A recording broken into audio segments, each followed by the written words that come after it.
Welcome in, everybody. Welcome in. Oh, it is so nice to see you again. I feel like I haven't seen you in about 2.5 hours. How's it been? How y'all been? Hope y'all been good. I am super excited for tonight's session. First thing, I don't have to give music credit on the theme song because I own the rights to that song. Let's go! I made that Is song. that you singing? Yes. That is. What? Yeah. Yeah, dude, I actually never thought that. That's great. Your You voice got is like a great. power ballad voice. Holy shit. Thanks, dude. Appreciate that, man. Jesus. Yeah. That's a song that me and Jihan and another one of our friends wrote, and yeah. So we did debut that a few weeks ago, but I haven't really said anything about it. I just kind of let it ride, and I just felt like saying something about it tonight. But God damn. without any further ado, I would like to introduce our new player to the table, Elise. So nice to have you. Hello, everybody. It's nice to be here. I'm Elise. You may know me on Twitter as Van Helsing Art. I've been on hiatus for quite some time now, but I'll be coming back in a couple weeks. Woo! Well, we are super excited to have you. Thank you for joining us. Thank you for joining the table, joining the fold. We are super duper excited. Yeah, so let's go ahead and go through what happened last time. Who wants to start us off for the inspiration? Natalie does. Natalie does. I do. Yes, you do. If someone could just remind me of the very beginning of the session, because I always end up. And in the middle and the ending as well. No, just remind me where we started, and then. Right? We started in downtime, right? I think we started in downtime. Mm-hmm. Yeah, the whole session was downtime, I believe. It was. Yep. I know that I at least started off with Ashwell,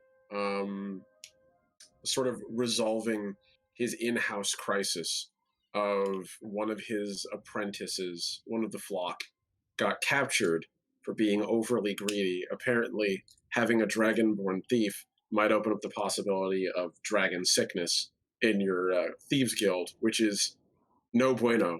And they got captured and immediately were therefore a compromised threat for all the rest of us. All that they'd have had to do is bribe them with gold.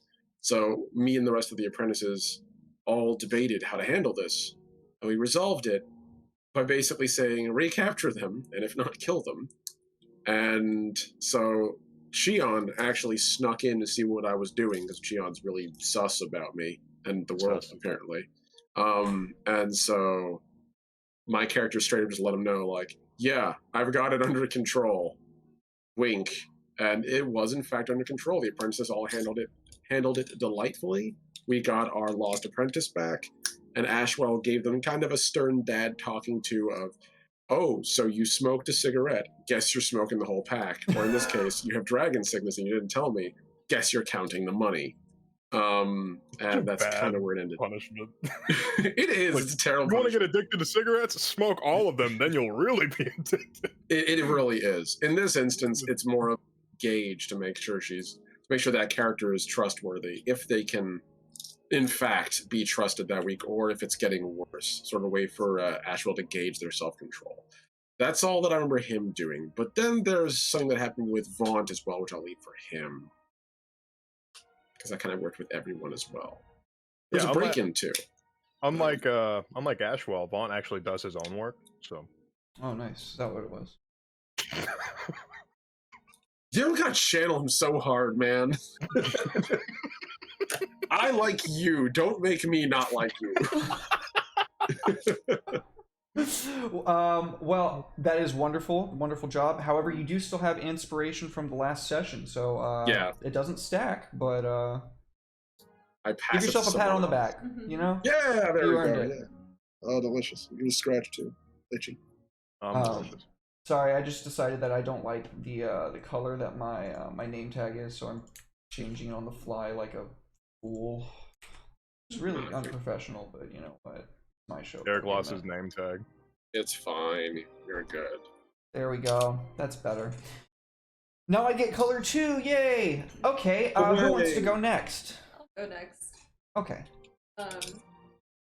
Zarn, seeing how well things are with Ashwell and his little followers and Font and his group over at the tower, she decided that she would also like some followers. So she went looking for some good fighters, happened to find some, unfortunately stuck her foot in her mouth as she wanted to do, and unintentionally offended them. Led to a brawl. Thankfully, Zarn's a good fighter, so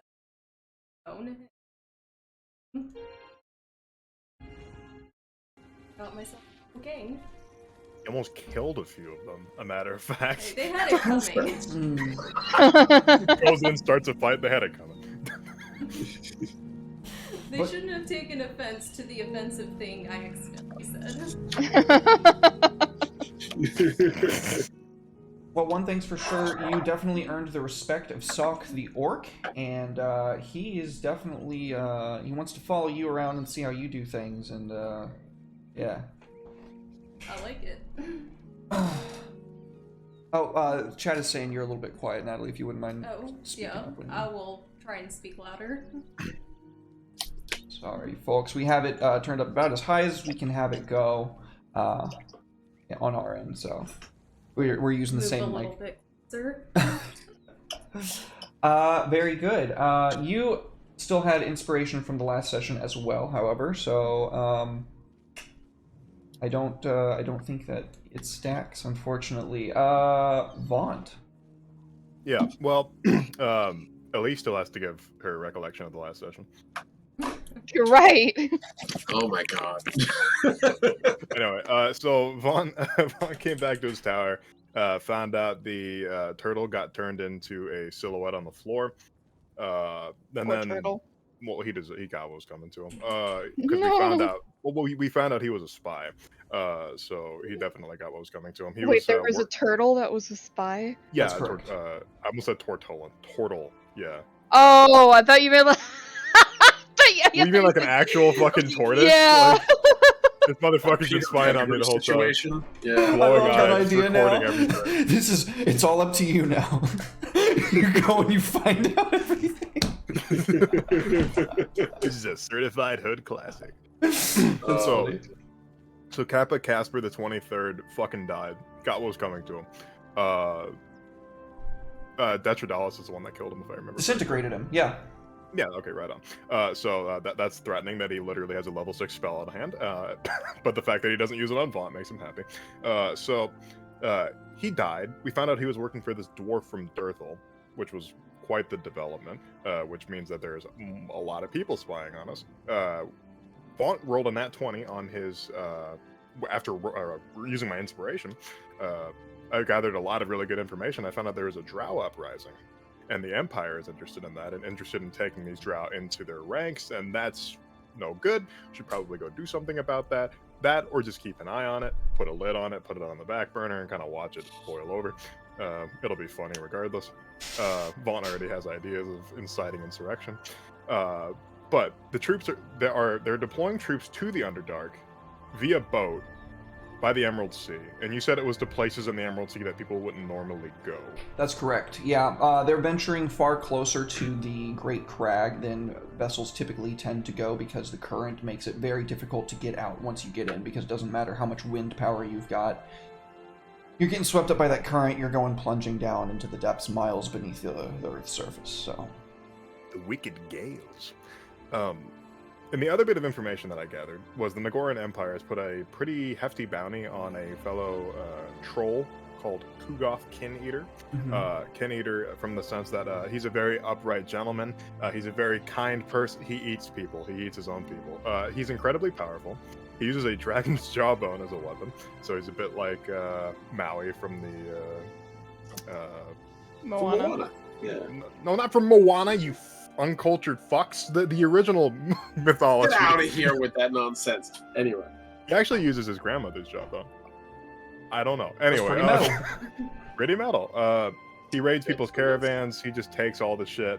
And the Derek gave me a very unclear answer on the bounty. They just sort of said he has a lot of things and you can have those things. If you Yeah, the get bounty it. was that I mean, it didn't literally say this on the page, but what he was told as what the bounty is that Kugoth and his kin have been set up for approximately 3 weeks in the region, and they've been like just raiding like almost everything on the road. So the bounty is whatever you can recover is yours for the taking.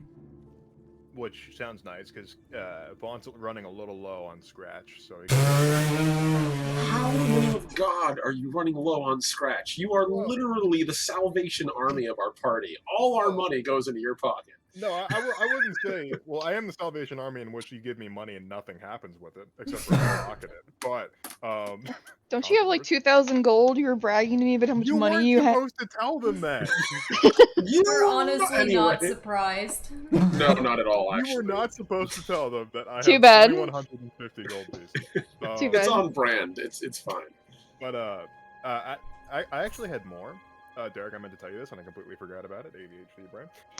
I spent money to transcribe the spells that I could from the Planecaller spell into my spellbook, rather than juggling 2 spellbooks. That's great. So I spent the appropriate money. Cool. Thank you. Appreciate the honesty. Absolutely. I wouldn't cheat.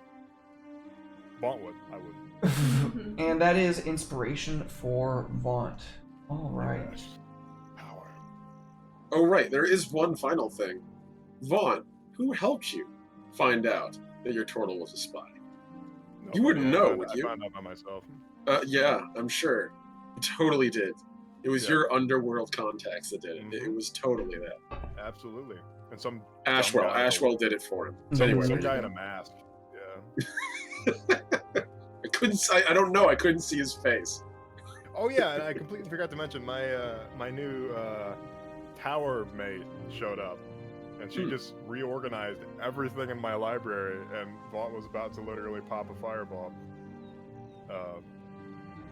But he's letting her stick around because she's a tiefling, and tieflings gotta stick together. So. You're coming in super quiet, right? If there's a way you can turn yourself up, but that'd be rad. Oh. There we go. Oh. That's how I test mics. Just go, oh. See if I can peek it. If the light turns red, it means I'm getting a little too loud, but yeah. All right. Well, without any further ado, we begin our... A quick question. Oh, yes. Before we start. If inspiration can't stack, please give my... I am starting Elise with inspiration. Okay. For being a Chad and joining an already going campaign. Thank you. Inspiration turns into money. How about that, Derek? No. If only. Yeah. If only inspiration worked like it does in Pathfinder. So who do you guys want me to put on the board to represent the party on the world map region for the session? Well, Vaughn's naturally the leader, so... Not Anyone Vaughn. but Vaunt. How about Yes. that? What about Kier? Let's see Elise's character on. Why do I get the feeling that Vaunt is not the party leader? Vaughn is the party leader, whether they like it or not. Don't listen to anything Vaunt tells In character or out of character. I never listen to Nick anyway, so... Just assume That's the goddamn opposite right. is true. How about we make it Kira once we introduce Kira? So I bet Vaughn until then. That sounds fair. Nobody's We'll have it be speaking up, Vaughn. so I'm just gonna put Vaughn. Yeah, but it's gonna be Vaughn. You know what? Make it Vaughn. Make it Vaughn. It's fine. Well, Vaughn's the one that knows about the bounty, so I think he would be kind of leading in that regard. Okay. Yeah. I'll give you that. That's somewhat fair. He has Actually Aloysius. true. He has Aloysius scouting for him. I need to get the Flock of Familiar spell, goddammit, so I can have like Aloysius and Atticus at the same time. That would be wild. So as you make your way out of the town, the three of you in your retinue, who do you bring? Do you bring your retainers, Vaunt, Zarn? Nah, I'm just gonna go by myself. I'm a bit of a solo act. Okay. I think Ashwell's probably gonna at least bring along Whisper, I want to say, and leave everyone else to sort of do their thing. Now, is Whisper your mechanical retainer, the one that you get with your? No, Whisper is the that's my chief apprentice. The the gender fluid elf drow that assisted us, or that I should say I sort of like. Oh, we said that you're getting a retainer once you get your stronghold, isn't that right? Yes, I believe so. Yeah. That is right. Yeah. Okay. Yeah. Then, as our party comes to find, the first day or so, I would say about 2 days. That's an 8-hour trek, an 8-hour trek, and an 8-hour trek. That makes up for the first day, is completely and totally fine. There is, not really that many people on the road. Those that you do come across seem to just be traveling common folk. Mainly those that are moving into the city looking for work or aiming to join the conscripted ranks of the Nagoran army. And they are either coming here to Blackwood either to take part in commerce or as a part of their journey to the Isle of Seer, to the capital of the Nagoran Empire. As you make your way down the road, you make camp for the first night, and you tell me what do you guys do as you are like journeying through relatively peaceful lands. I'm sorry to interrupt, but how do I get to the map, or should I be on the map? Oh, it's fine. I dropped the little thing into the chat box on the left side, and if you click the little red dragon icon, it'll pull up the map. Oh, okay. No problem. You might need to double click it. Okay. Make sure you expand it as well. Excuse me. Yeah, gotcha. You said it's peaceful? Yes, absolutely. My first instinct is to break that piece. I was about to say, not for long. No, Vaughn's pretty chill. Vaughn's not a pyromaniac. He's an abjuration wizard. He's a bit more refined than that. He is. When have you seen Vaughn fling a fireball? I'm not questioning it. I just want to know what you're going to do. Vaughn's going to enjoy nature. Okay. Yeah. He's had a change of heart until he sees a conjuration wizard. That's going to be the issue. All right. How about Zarn? What are you doing during this time? How are you enjoying the peaceful travel? Probably catching up with Darvin. Yeah, I don't know why it's really having a hard time picking you up. I'm probably just catching up with Darvin, my follower. Okay. So as you're like walking through the woods with him, he is really uneasy. The previous time that you journeyed with him, he's really just not used to surface living. He stays in the hideout most of the time when y'all are in the city, but he's pretty happy to be able to join you, and he sings his jaunty dwarven tunes as you trek through the wilderness. He's singing. He's a young dwarf, yeah, he's like 40 years old. I love it. Baby. I'm gonna get him to shut the fuck up. Hey, you leave Darvin alone. I'll kick your ass. What am I gonna do? Fireball him? Hold on. I don't know now. I'll counterspell him to death. Hold on. I got this.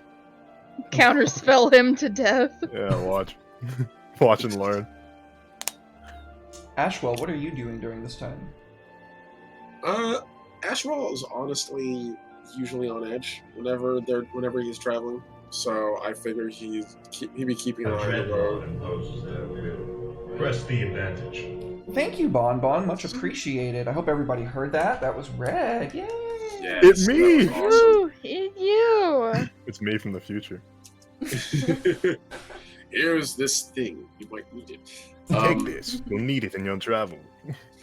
So he would be ranging ahead of the somewhat, if only to get a little distance and a little privacy, and sort of make sure that nothing stressful or dangerous is coming down the path. So he'd be ranging a little bit farther ahead, and probably like thinking to The himself. abyss wanes.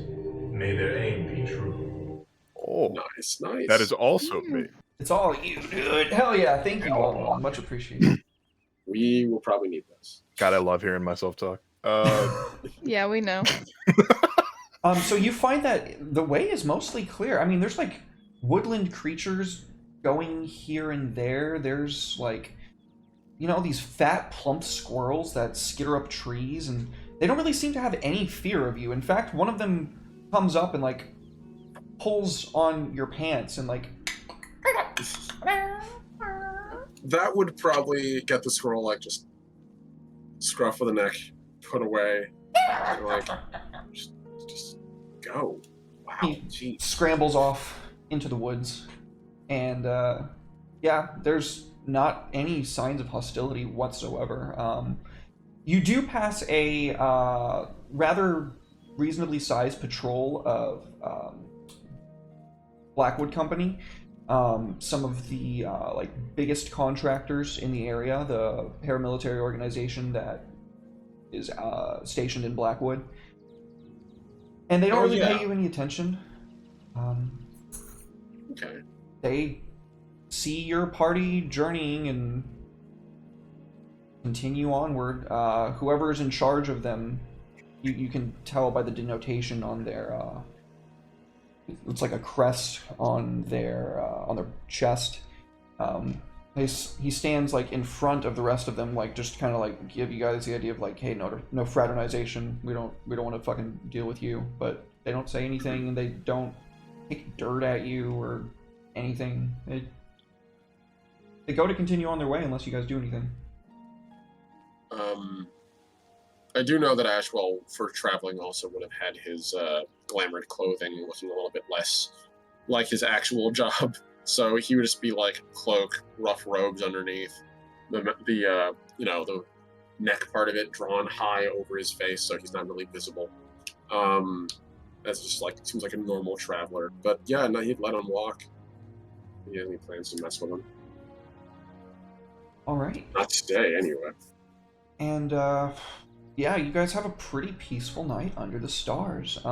It's so pleasant, in fact, that those of you that have tents, you don't even feel like you might necessarily need them. It's mild and pleasant.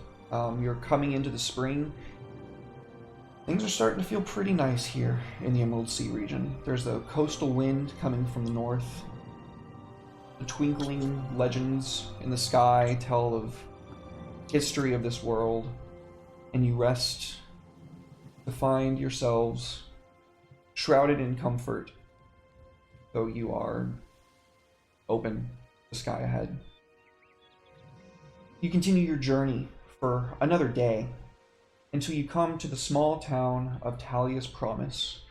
You arrive at the dusk, and this is when I assume that our party would probably make their way to the outskirts of the town.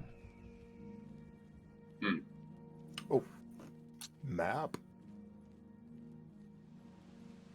Excellent. You see a tavern right on the road, well, right off the road, I suppose I should say, and it is as clear as day, well lit from within. There's a not huge crowd gathered around outside, but there's people inside and out drinking and enjoying their evening, and some musicians playing from within, and they're playing quite well. What do you guys do? I could use a sit down, so Ash will probably be like, that sounds nice, and he'd just start like walking for the door. Zorn will follow after him. I'll wait till the two of them head inside, and then I'll follow. All right. So, do you want me to narrate them going in, or do you want to wait and go first?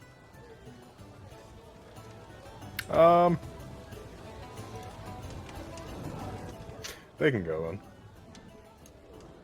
All right. So I'll go ahead and pull up the map then. Sweet.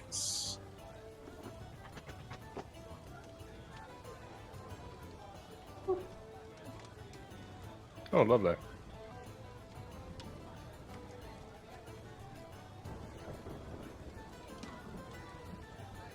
All right, you make your way inside. You can see the large hearths, the large twin hearths burning in the center of the room that give off this absolute radiant glow. The musicians are playing over on the other side of them in front of the large table. You can see a number of individuals that bear some semblance, you imagine, of some kind of old nobility, but without a check, you're not really sure anything about it. And they're all commingling amongst one another at the 4 large long tables that sit across the room. At the head table, up at the front, a rather well-dressed man, he's a human, heavy-set, jowls, and large double chin. He's eating a large piece of pheasant with his knife and fork, and laughing at a joke that a woman, who you can only assume is his wife, sitting right next to him, just told him. And he gives her a gentle slap on the back, and she begins to laugh along with him.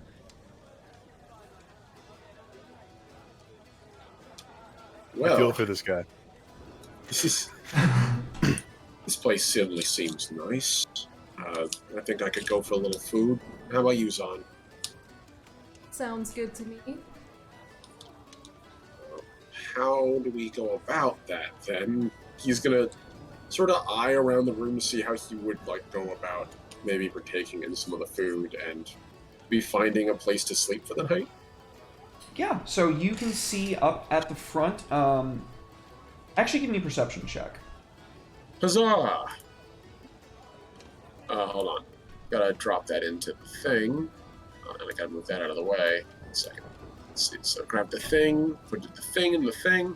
Whenever you roll, you're gonna want to put it in the dice tower, by the way, today, Elise. That's the little gargoyle on the main screen. I see him. He's cute. He is. He eats my dice. I don't know what I rolled. There you go. So you easily spot where to get the food. However, looking around for somebody to talk to about renting a room or something, there's no obvious person for you to talk to. The food, on the other hand, is off to the left side of the room. Next to the head table, there is a large table with multitudes of food set out. There are people that are coming in from the front door that you guys just came in, bearing more baskets of food. There are people taking suckling pigs off of the hearths in the center of the room, and whatever's going on here, it's clearly a feast of some sort. Either that, or these people just live exceedingly well lives. I mean, it's kind of hard to tell. You've not really spent much time out of Blackwood, if I'm not mistaken, right, Ashwell? Yeah, no, he's grown up his entire life in Blackwood. Pretty much. And Talia's Promise being a relatively new settlement, or young settlement, I should say, these people's ways are kind of foreign to you. Okay. You would turn to Hazar and be like, so, I don't really know what we do to do this, so I'm just gonna ask someone, unless you have a better idea. I was just gonna suggest blending in, grabbing some food, and just pretending whatever's going on here. Yeah, it works for me. And, yeah, that's the case then. Time to snag ourselves a little bit of food. Maybe one of those suckling pigs over the fire. Yes, what a joyous or perhaps sad occasion this is. Rejoice in grandeur or in sorrow. Yeah. So you guys make your way to move across the room, and we will go check out what's going on with Vaughn. Vaughn's that guy that's he has his hands on the windowsill, and he's getting a lay of the land. Give me a perception check and tell me what you're looking for. Or an investigation check, your choice. I'll make an investigation check, and I'm trying to figure out what could cause such a raucous occasion.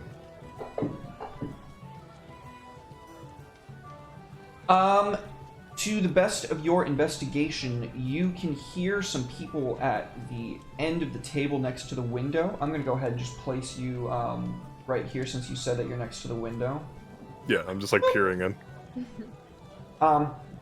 You can see that a boy and his sister and their parents sitting at this table right here, closest to the window, are...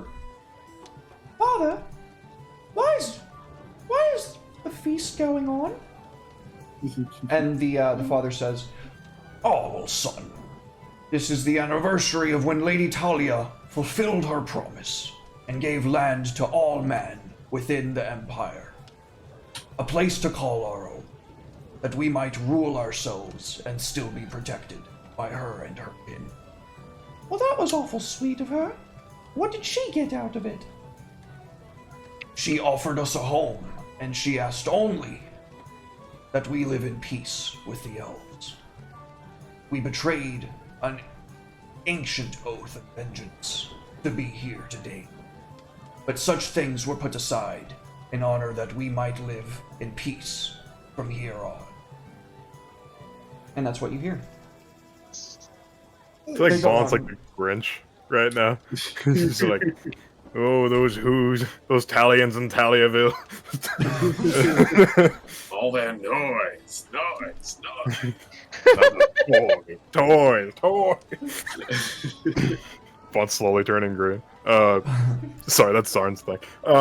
So Vaughn figures out that this is a holiday occasion, and he's starting to reconsider the fact that they might not want a demon man walking in through the front door on their holiday occasion. So let me see what I have in my spell book. I don't believe I have disguise self. I have an idea. I'll slow the entire inn so they can't possibly see me coming. I'm gonna ritual cast this over there. No. Going to ritual cast fireball to blow the inside of the inn, and then I'm going to fireball immediately after. They won't see it coming. After the first one, they won't expect a second.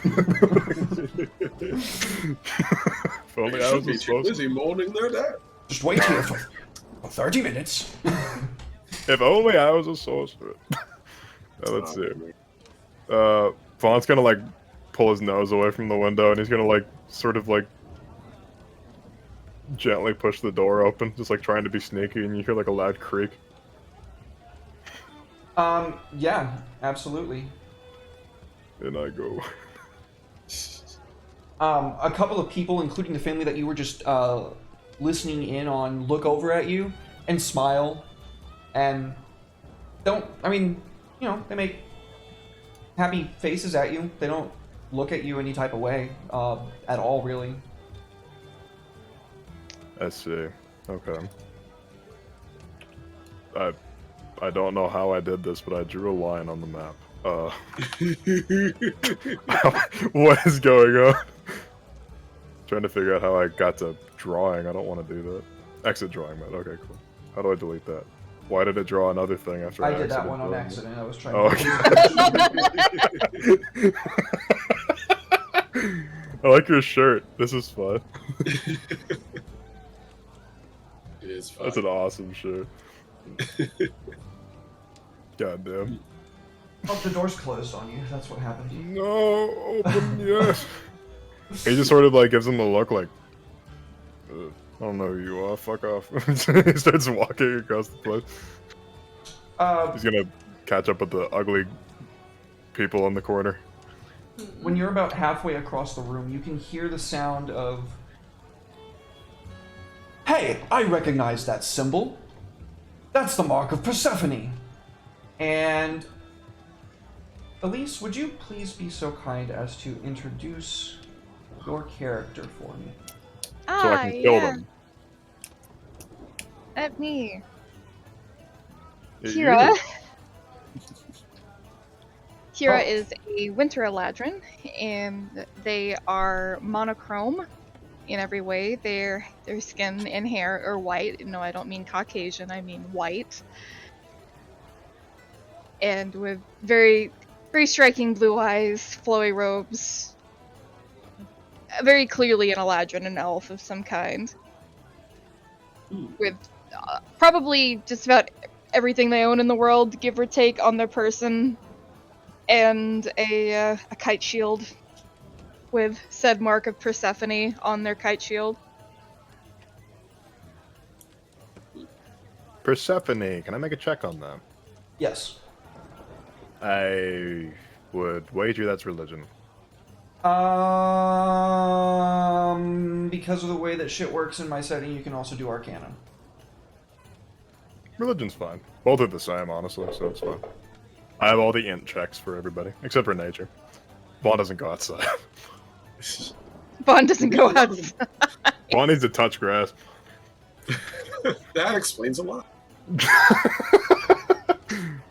So I'll tell you a couple things for free, and then I'll give you one question. The first thing that I'll tell you is that you know that Kanan, your guildmate, she decided to stay back and kind of Maven Blackbriar things in the background, take care of the everyday operation shit, while you guys are going to kind of be like the out team. You guys are going to be the ones that are really going to be going out and making the really big impacts in the world, while she's securing the home front and taking care of all that stuff. All that being said, you know that she traded her soul to Persephone for a bounty of new powers. She traded her very identity to Persephone for a very veritable bounty of new powers. And that's the first thing. The second thing is that you know that Persephone is the Archfey of the Winter Court, one of the 4 courts that make up the Elven deities, I guess, for lack of a better term. They don't function exactly the same way that human gods do. Pantheon? Pantheon, thank you. That's exactly the word I was looking for. Thank you, Elise. I didn't want to correct you. I was just letting you run with it. But yeah, that is what I'll tell you for free. Now, what would you like to know? I'll give you one question. That gallant guy that walked through the door with the axe and put a hole in our nice floor. Mm-hmm. I didn't mean to rhyme there, but that works. So, like, would he have anything to do with Persephone? Because, like, these two seem to bear resemblance to one another. He absolutely does, in your estimation. Now that you're seeing this new individual in front of you across the room, who looks, I mean, smaller. Basalod was a really tall person. He was like 8 feet tall.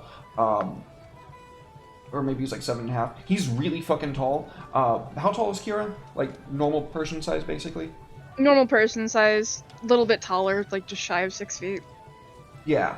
The implications of what that means with what Basalod is, and what this new person, I'm just gonna say Kira because I'm tired of not saying saying person, of what Kira appears to be. You imagine that they're a dead ringer for the same species, race, however you want to define ancestry, however you want to define that. They definitely hail from the same place.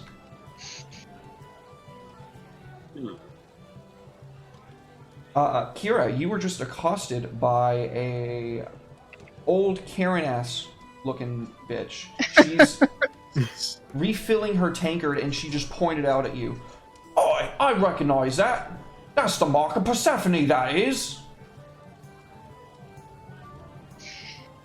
Kira is trying to find a tankard that looks clean and keeps like picking them up and examining them and putting them down. And they have one in their hand and they look over at this Karen. Congratulations, what do you want? A medal? Well, last I checked, Persephone and Talia don't get along quite well, do they? What does it matter? You're in Talia's lands, you are. I should call the guard, I should. Yes, but I'm an elf, so you shouldn't be quarreling with me, shoo.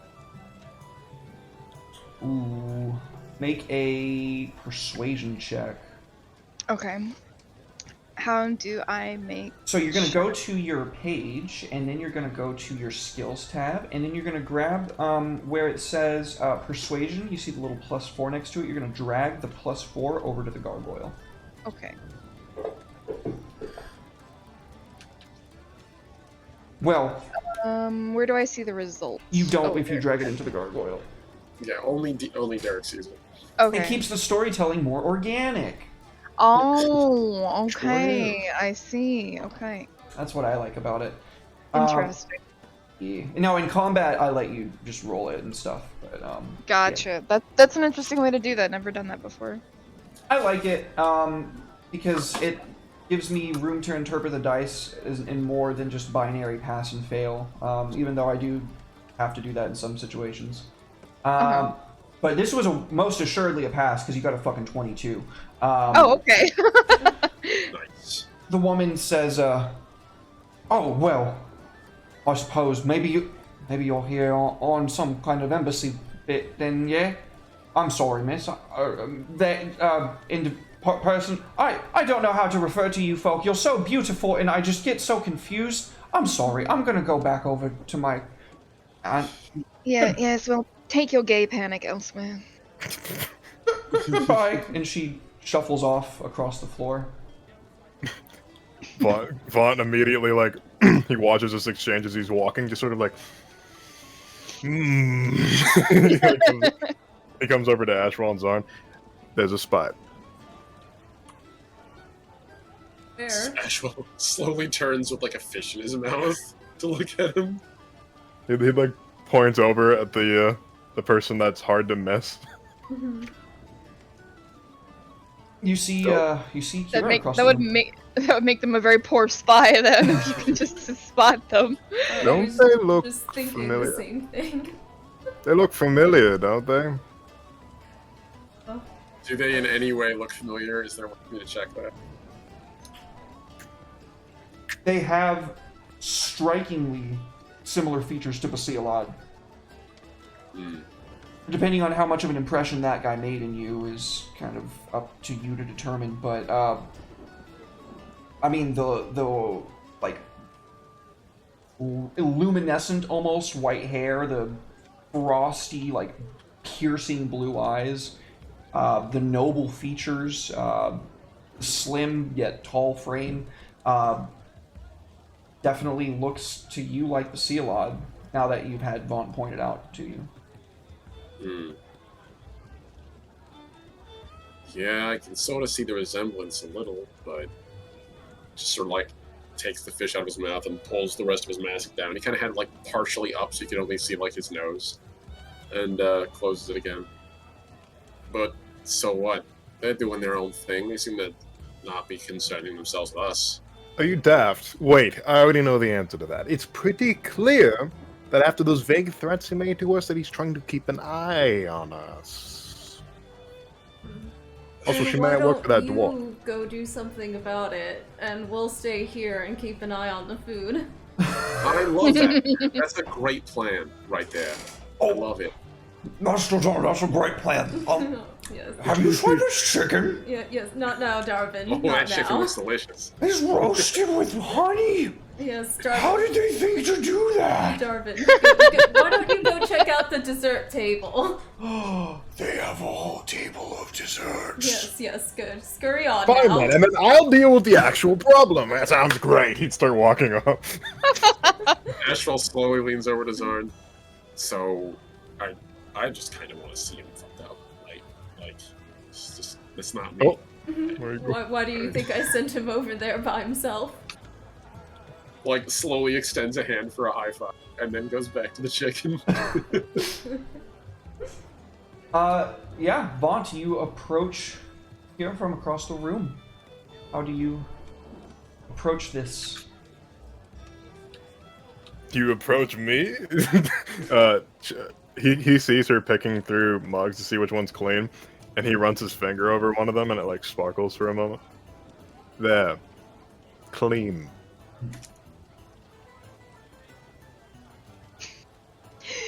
This Eladrin turns halfway, looks over their shoulder at you, like you have some fucking nerve to approach me. An elf on a human holiday. A demon creature in a human hall. What do you? I am a devil creature, not a demon. There's a couple of like sound of people shifting in their seats and like trying to ambiguously look at the two of you now. over at the table a little from like where Astral's watching like a chicken in his mouth. He'd look over and just give you stink eye, like, shut the fuck up. Waves. You're good. good. I shall ask again. What business do you have here? Then clearly none of yours. Be on your way. Shoot. Beyond. You think I'm some sort of lowly servant? I shall not be talked to like this. But I just Elf. did. Now go. You knife-eared. He's gonna take his staff and, like, just sort of, like, his knuckles turn, like, white. Or pink because of his skin. Give me perception checks. I just need the passive perception of Vaunt and Kira. Let's see. My passive perception is 17. 12. Perception check, Omni and Natalie, if y'all can actually give me active perception checks, please. Yours was what, Kira?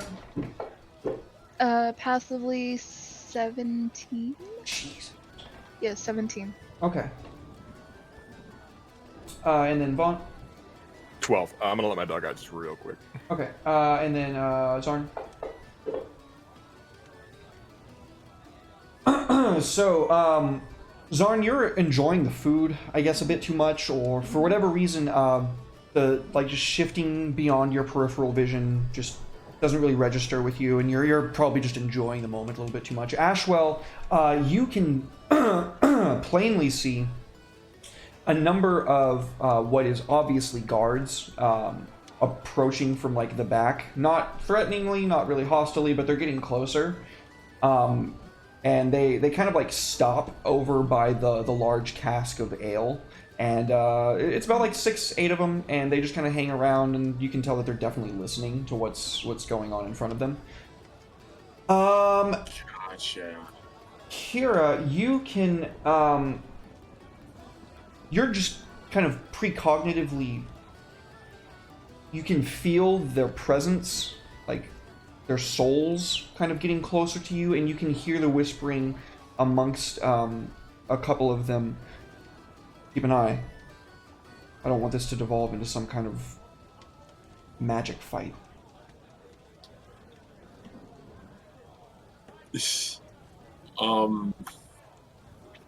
The incredibly hard smirk that Ashwell's wearing right now slowly dissolves behind the mask as he realizes that, oh my, this actually might turn into something. As he sees the guards come in and settle down, he's like, oh, guess I can't watch Vaunt get his ass beat today. And he's going to put down the plate and the chicken that he was eating and start to walk over, pause, grab a napkin, wrap it over the top, and start walking over towards Vaunt. And mask pulled high. You can put yourself halfway across the floor when something's going to happen. Zarn, what are you doing?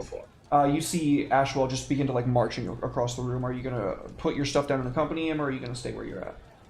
I'm gonna stay where I'm at because I want to get Darvin's attention and call him over before I rest, because I know anything's about to go down. You see the young dwarf with a mouth full of candied yams, just like mashed up and like squished in his mouth, like start waddling over to you. Come along, Darvin. He's got 2 arms full of, or 2 tankards of mead. Not mead, I'm sorry, ale. One of those better be for me. Zarn and Kira. Sorry, Vaunt and Kira. Everybody has names all over the alphabet, so I'm gonna try harder here. Okay. What are you guys doing? Bickering. I'll have you know, back in my day, I was quite the pugilist. Just gonna walk around him. The audacity. Do you know who you're speaking to? It is about there that you get here when the guards that were standing by the ale come around, and again, they're not being threatening or hostile, but they do have weaponry, and you assume the leader of them says, "Hey now, if there's going to be any squabbling, it'll be in the circle." And for a moment, everyone kind of stops what they're doing, and all eyes are on you. Squabble? Oh, no, he's not worth my time. Oops. I'm sorry, I'm still getting used to the movement. Oh, you're good. Don't worry about it. You will pay for the disrespect you have shown me. How do I finish moving? I have to approve of the movement. Okay. Just... Slash is just gonna walk away. Ash was gonna kind of like just gesture to Vaughn, like, "Come on, there's delicious food over there. Why don't we go have a piece?" Where's this circle? He'd look over to the guard that was yelling at him. The guard has this smile beam across his face. He says, "The circle's in the back." Circle it is then. He points at Kira with the staff. To the circle. Go cycle yourself. Go suckle yourself, you fucking knife-eared prick. He's gonna start following after him like a tizzy. You follow after them.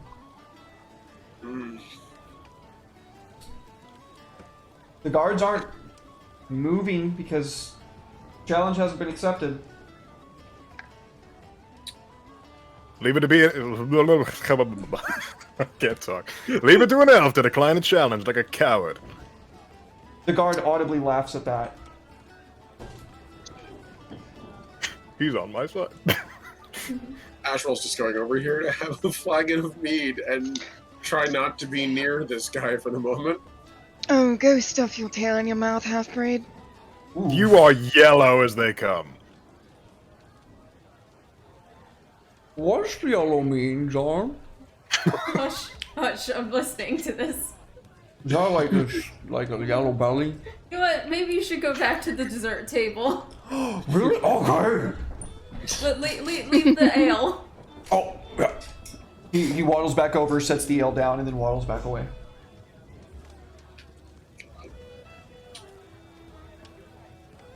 I believe you were called Yellow. If you have nothing to say, then I will move on. Yeah, Kira's just kind of examining their hand and their nails, like, I'm not yellow.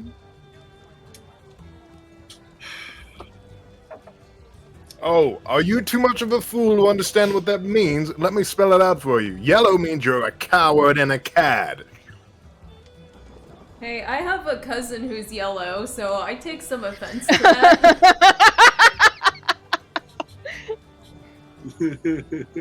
Watch his voice and say, like, I don't fucking care. Oh, the kinsfolk. Why don't you harass them? Ashwell, what are they doing? He sort of just shakes his head. So, as this... It's one of two things. Either, one, they're two alike, and they can't stand each other. Which, that's about time. And two, they're two alike, and they're flirting with each other. Or they're doing both, and they're not sure which is going to be the thing they're actually doing. This is flirting? Or maybe it's kind of hard to tell. Either way, It's advanced flirting. it's not very good at dealing with people who don't work under him, as I understand it. And she seems to not be interested in working underneath him. So, in short, this is a great class on how to not be conspicuous or cause a distraction. And in this Ashwell, case, I don't think Kira's a she, actually. Like, I mean, I see the... I mean, I see we might get that, but that's... No, Oh, Kira's that's Kira's fair. definitely not a she. That's fair. I apologize. That is very. No, you're totally fine. They are femme presenting, but they are agender. Meta knowledge. Yeah. That's So fair. no, don't worry about like misgendering because that's like a good roleplay moment. Right. So by all means, keep calling them a she because they are very femme in presenting. character. It makes sense that Whisper would be the one to point that out, to be fair. Well, yeah, Right. that's true. Yeah. And Ashwell kind of just like, oh, that is fair. I really should be more careful with that kind of thing. My apologies. But regardless, they certainly don't seem to be having any issues. Vaughn keeps walking. Woman. Now, here's a big trick. If you ever do get in a situation where you need to get out of trouble, one of the easiest ways to do so is to start a fight between two people when they're not near you. As an example, he's gonna see if he can't, like, look around. How close are the guards to where he is? Like 10 feet away. Cool. Are they distracted in any way, shape, or form? 100%. Cool. Can I toss, like, an olive at the back of Kira's head? From, vaguely, like, as if Vaughn had thrown it. Give me sleight of hand. Oh, yeah. Sleight of hand, sleight of hand. Do, sleight of hand. Yes, 100%. Kira, you are absolutely positive that you just got hit in the back of the head with something small and squishy, and this cur who's besmirching your good name is the one that threw it. They would turn and they would feel their hair, like the vinegar and grease and what have you, and look at their fingers and turn and look back at the tiefling. Vaughn would look over his shoulder, like, and then he'd look back to Kira. I did not throw that. I'm not so little as to throw food at people. Yes, he is. Don't believe him. Fuck you. He's supposed to be on my side. Why don't you pay me back the money I've given you, and then I'll be What on money? your side. I don't even know what you're talking about. Oh yeah, go back to your little squabble. Ashwell is full on guffawing under his mask. Like, not even like light laughing, but like belly laughing under there so hard he has to bring the tankard of ale up to his mouth, and he still laughs so hard it splashes in his face. So, he's loving this. All eyes are on you again. I mean, everyone's quiet. Now they really think shit's about to pop off. There's an audible gasp from everyone as all the air just gets sucked out of the room. Vaughn just like taps his stave against the ground and it like Gary, you can feel your hair like wisp up and get clean again. And as he's watching this, he turns to Whisper and says, "And even if they don't fight, this would have been a perfect opportunity for us to bounce. Take note." Are you teaching your little apprentice? Is that what you're doing? 100%, yes. Whisper. How not to be Vaughn. Step Whisper one, nods. don't be a tiefling. Step one, don't be a tiefling.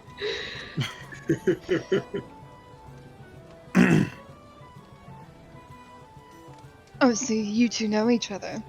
They gesture between the other Eladrin and the tiefling. What do you mean other Oh, Eladrin? Vaunt is a Yuan-Ti Oh, called what is- Serpentine in my setting. Oh, I'm Zarn. sorry. I thought Zarn was another Eladrin. Nope, no problem. My mistake. Forgive Oh, me. all good. Yes, I do unfortunately know this person. He owes me money. Maybe you can Look. get it for me. We're acquainted. They'd have one hand up in like a very pressy way. I pity you. If you are truly, they turn back to Vaughn, so thirsty, the ale table is back that way. Pray you God, his attend it. ass. Ashwell over there waving at the ale table. Thirsty? You're a spy, clearly. I'm trying to see what you're up to. So what is it you're up to? He'd like jab him with he'd like meekly jab you with the end of his staff. Swat the end of the staff away. Don't you touch her. Don't you touch me. You feel when Vaunt hits you with his staff, he barely like lightly wrapped you, and it kind of fucking hurt. Like the densest thing you've ever felt ever, just like bopping you in the leg. Like, what the fuck was that? How he's carrying something like that makes no fucking sense. The densest person carrying the densest thing. Very, very accurate. I'm self-aware of Vaughn being a dick. What do you want? I'm not a I wanna- spy. Don't ask me again. Well, I want to know why you're here, like I asked in the first place before you treated me with such disrespect.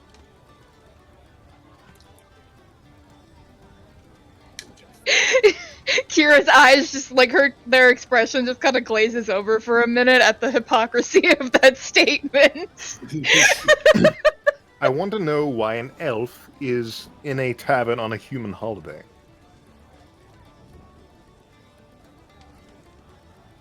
Can someone not just get a drink without being bothered? You are just as bad as these humans. I'm no human. Yes, you're far too ugly. I never. I take good care of myself, thank you. Oh, perhaps you should do better. Now leave me alone. You never answered my question. Very astute of you. Now go away.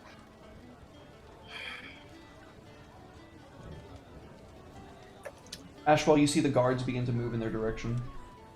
The coverts are like, do you see why I hate elves now? Oh my god. Alright. Ashwell's gonna hold their hand up and be like, I'll take care of this. Sorry about them. They're difficult. And he's gonna slowly, like, walk this way and be like, Whisper, why don't you come with me and handle this nonsense? A couple of them actually move in to cut you off before you can stop, while the rest of them approach. And you can see the big man sitting at the head table, like, putting his hand up with his goblet and getting his spoon ready. And then suddenly there's the cling, cling, cling, cling, cling of him hitting his spoon against his goblet. And he says, Well then, I hear the word spy. I'd be a poor steward of Our Lady Talia if I did not see to this. Speak.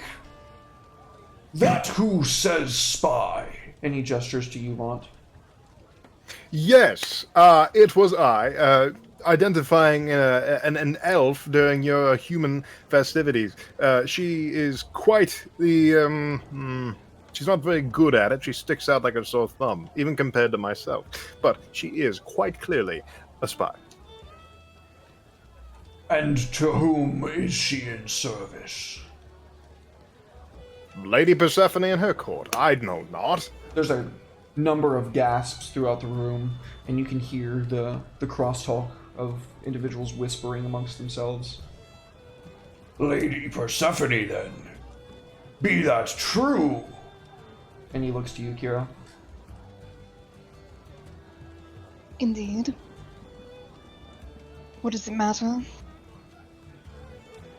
These are lands promised to us by Talia, the Empress of the Nagoran Empire, and you trespass here against her wishes. Persephone and Talia have different interests. A war is about to break out amongst them, is what I hear. That's what I said.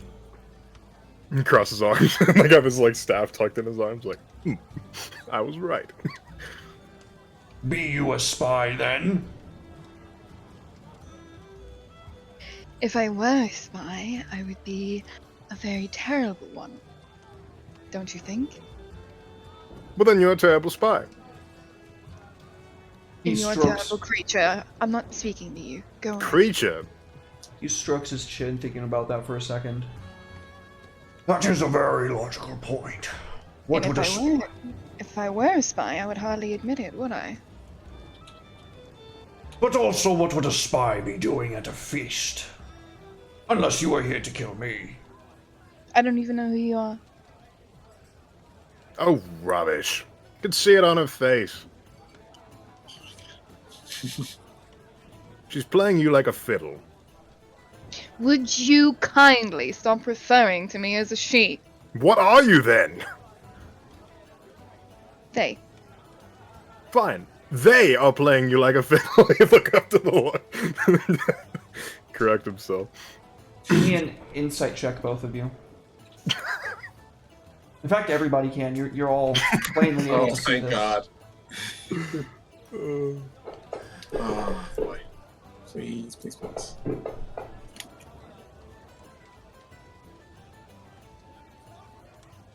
Zarn, curiously, you're the only person that is able to catch this. You can see this kind of look of satisfaction across the old man's face for a moment, and he goes, Well then. You say that they're a spy, they say they are not. I suppose there's really only one way for us to figure out the root, the truth of the matter. A moot! To the circle! and that is where we will go to our first break. All right, don't go anywhere, anybody. We are going to take a quick 5 to 10, and then we will be right back with more Covet Syndicate. I am gonna run and grab some food.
3, 2, 1.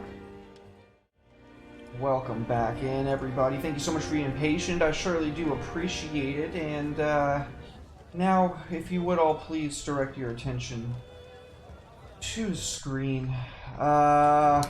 We see both Vaunt and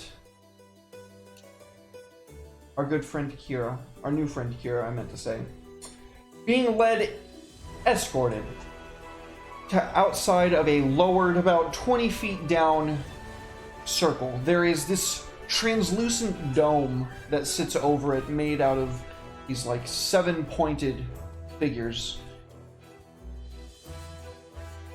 As they open the doors, the guards put their hands out and say, about the same thing to both of you. You'll get your magic stabs back once this business is concluded.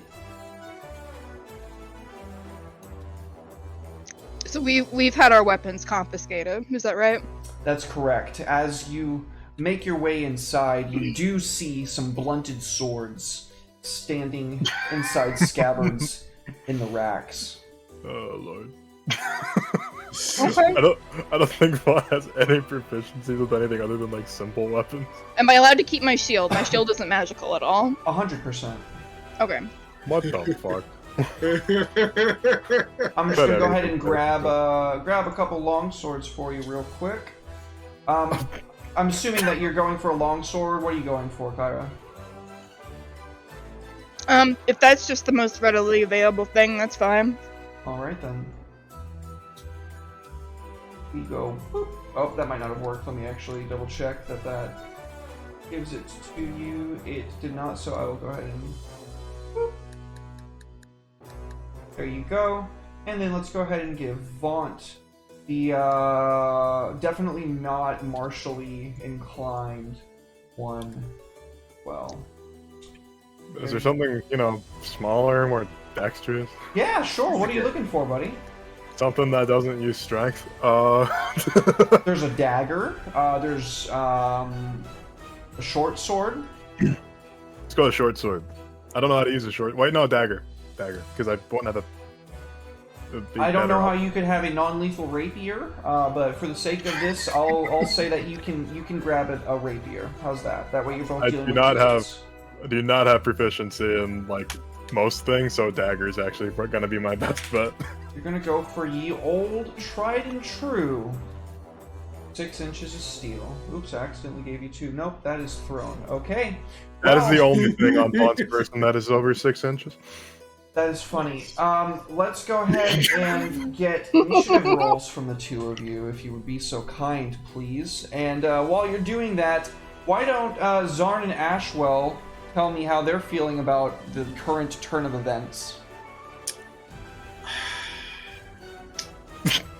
Oh boy, this somehow turned out way better and worse than I ever could have hoped for. I'm rolling initiative in the open, right? It doesn't really matter. Just anyway. It's gonna fly no matter what. How do we do that? On your main page, there is initiative right next to your AC. I've found it. So what do I do with it? You just drag that over to the chat, or you can double click it. Oh, okay. Oh, that hovered on a 19. I'm so sad. Oh shucks! You're letting Vaughn go first? What a goddamn shame. Zarn, how do you feel about how things are currently going? I'm excited. I'm taking bets against Vaunt. Against Vaunt, Yeah. Okay. You are trying to carouse. Go ahead and roll a persuasion check for me. Okay, aren't you already in enough debt? I'm not in debt. You just To have me- a lot of my no, to money. me. You're in debt. No, you're in debt to me. That's how this works. I'll psych you out. I'll psych you out and think that you You're owe not me gonna money. gaslight me into thinking I owe you money. So the odds are 1 to I was an 1. entrepreneur. Nobody knows what to make of this. Yeah. Press the advantage. Ooh, hat on. That's fucking funny. What's up, Odie? Appreciate it. Who? You're giving the advantage to Red, I'm assuming. Wonderful. So you find that the odds, Zarn, are 1-to-1. So you know, just not a great roll. You got a 3. 1-to-1. Nobody really knows how this is gonna go. They're both spellcasters, they know, and they've been stripped of their spells that they know of. So So they think. it's anyone's game, really, as far as they know. What are you betting? How much are you betting? 10 gold. You're betting 10 gold. Okay. You see Ashwell, Zarn begin to bet. Darvin goes, Master Zorn, is it not a bit immoral to bet on, or against your friend, rather? Oh no, in Yuan-Ti culture, this is a good thing. Where I'm from. Oh, I see. This is actually a compliment to bet against him. Oh, I'll put 10 on it too. Yes, fuck off. Darvin. and he smiles. You got it, Zorn! He yells from God. up above. Or, I'm Ashwell sorry, just gonna Vaunt. lean in and God be damn it, like- I keep doing that. He yells, you got it, Vaunt.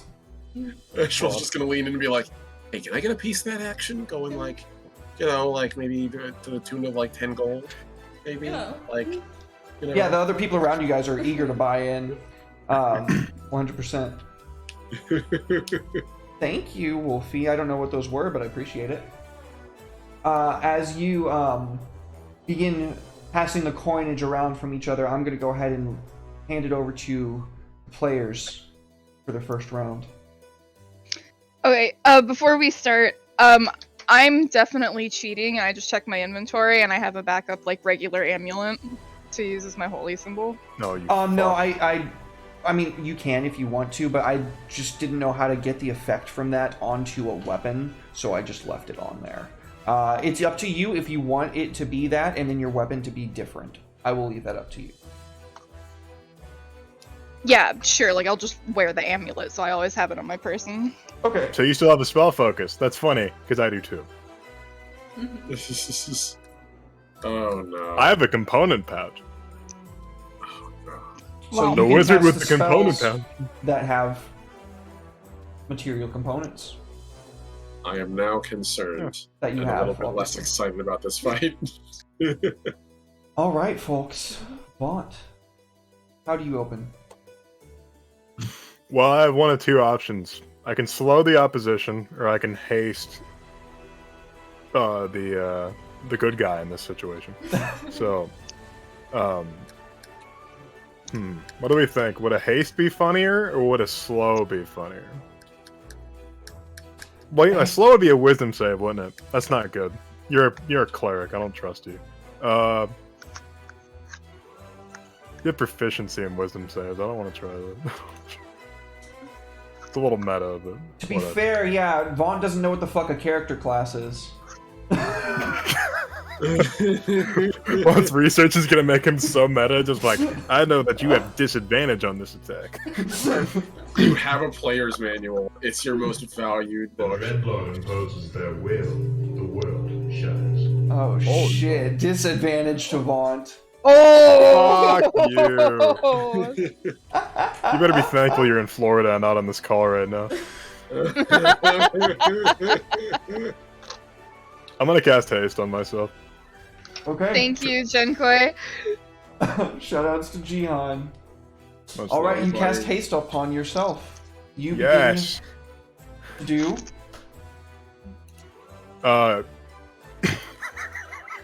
So they're like, no spells, we took away your fuck eye. And then Kira sees him pull a feather out of his pocket and it just whisks in the air and he starts like vibrating. You just nod like you expected that. Excuse me, though. Misgendering my own character. Might be she though. This is they're femme presenting, it doesn't matter.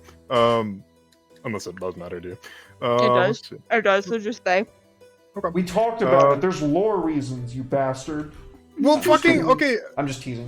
if any race is going to be androgynous, it's elves. So, Excuse Yeah. you, Warforged. Anyway, my Warforged can have a penis if I want them to. I mean, yeah. Warforged in this so- setting don't, for the record.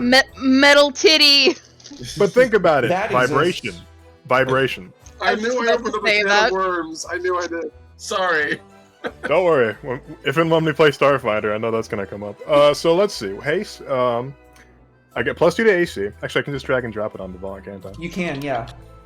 I can just drag and drop that effect. It's phenomenal. Oh yeah. Nice. So that means I have advantage on Dexterity saving throws. I have a +2 to my AC, and I have an extra action that I can Yep. use to attack. Yep. Pew! The dust and sand on the ground just kicks up behind you in a cloud, and you launch yourself at this Eldrin. Vaughn's quiet. Normally he'd be taunting, but now he's like, this means war. Okay, attacking with the dagger. 14. You can roll it onto them. You should be able to. Oh, that's right. I can just drag and drop. I did roll a 14, though, so I don't think that's gonna hit. That's on definitely not going to hit, no. Yeah. Excellent Let's choice of see. music, by the way. The abyss Yeah, it's, flames. May their aim be true. A bless to Howl. To Elise. Man, you guys really just don't want me to win. Huh? Oh, I have to roll disadvantage anyway. Yeah, fuck, I forgot about that. Oh, yeah! well. Definitely not. Thank you, Gian. So how do you deflect this blow that's coming at you like at the speed of sound, Kira?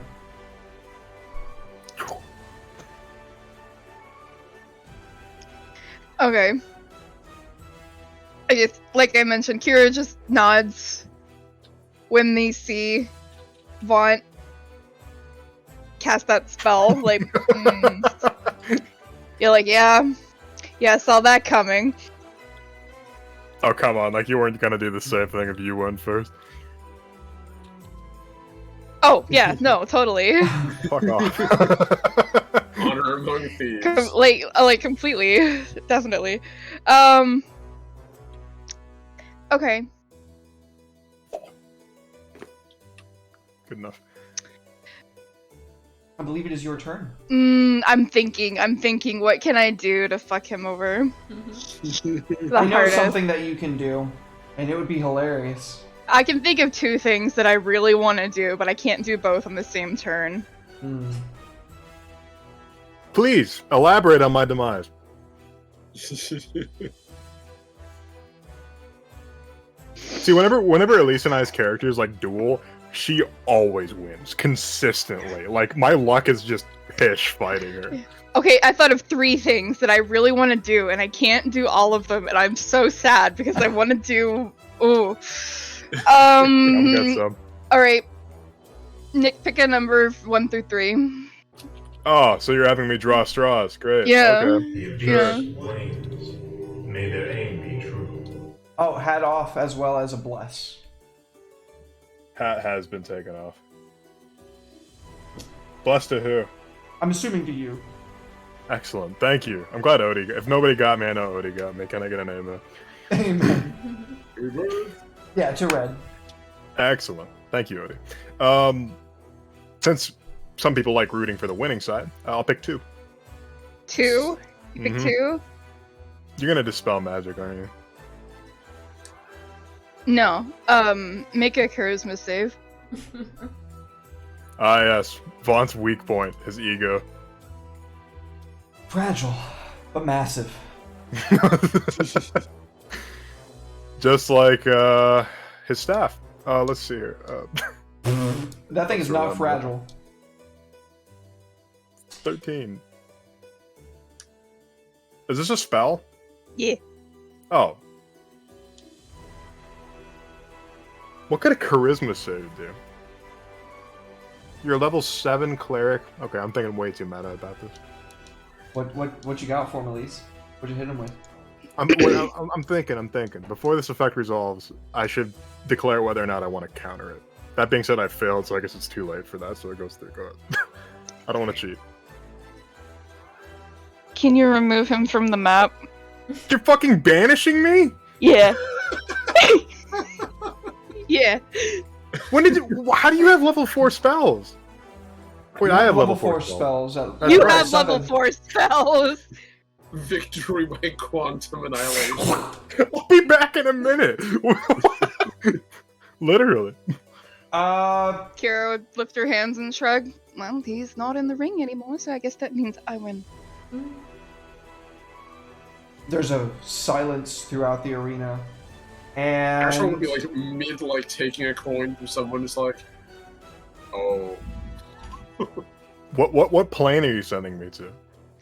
Are you natively of another plane? No, I'm from Okay, here. well then you're going to like an inky little pocket realm filled with stars and snow.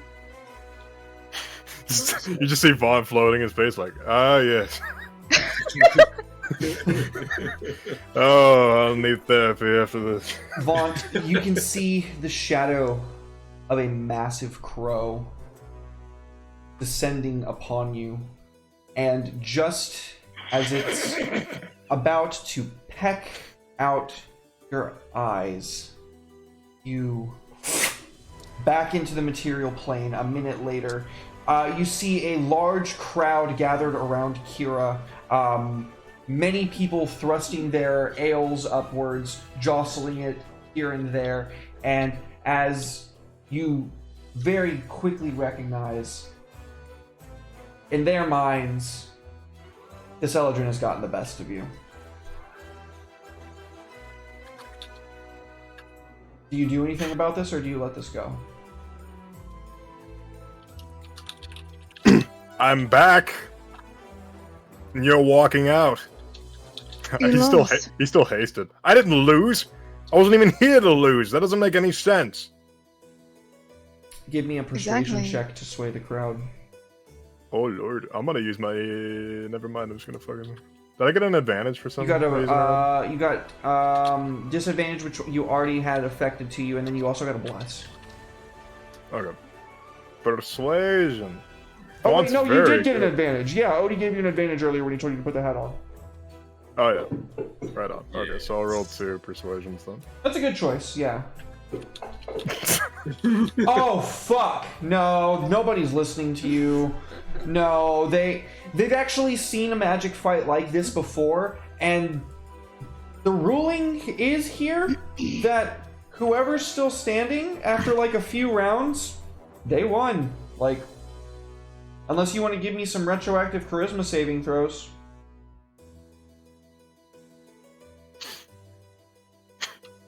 I'll leave that up to you.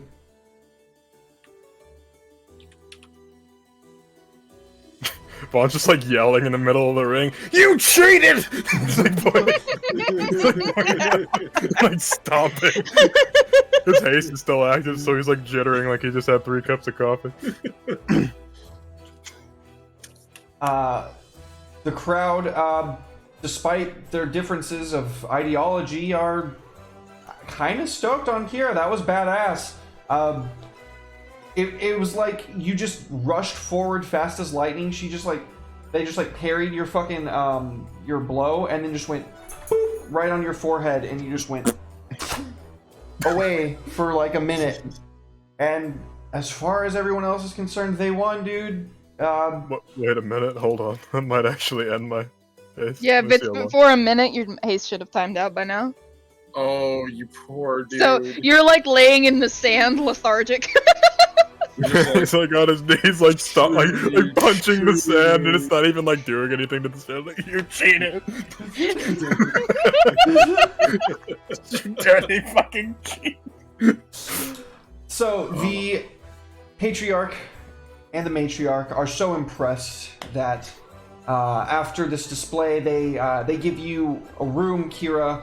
Not really is it just a room, it's like a little cottage that is down by the lake or the sea, and they say that you can stay until the festival ends tomorrow.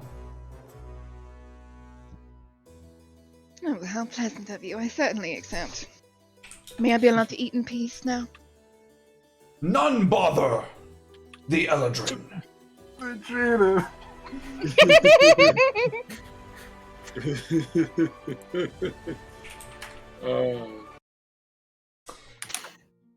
Vaughn just feels bad for his fans.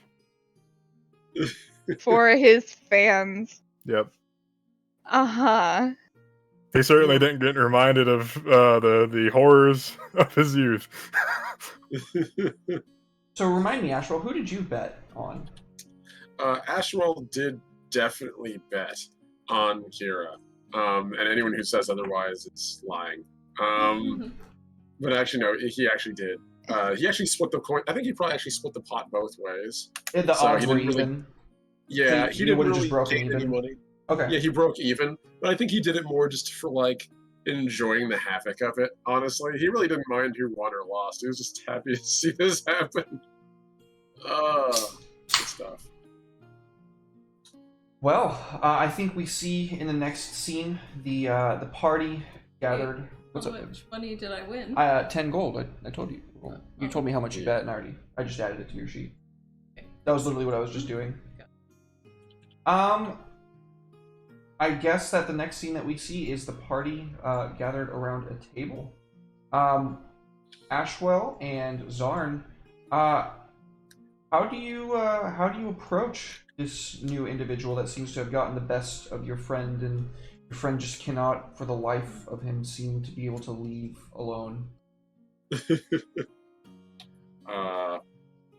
The second that the fight is over, Ashwell is going to walk up and extend a gloved hand and say, "Very well fought. I like that. Nice to meet you, Ashwell. I apologize for my friend." He's going to point over to Vaunt at the moment. You started this. Kira offers their hand in return, less like a shake and more like they expect you to kiss their hand, like, you know, the back of their hand proffered. He'd take it, nod, and bring it to the front of his mask, and then release it.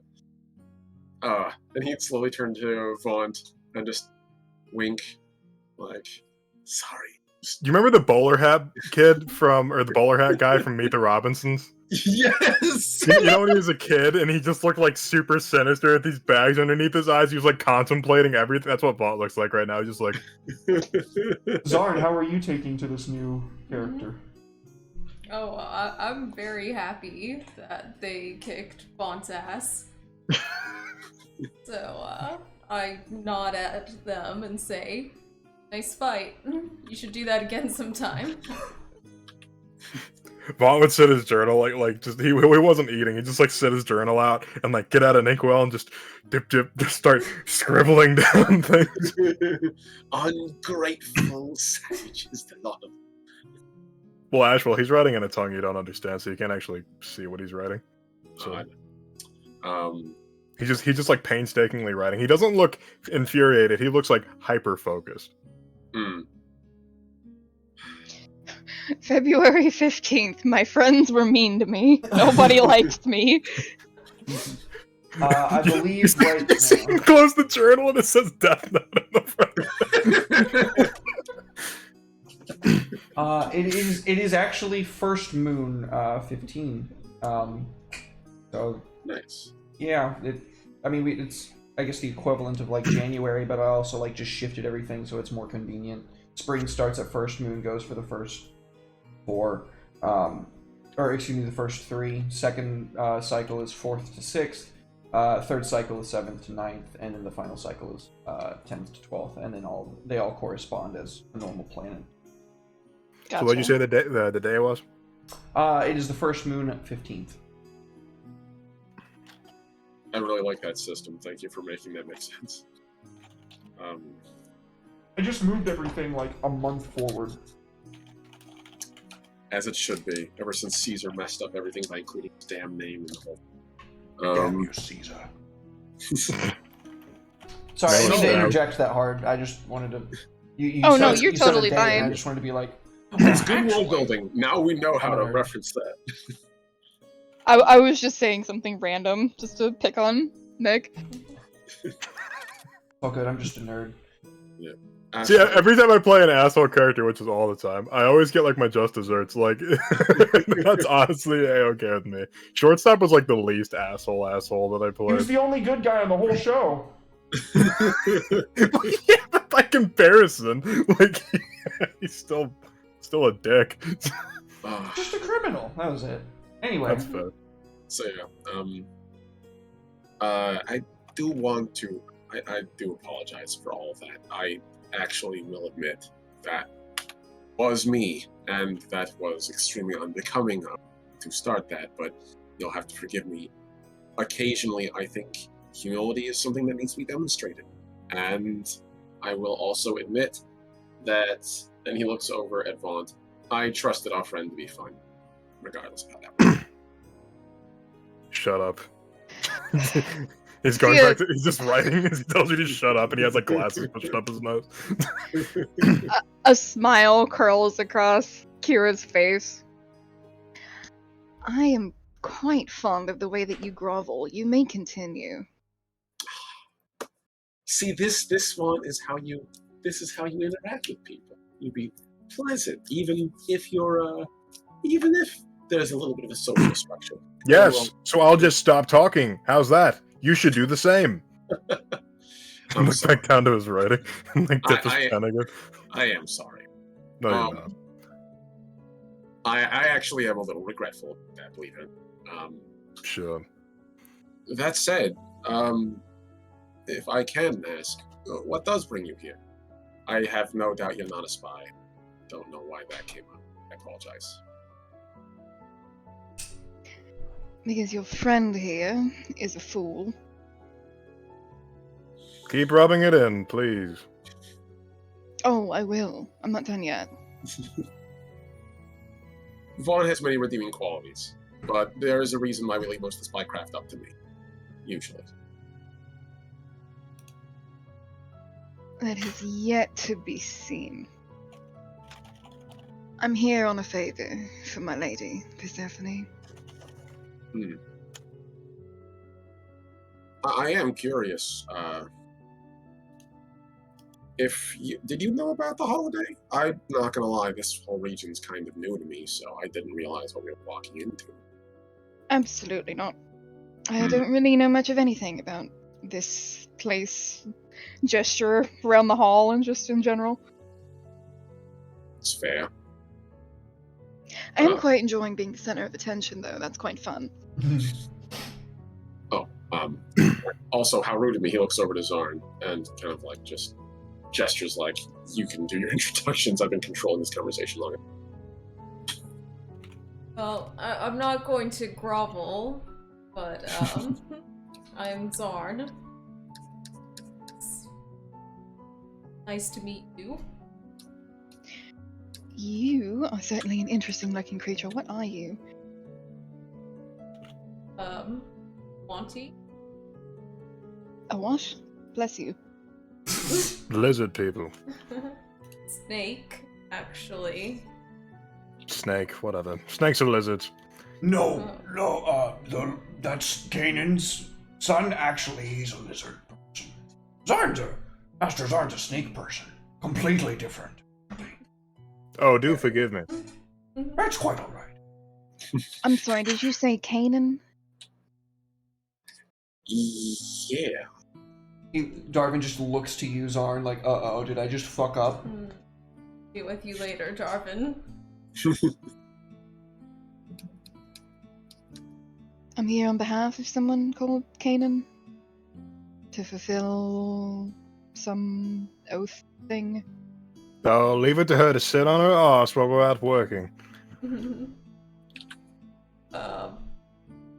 Hayden is merely another one of our party members who did not accompany us on this journey. Kira makes a face like, ah, fuck. Unfortunately, then you're the people that I'm looking for. Unfortunate, Vaughn would say. Like, echo that and he'd keep writing. Wait, Kanan has that kind of... No. Absolutely not. Enlighten me if you'd be so kind. Persephone has requested that I fulfill her bargain.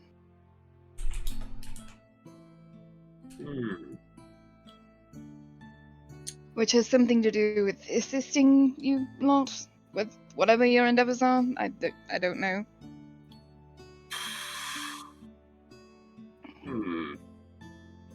Looks over at Zarn. So you're saying Persephone sent you to help us? Yes. So she has that Kanan has some type of entanglement with this Persephone person. So I guess it's not completely far-fetched.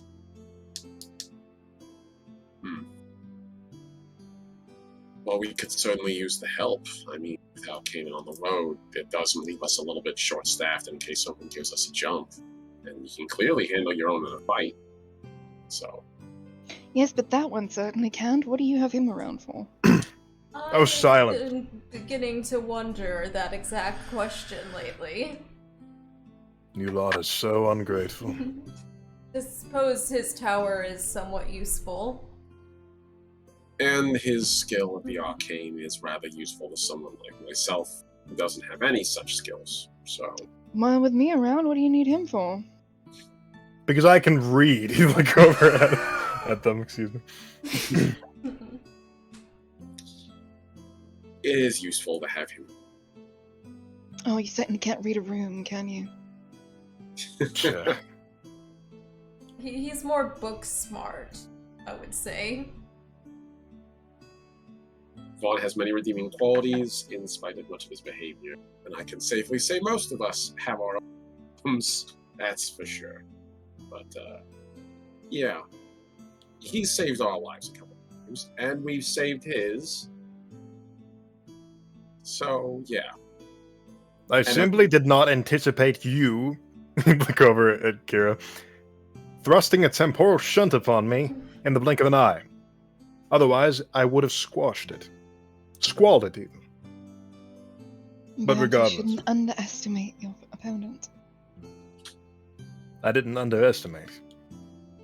I just didn't think it through. He looked down on the page and keep writing. It was kind of impressive, though, actually. Yes, it was, wasn't it? Examine their nails. As far as you're all concerned, Kira just did Vaughn's thing to Vaughn. Yeah. Like, that's literally, Yeah. like, his thing. And, like, Kira just did that to Vaughn. Yeah.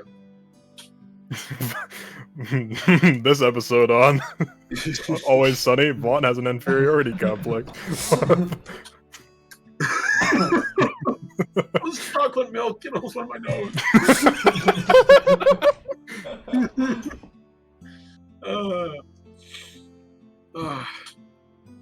Well then,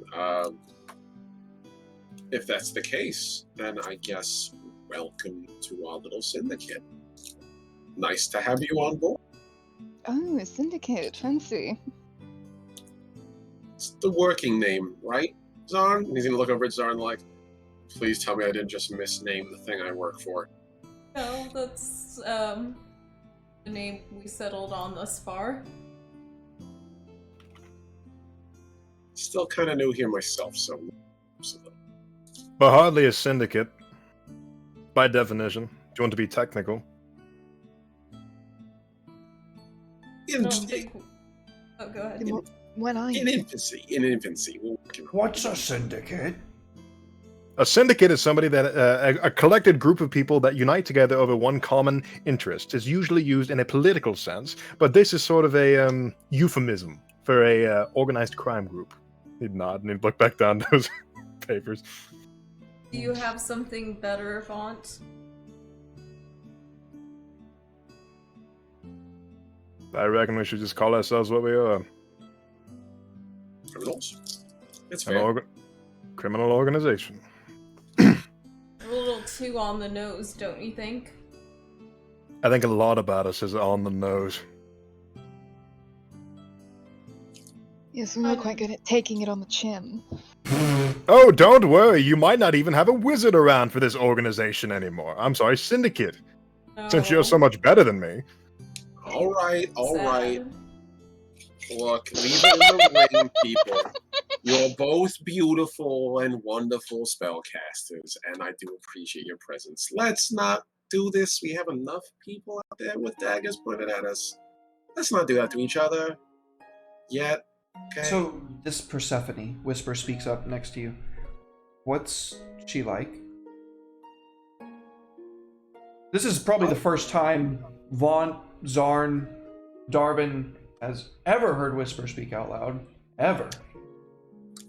How long have you been sitting there? Look over. How rude of me. My apprentice, Whisper. Whisper? Lady...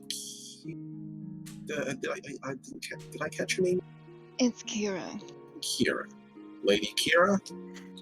Whisper. Whisper, Kira.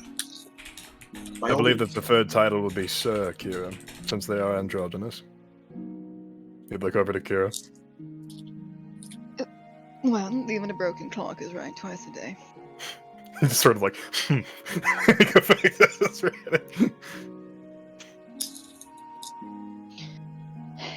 Yes.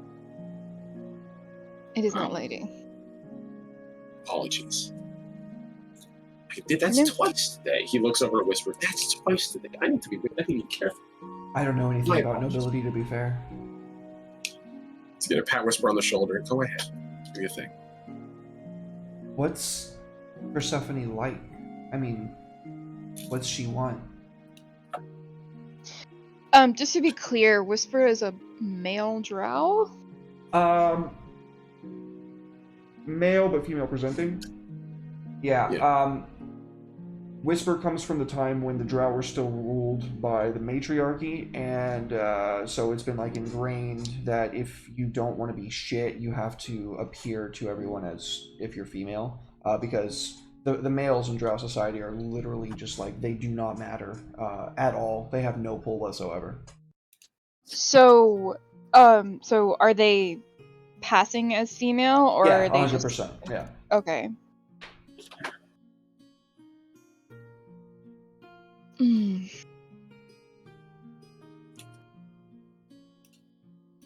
She's very good, I'll say. Was very good to me. I don't think you'd care for her. But Ashwell says that the other choice, that Talia's no better. I mean, no offense, Ashwell, but he doesn't really know anything about her either. I don't know where I fit in to any of this. Where we fit in, I guess. It's all very confusing. I've been wondering the same thing. Yeah. At what point... Darvin finishes his drink. At what point are we gonna start making an actual decision around here? And I'm sorry, Master Zarn, if I'm going too far. I've had, like, 24 tankards at this point, and I'm starting to feel it. I merely wants to know, what's the point? What are we doing all this for? Doing a lot of legwork? I'm not really used to killing people, but I've killed people. Maybe don't say that so out loud in front of... And he sort of gestures vaguely to everyone else in there. He gets really close to you. He's across the table from you, Ashwell. He gets really close to you. I'm real sorry about that, Ashwell. You're so sneaky, and you're so good with these things. I'm so sorry. It's okay. It's okay. His beard is like dipping in your soup, like. He's leaning over. Buddy. Like, and just like over to Kira, and Zarn's like, he's fine. He's quite drunk. He'll be fine. Drunken dwarves. Check his head. I've seen it all. He does raise a point, though. We should probably talk about that soon. Talk about what? We're going to be existential now? Talk about the quite literal nature and existence of us? We have our own individual reasons. Should we go somewhere a bit more private? Away from humans, yes, he'd stand up. I think that's a good idea. Yeah, let's tolerate one, though. He stands up. Wherever you guys want to go. You go to the cottage. Yeah, Bond's gonna put his hand on his page and you'd see all the ink like instantaneously dry and he'd snap it shut. Aren't you fancy? Mm-hmm. Prestidigitation. Oh, that is cozy AF. Oh, I haven't opened it up yet. Maybe I should. Zarn, you get a sinking feeling that you've been here before. When you arrive, it looks so familiar. There's this grape vineyard out front, and give me a history check, actually, Zarn. I know what this is.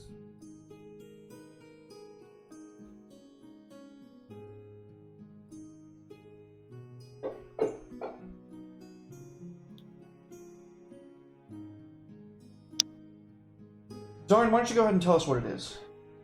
This is the Raven Queen. No, not exactly. No? This is actually a demi-plane that belongs to the Summer Court. That's what, yeah. As far as you know, they are allied with the Queen of Crows, yeah. You arrive to the gate, and when Kira places the key into it and turns the lock, it looks the same from outside that it does on the inn, but when you do move inside, you can all feel this like film membrane that you're like passing over as soon as you cross through the gatehouse, and you find yourselves in the most pleasant, luxurious cabin that you've probably ever been to. It's got all the amenities that you could ask for. There's ample room for everyone, and there's even a meal laid out for you. Honeyed mead for the dwarf. Zarn, what would you drink with your eggs for dinner?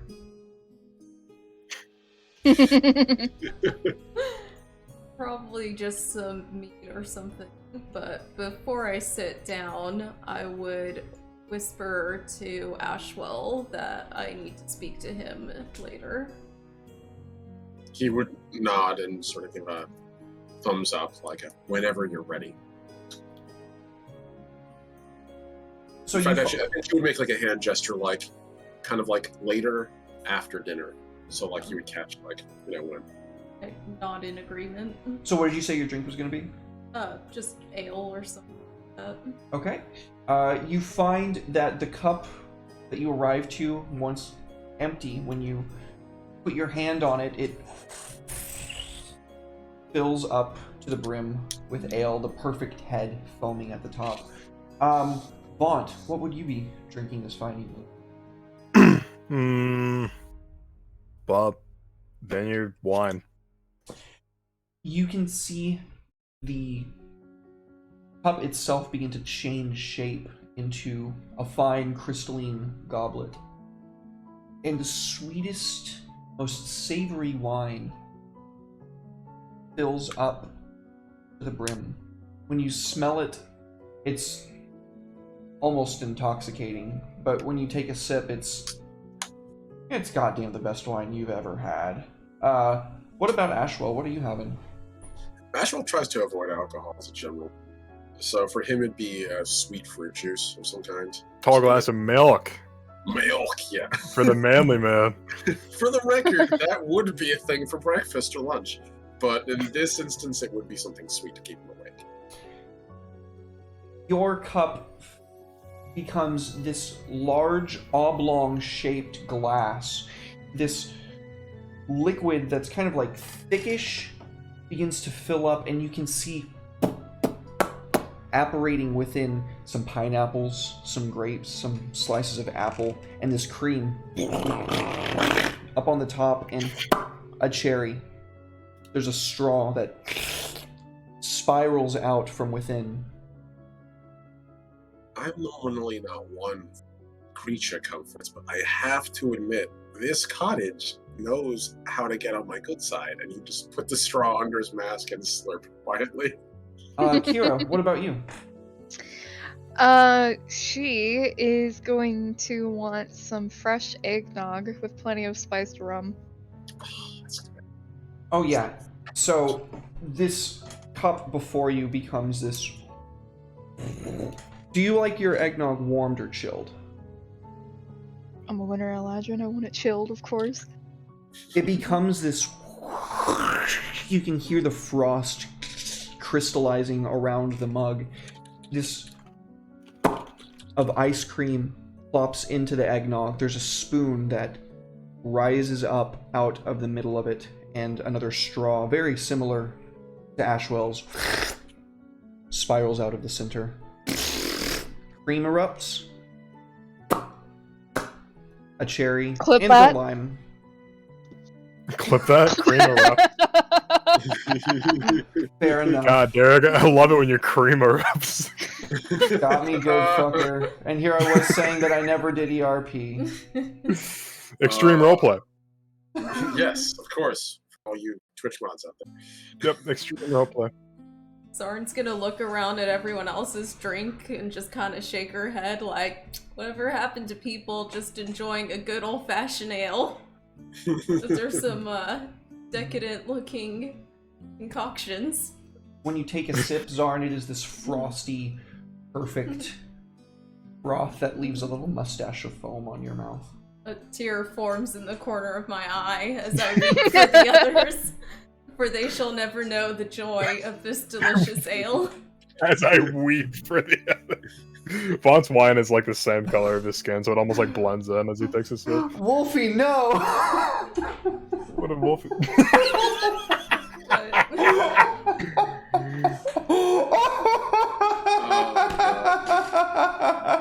Oh, that's fucking funny. Oh, that's fucking funny. Okay. Darvin, for the record, has a nice frosty glass of mead that operates for him. And for Whisper, there is a very strange purple, thick drink that comes in. None of you immediately recognize this. If you want to take a guess, you're going to have to make an Arcana check. You know what? I'm just going to take it on the principle that Ashwell might not know anything about Arcana, but might know something about weird drinks other people would drink. At least someone who poisons people. And if not, then it wouldn't be beyond surprise of, oh, there's no way I would know this. Zarn, you've heard that drow raised in the Underdark tend to like to drink like spider milk, especially when they're young. It's said to have like mild hallucinatory properties. And yeah, once Whisper starts taking a little sip, they just kind of like stare off over to the fire and just pleasantly smile. Darvin seems to be having the exact same experience with the mead. That's some good mead. Mead in my setting... Sorry, go ahead. No. I was just going to mead in my setting is... it's only available to noble dwarves, typically, or if they trade it. And it is called the Nectar of the Gods for a reason. They literally... it literally brings their souls closer to their god for a period of time. And he seems to at least be experiencing that right now, if not actually going through it.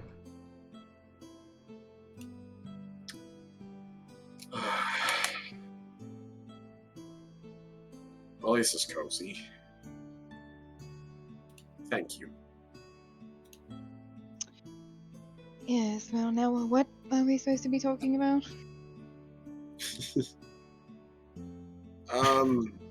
Vaughn was just silent, even though he was the reason that they're out here. It's very complicated.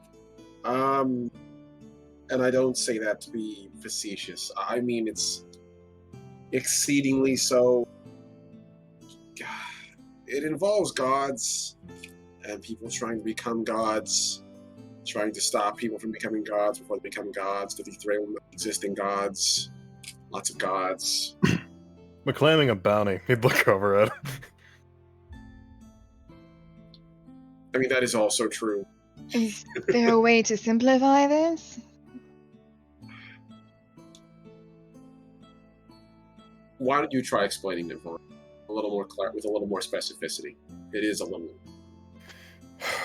If I must, he'd open up his logbook and I'd just like flip through the pages. Let's see, where do I begin?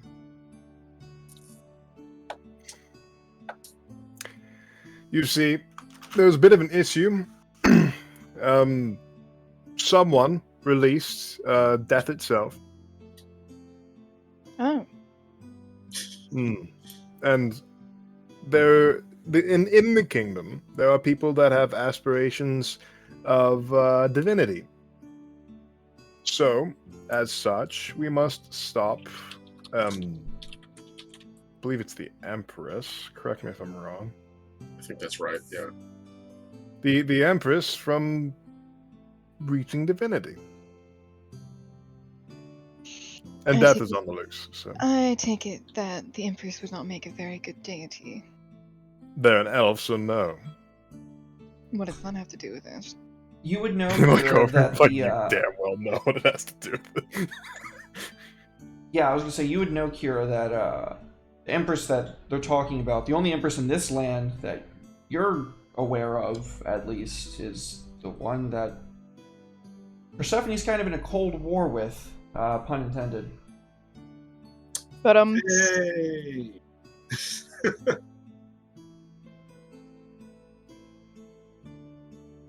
Oh, so is it Talia?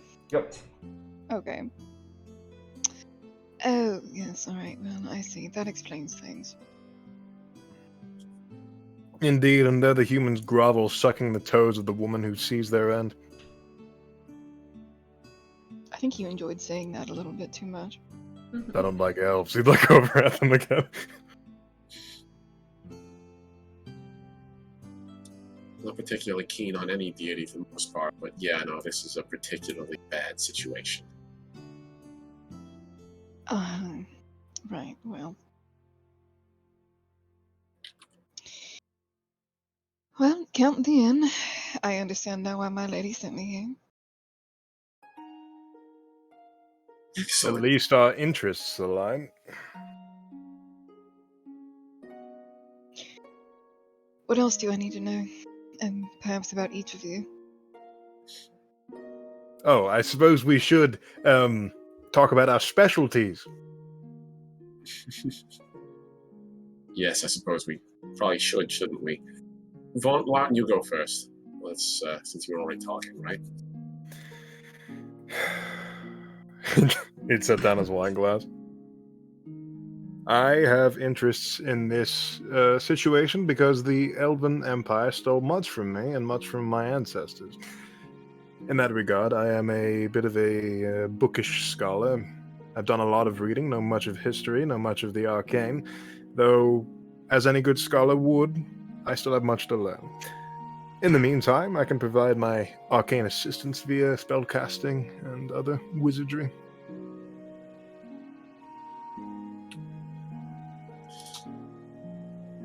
I am myself, actually, long-term. The proper term would be thief, or I suppose a nicer way of putting it would be hired muscle of a sorts. Knave. Yeah, not that. That's incorrect. A knave. And my primary job is to ensure that I, one, keep an eye out for anyone who might be trying to approach us from a clandestine. Two, to handle discreetly threats to our persons. And three, the Vega gets, it seems like the number grows every single day. Also, I'm currently in the process of training my own little group. As far as why I'm here, well, let's just say I have much reason to disdain the nobility. And just one more excuse to knock them over, I'll take it.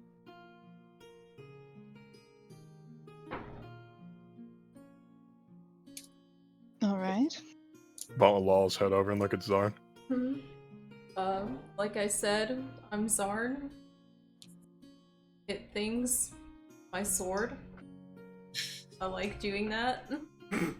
It's kind of my specialty.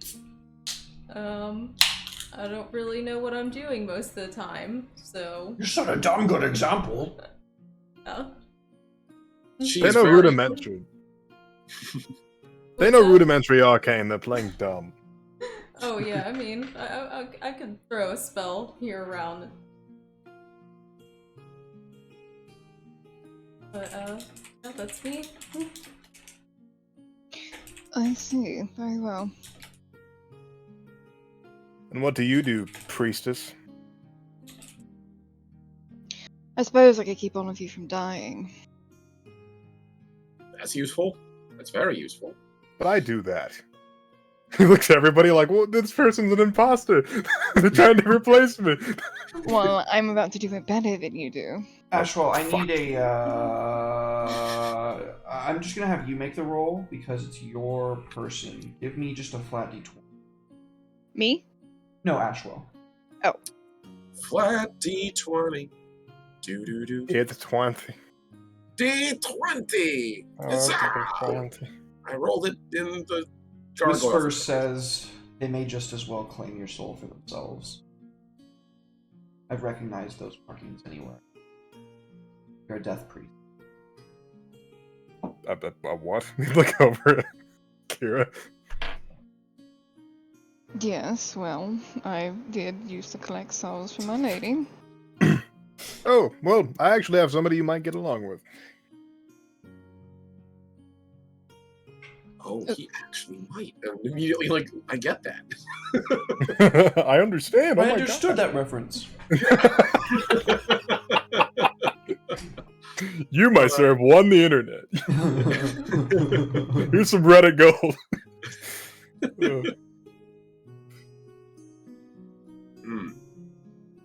So, obviously, I take it that is not going to occur here then. Well, just don't piss me off.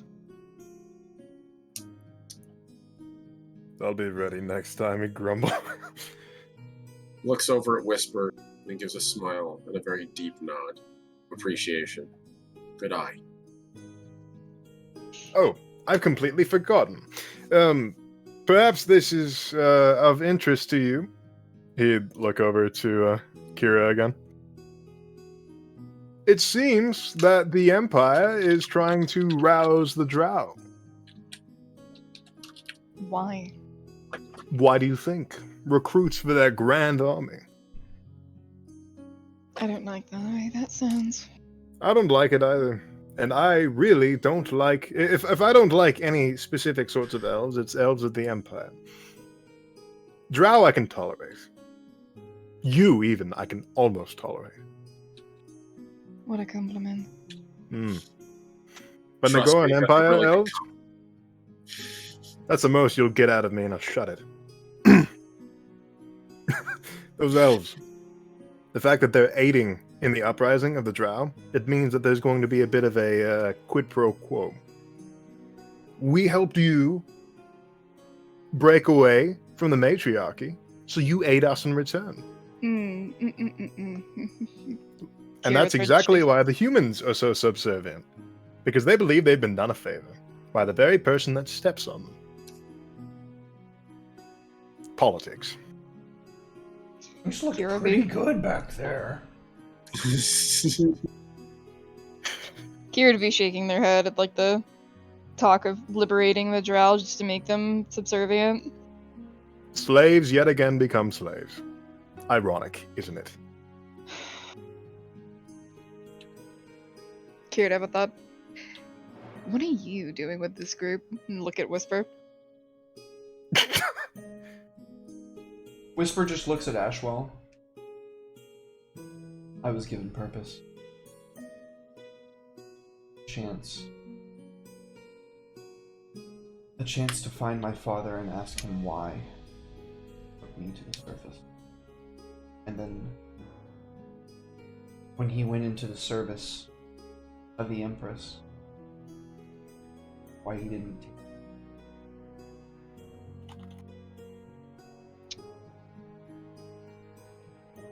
Just so. So your father didn't want you to grow up to be a terrible tyrant like all your sistren?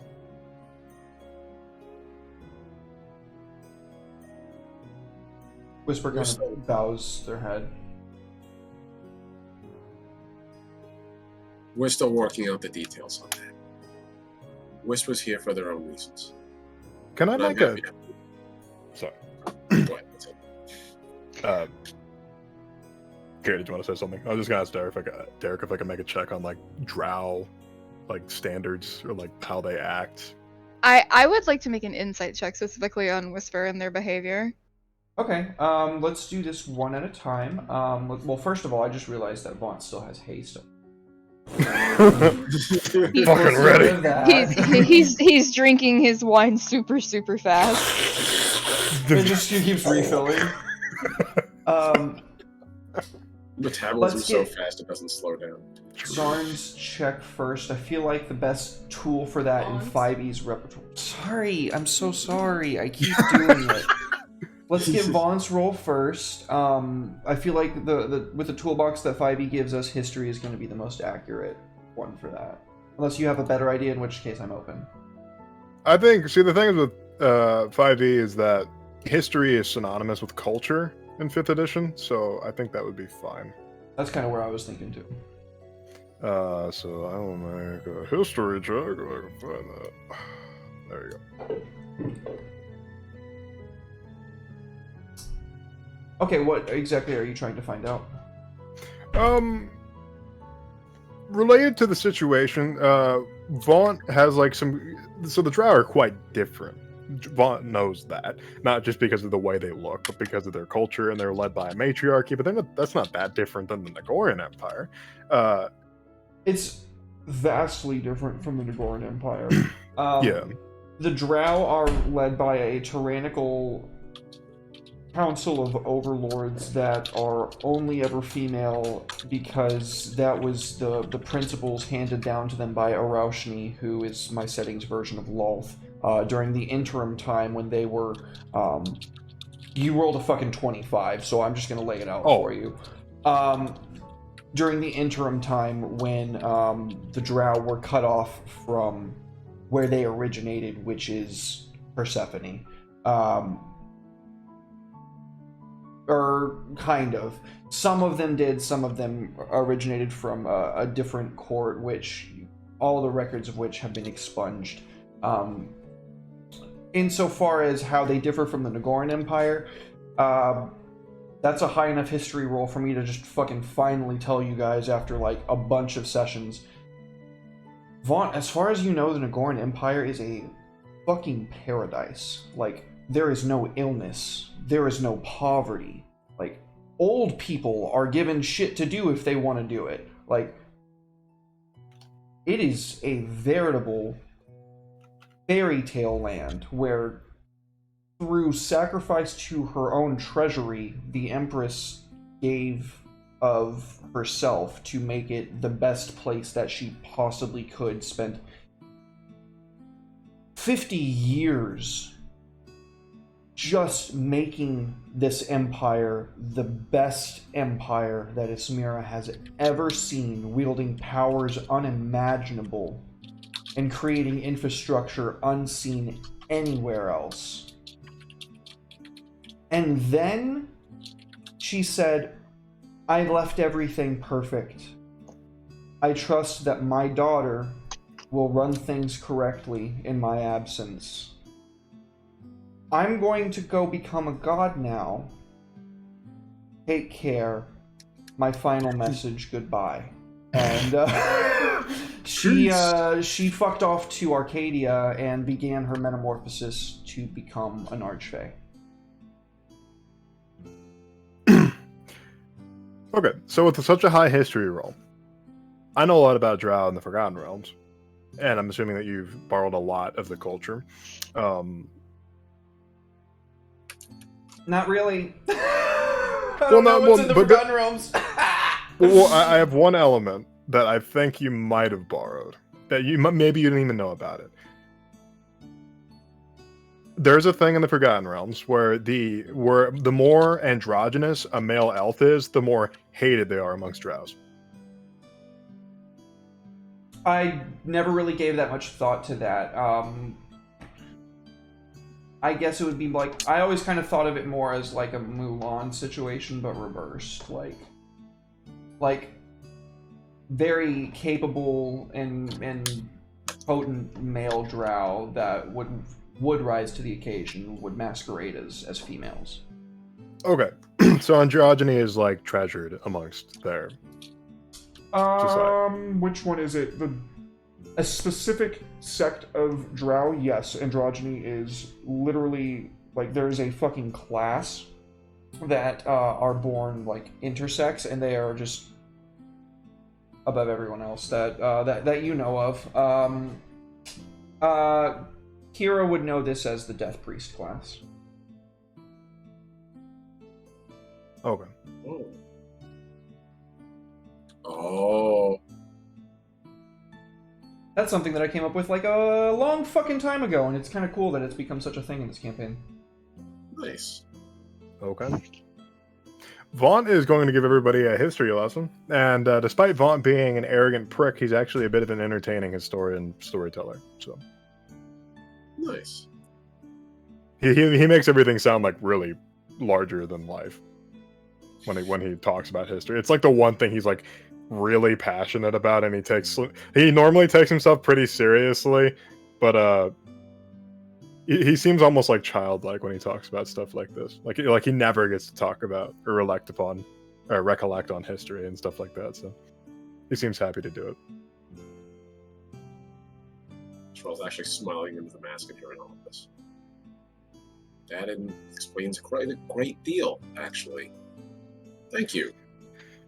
Indeed, and often when a parent is godly, divine, or seen as something larger than life, their child is often envious, and thus ends empires and ends ages of greatness. It's easy to cross-examine it from other cultures and other empires across the world.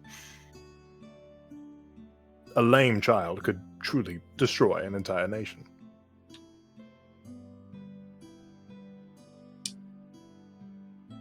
Interesting.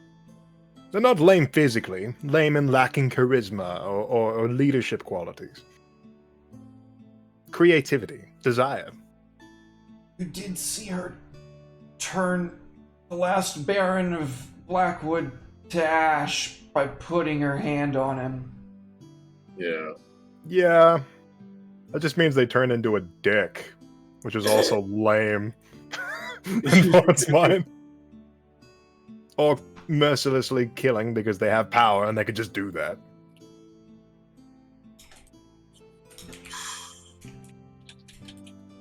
Well, regardless, it is something we have to deal with, unfortunately, now. So, not that I'm not absolutely, completely content to find any reason to take them down the peg. So, works for me. I am more than happy to lend my services, so as long as things come out all right for me and mine on the end. And by me and mine, I mean me only. And if you happen to do well in the off chance, fine, good, great. Whoopee.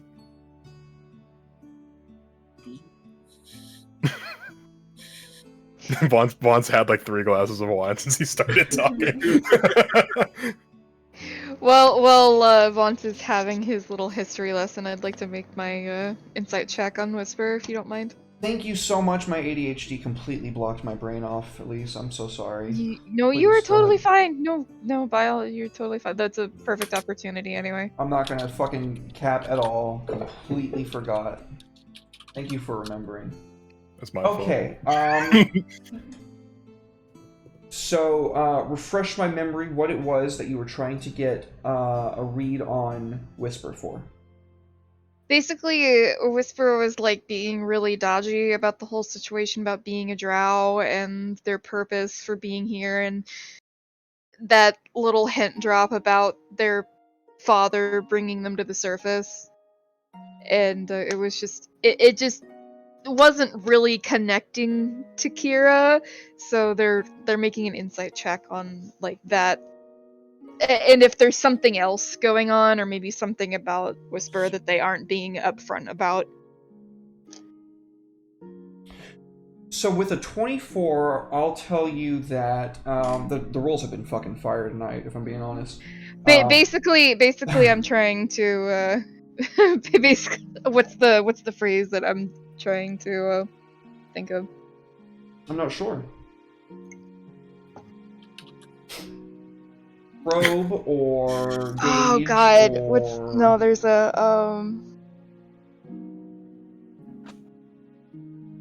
I'm trying to look past like Whisper passing for female because Kira's suspicious that there's something going on with them. Oh, Because you definitely recognize that, like, the extra padding that they put into their top doesn't move with them like the way that their body would.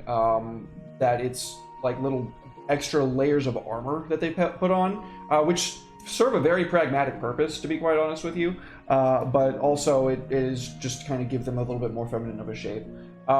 You also can plainly tell that they are familiar with stories of Eladrin, and they are quite impressed with you.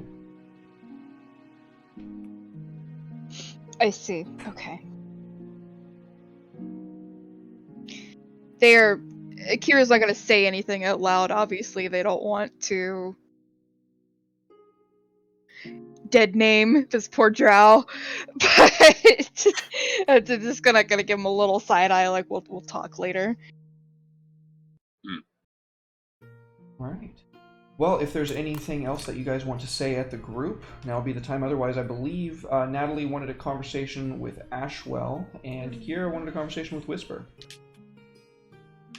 Mons is gonna go talk to Rosie Palmer and her 5 sisters.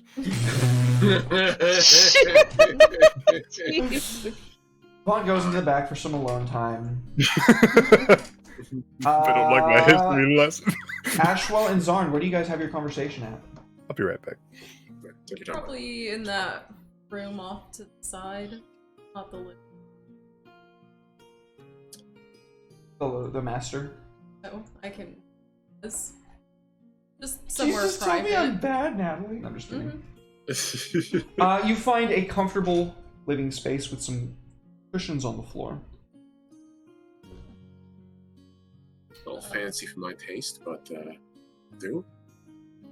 I figure I should tell you this information private first.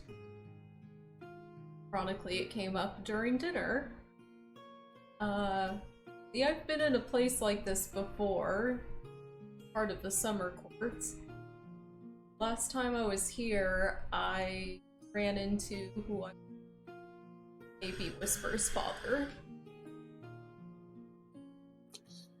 He takes a moment and just like adjusts his posture, and then goes to sit down over here on the bed, and just like plops down and just. That is a thing we need to talk about, isn't it? You think you met Whisper's father? And he's gonna just very quickly look over at the door. Can I make a perception check just to make sure nobody's listening in on us? Certainly. Okay. Bam. I'll bless that if I have to. I would recommend it. Bless. That is exactly what you needed. You can hear the ragged breathing of a drunk Darvin on the opposite side of the door. He's just gonna hold up a finger 1 second, and he's gonna walk over the door, just gently open it up. He falls inward and like clatters to his knees. I'm sorry. It's okay. It's okay. You're in there with my master, and I wanted to make sure that you were talking to her like the lady she is. She deserves all the respect that you are capable of, and you should know that she's special. Darvin, I will put you back in the hole I found you in.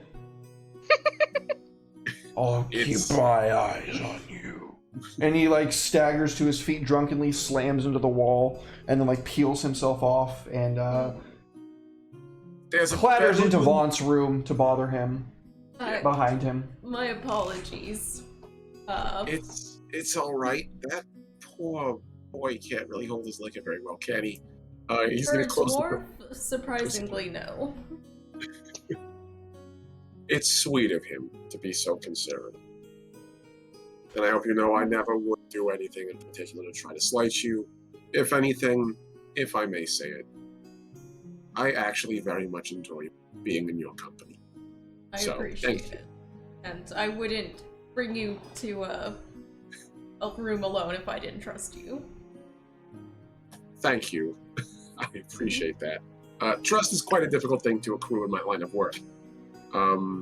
So, Indeed. what about Whisper's father? I've only heard little bits and pieces. I knew you all ran into him. I realized it was literally gestures at the room. Not in this exact location per se, but similar. It's also visiting area that Kate and I were. A bit foggy on the details, you see. He didn't make quite a big impression on us at the time. Nervous little fellow. Very anxious. His name was Debbie? Debbie. We were surprised too, and that's probably the most significant detail I remember. Huh. That's almost disappointing. Everything I heard from Whisper about her father. He was, or presumably still is, in service of Empress Talia. That bit is true.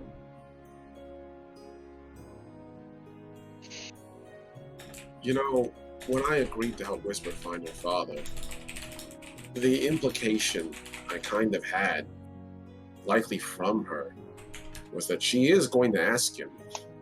And then honestly, she's probably gonna... And he just sort of like makes that cutting throat gesture across his neck. Because he did pretty wrong by her. I don't know how she's gonna take that. Do you have any idea how we could get in contact with him again? Besides, I mean, if we keep on the path we're gonna go, wow, we're contemplating regicide here. So, probably going to kill our way through all the Empress's courtiers and knights and noble coterie to get to them. So we're probably going to run across them eventually. Yes. I don't get the feeling he was particularly high up in her rankings, though he was certainly no foot soldier. That is curious. Thank you for telling me this, by the way. Of course.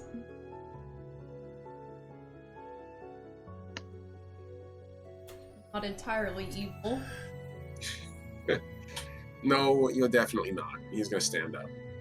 I make a point of hunting evil things, for the most part. Truly evil in the meaningful ways, not in the way Vaunt is, or even... What even the fuck? The fuck does that mean? First thing Good he hears time. coming back. Good I time don't to come think back. you searched the room thoroughly enough. You're right, I'll be back. Yeah. I hunt things that are evil in the way that matters. And I'm quite grateful to be working for people that I think maybe we can manage some, dare I say, good together. So thank you for... Hopefully me and Whisper can get to the bottom of this whole thing. I imagine she'd be quite happy to get out on the other side of it, one way or another. Also, I saw you took up a couple of your own assistants, as it were, recently. Yes. Thought it was time I had a bit of a retinue of my own. Good luck. It's interesting experience. I went for a bit of a different approach than you did, so we'll see how that pans out. I'm sure they'll do good. I did have one final thing I wanted to ask you very quickly. What's And that? he goes over to the door just to check one more time. There's nobody Nobody's out. there. Mhm. Okay, close the door again. You can hear Darvin making a ruckus in Vaunt's room though. No. Fuck you. Fuck you.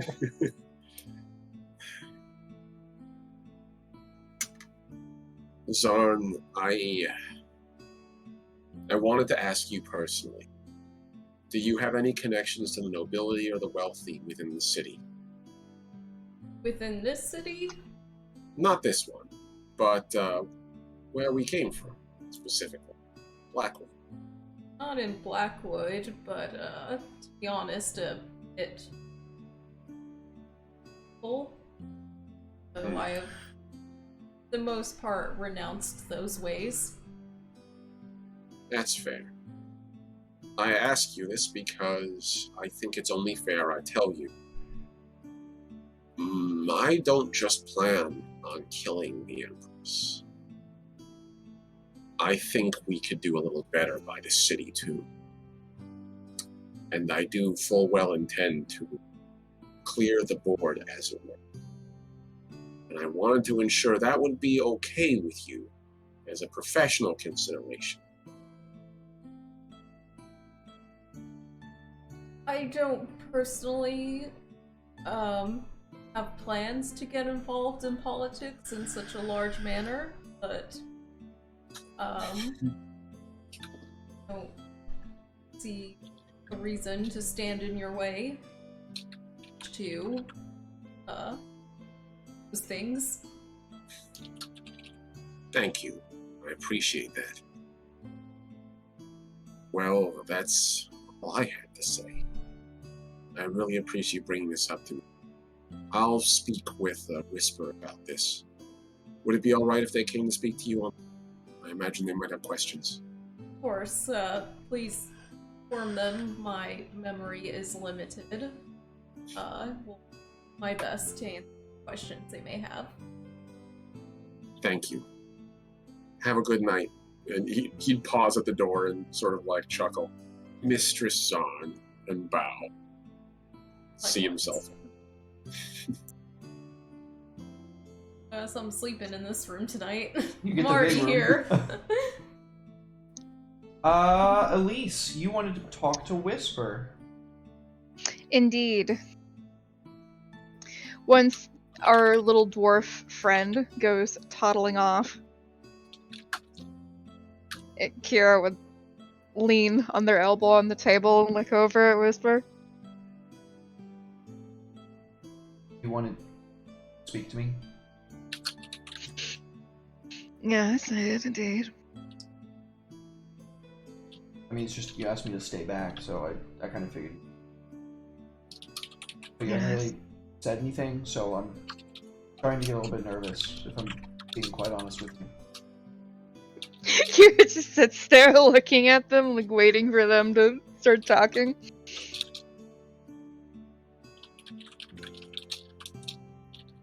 I don't really know any drow, and from what I understand, kind of a crapshoot between whether we become one of you or an autumn when we die. So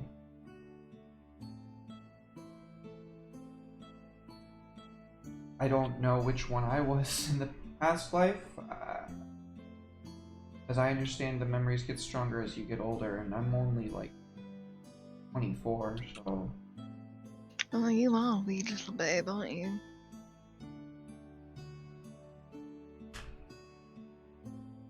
Just shrugs.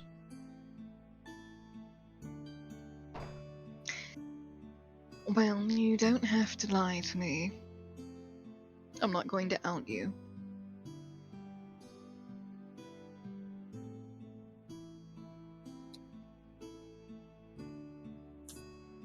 The only thing that I really have to remember my last life by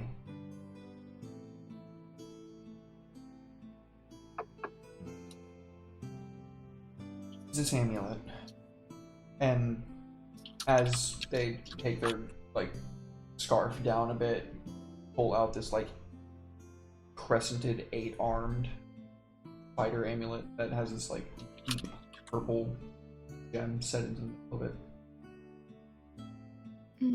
How did you come across that? I was told it was my mother's.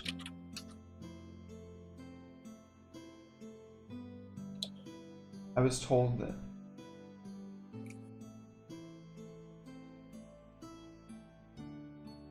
she was the archpriestess of the City of Secrets,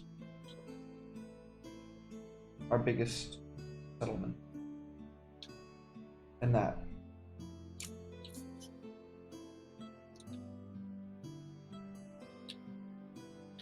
when Persephone descended upon the city, my mother was the first one that she... I don't hate her, you know. Maybe I should, but... My dad also told me that my mom was a real bitch. Well, if she was that high up in the matriarchy, I'm certain that she was. As far as you're concerned, this was literally the highest bitch up in the matriarchy. Yep. Ah, yes, the official title, highest bitch. I love that at court. Oh, most high. Yes. Please refer to me as highest bitch. Thank you. Colloquial.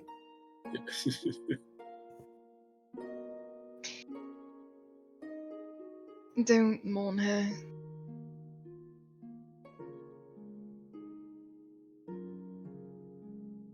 I just... Despite everything, I wish I had gotten to know her. Well, being what you are. Kind of whisper up and down. She wouldn't have wanted to get to know you. No, I'd have been spider food. And she smiles at you. I know that. And you can see like tears waiting to well in her eyes. But still, women are stronger than men. We're the only one capable of bringing forth life. All men can do is take it. No, dear, that is not true. Unless you're a conjuration wizard, in which case.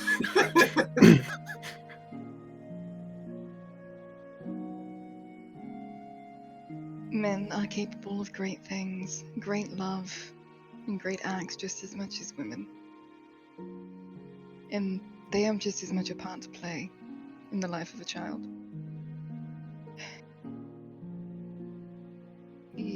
All male drowned deserve better than what they receive. Trust me.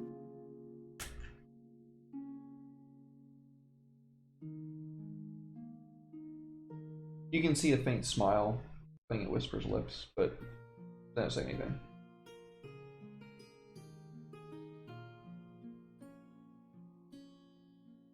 You don't have to pretend to be something that you're not, because you think it would earn you more respect. You should be who you are, because you want to be that person, not because someone else is making you do it.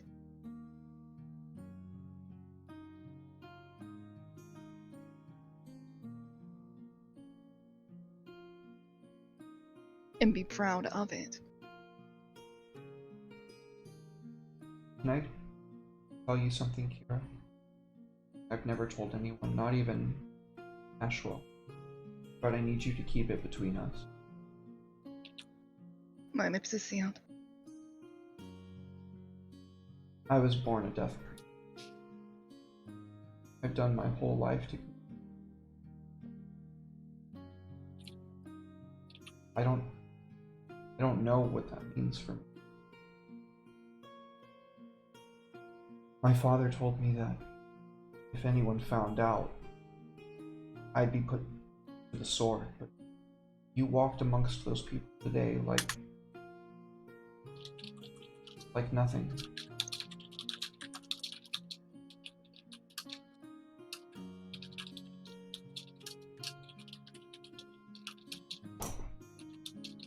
That is a difficult burden to bear.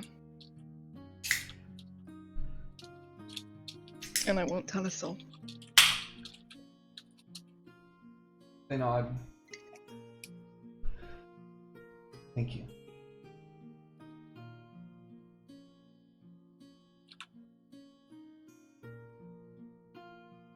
I will think on what you said. And I hope you think on what I said. I will.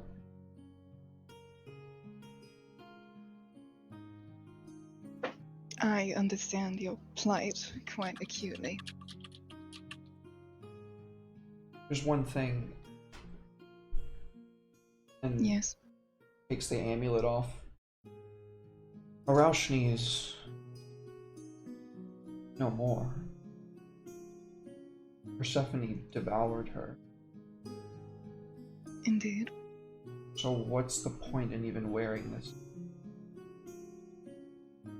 Remember my mother, a woman that would have killed me out of fear that I would have usurped her place as the rightful ruler of our people?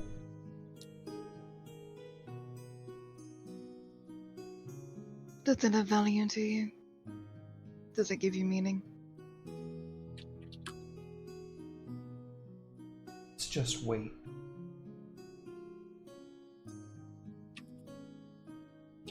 It's just dead weight. And then if it's nothing but a lodestone, cast it. Cast it off. Without another word, Whisper stands up, marches out the back door, and if you watch, they throw this amulet into the lake of a pocket dimension that no one will ever.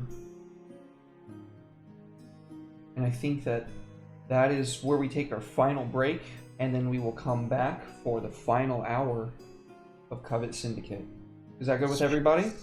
Mm-hmm. Sounds great. Fantastic. All right, be right back, you guys. Give us a quick 5 to 10, and we shall return.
Welcome back, everybody. Thank you so much for your patience. I certainly do appreciate it. Shoutouts to Will, who just blew a divine intervention all over the screen. Holy shit.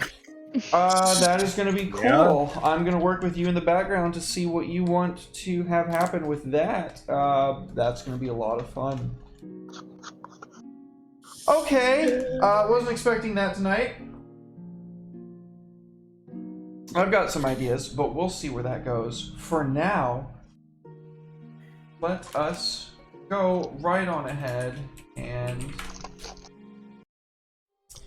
as our party returns, they have left this peaceful cottage having fully rested and recuperated. I'm going to go ahead and put us back onto the Emerald Sea region, and I believe we said at the beginning of the session that we're going to have Kira on the map to represent the party. And me! You. And me! Oh man, my mouse is trying to die on me, and it wants to double click all the time. It's a problem.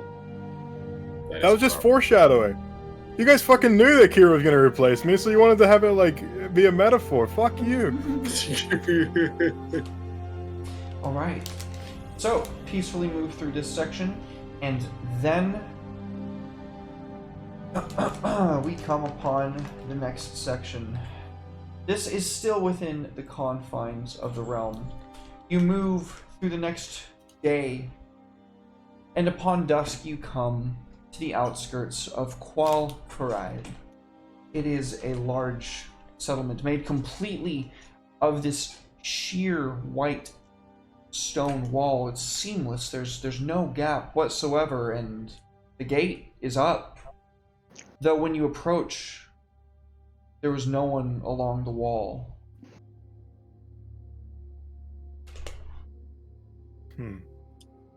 Well, that's unusual, right? Is somebody with a French accent gonna come up to the ramparts and start mocking us? Best Oh no. Monty Python reference? Yeah, spit in your general direction. I speak in your general direction. Nobody comes up to the wall. No. Hello?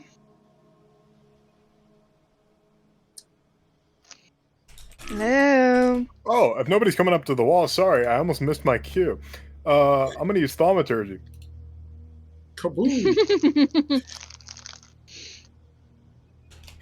Vaughn's gonna walk up and just knock, and you're gonna hear it's gonna just like be a really loud noise. Nothing says hello like a sonic.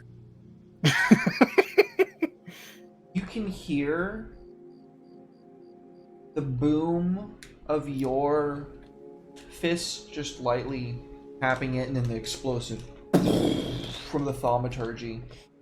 And then somewhere, way off in the distance,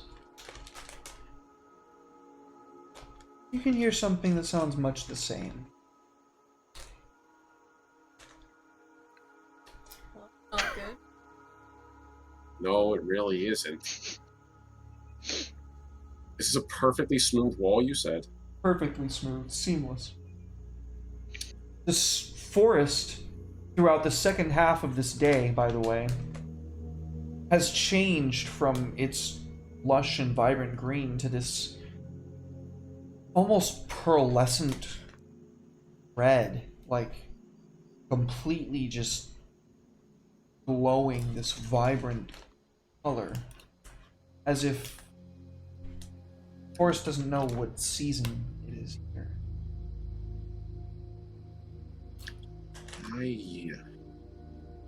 I think I need to go take a look. Something's wrong about this.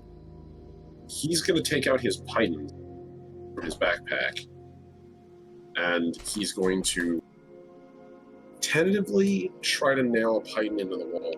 See if he can start making handholds to climb.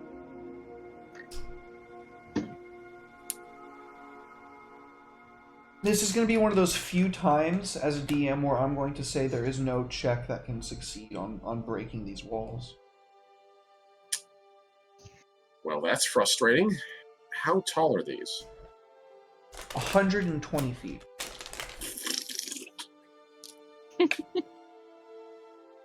Okay, that rules out a lot of things. Literally taps the wall, taps it again, squints at the mask, taps one more time. Yeah, no, that's not happening. Puts the pen. Are you having fun making little sounds over there? It's, I mean, as opposed to your big sounds. just Yes. literally that What? gesture. Over, down, by Kira. Yes. Vaughn would just be looking up at the wall, like unimpressed, like, And whatever it is, that's effectively impervious. to Zarn, physical you're the only force. one that's not doing anything. Let me have a perception check from you.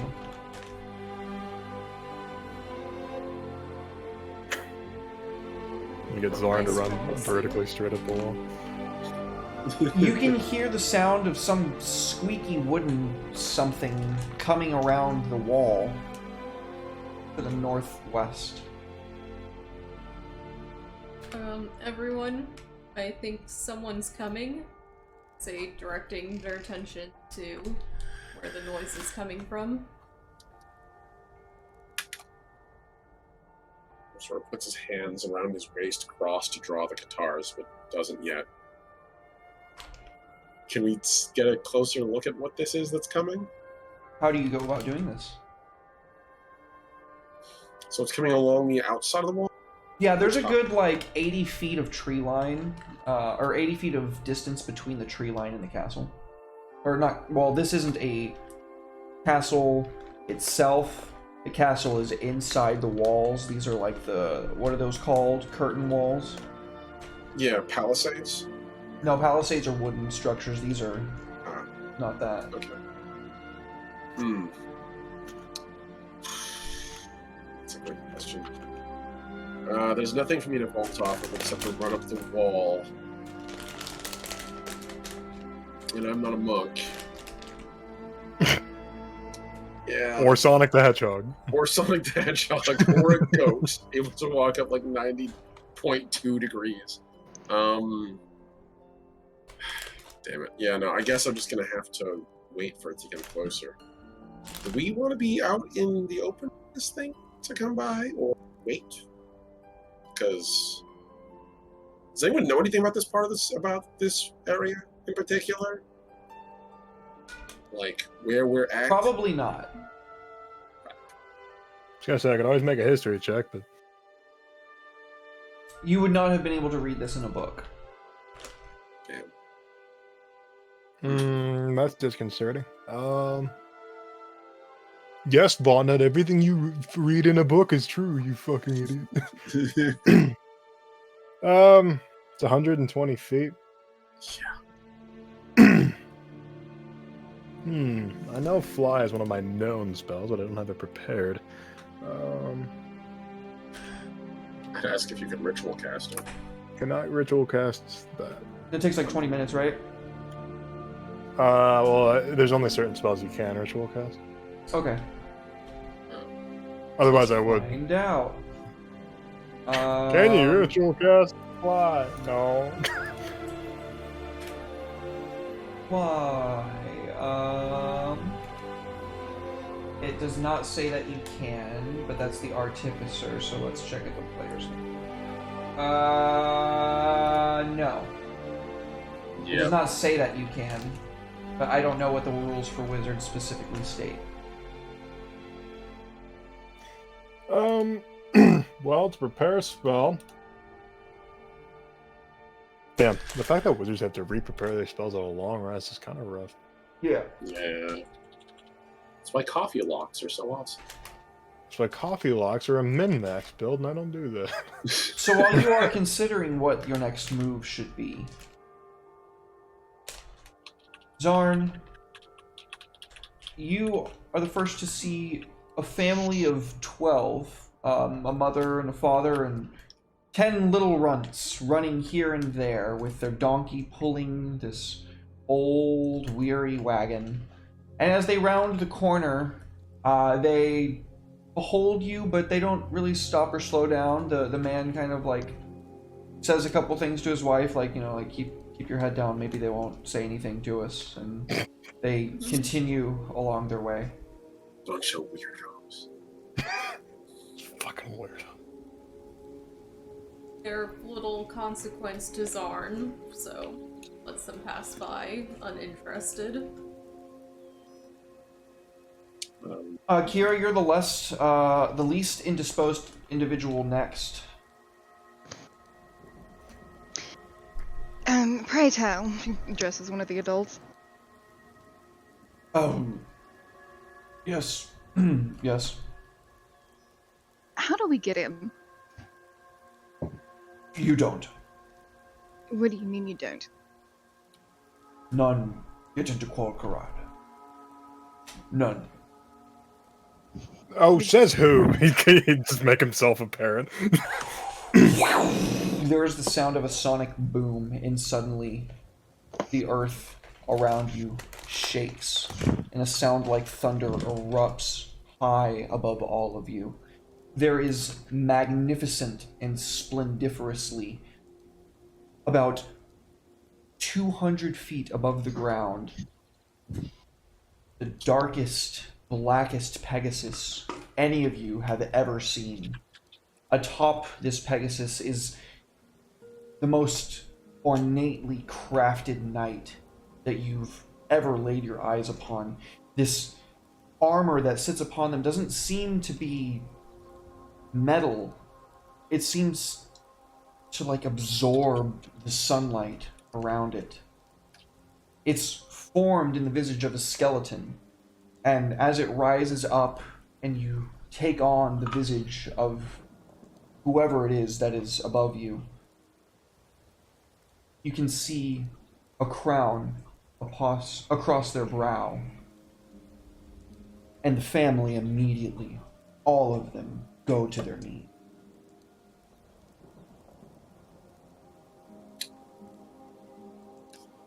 Azrael slowly puts away the pipe and just kind of looks up at that. Sort of gestures to literally anyone else. So, any answers on that then? Or Well, I'm just gonna look, just like, have his finger and like flip through pages of his spellbook with his staff like caught in the crook of his arm. Just a moment, I have something for this. You can hear this voice booming, though it sounds like a whisper. Days.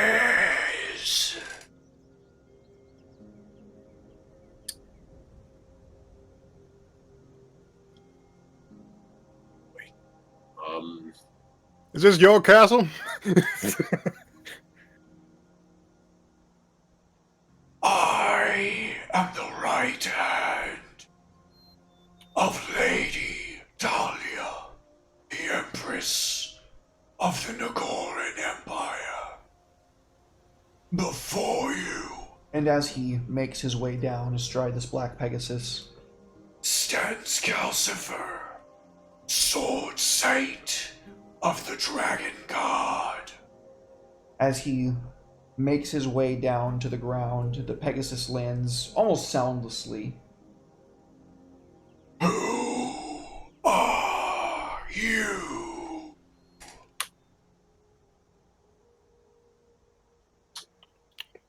Just some travelers passing through. You can all see him Clearly. wisp his hands around, and there's this glow of green. The sun, this black figure, quickly passes over it, and this baleful green orb shines 120 feet centered on him, right around all of you, enveloped in this light. Well then. You beckon at the gates of my lady's seat. This place is not for you. I would just like to say I personally did no beckoning. I was just standing here. pardon us, Ashral's gonna sort of step forward and then just awkwardly kneel a little bit and bite his lip as he does so under his mask, out of frustration that he's even doing this incredibly supplicant gesture towards someone who clearly is a noble of some kind. We didn't mean to disturb you, and in fact, we know little of this place. We were just hoping to continue along the road. Is there a way for us to go around without perhaps entering your city if we aren't allowed access? I'm rolling a d20. Can you give me strongholds real quick, just so I don't have to look it up? It's right there. Second book. Okay. Book. Thick book.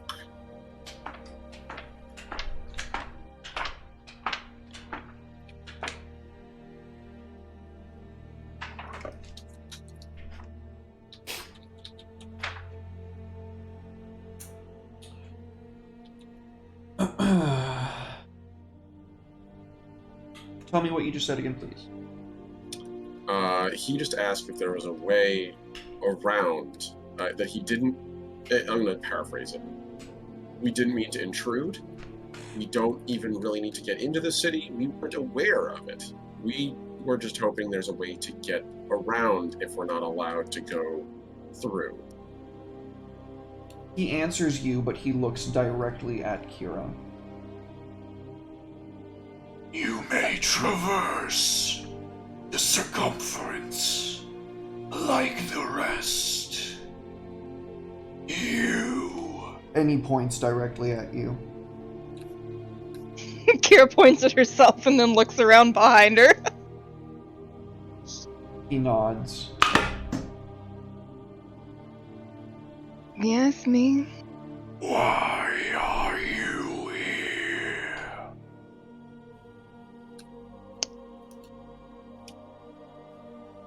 Because my lady bids it. I am to fulfill a debt on her behalf to these lot. Mine would bid that I destroy you right here and now. And you can see his hand hovering over his sword. But the tenuous treaty forbids such things. Be seen in here again. I will be forced to get creative. Very well, you shall never set eyes on me again. The rest of you, He says as he looks from each one another. I shall place upon mine mark for the time you spend in my lady's domain shall not go unwatched.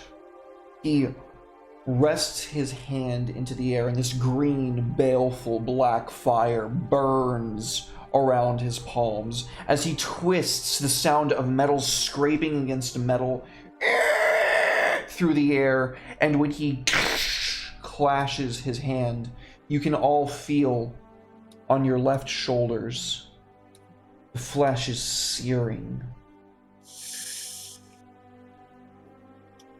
And the mark left upon you is all that remains, for in a moment, a sonic boom wavers through the air, and Calcifer, Sword Saint of the Nagorn Empire, is gone.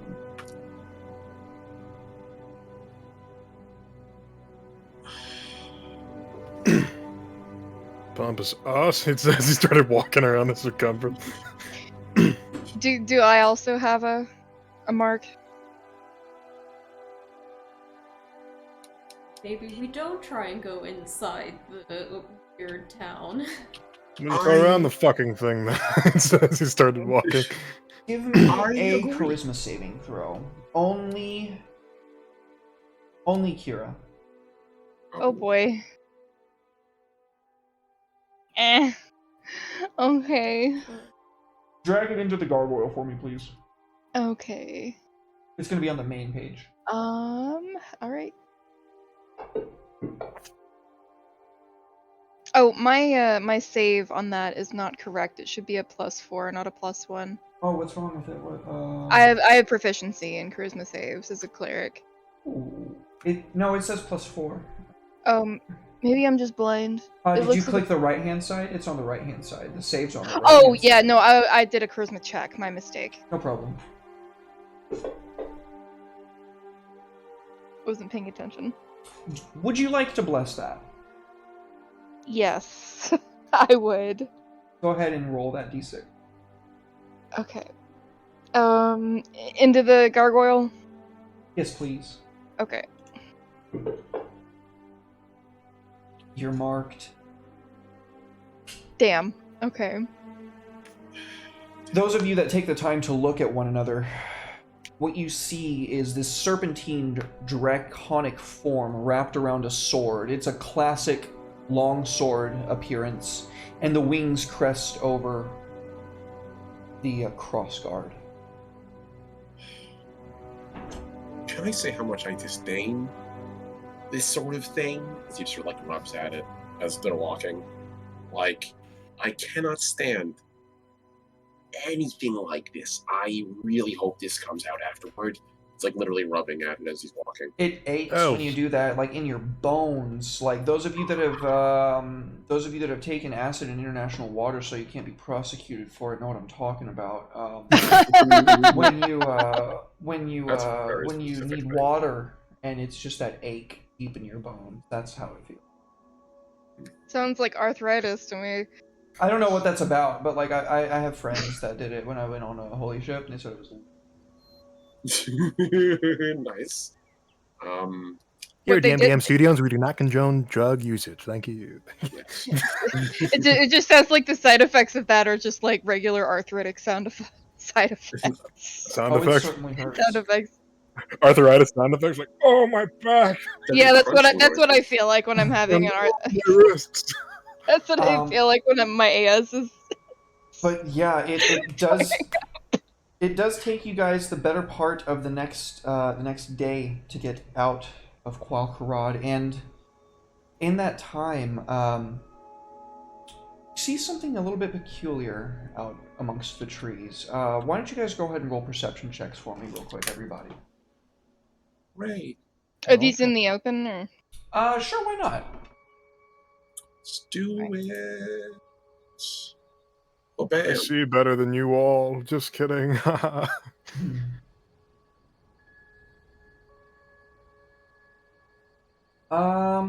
Waiting on Zarn.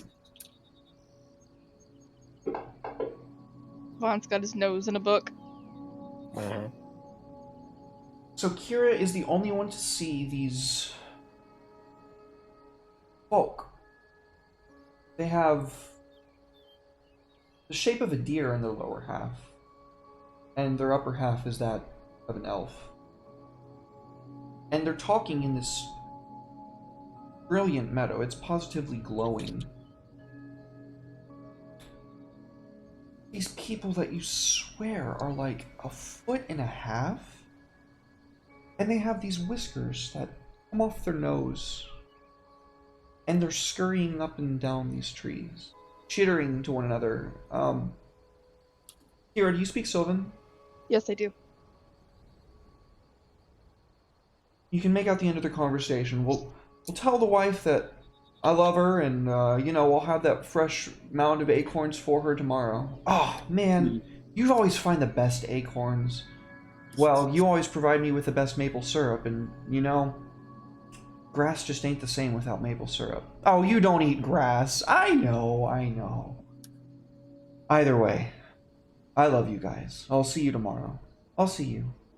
And the squirrel folk chitters up the scree, and the deer folk prances off across the meadow. Very wholesome.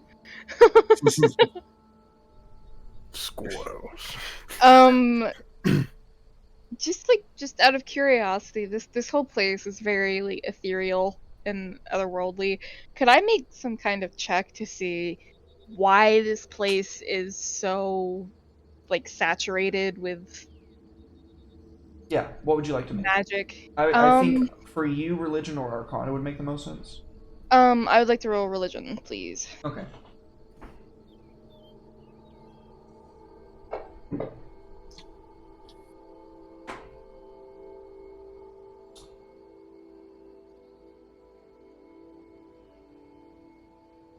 Long ago, your mother sinned. And it broke the perfect harmony of all life. No life had to eat life. No disparity was known. And she broke that concord.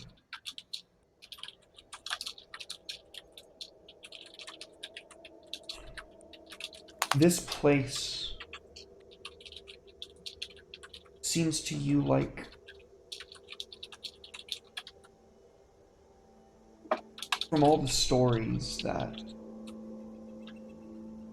it's being remade, that the world that your mother broke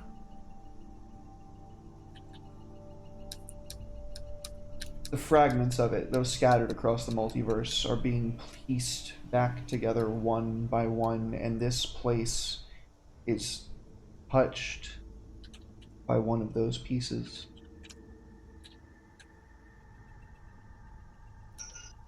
You assume, I mean, it's hard to tell a player character what they assume, but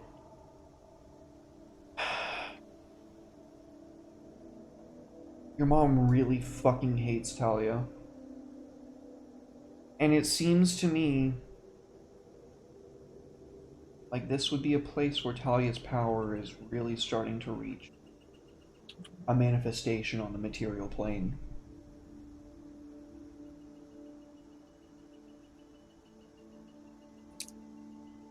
And by my mother, you mean Persephone? Mm-hmm. Okay. All of your kith refer to her as their mother. Okay.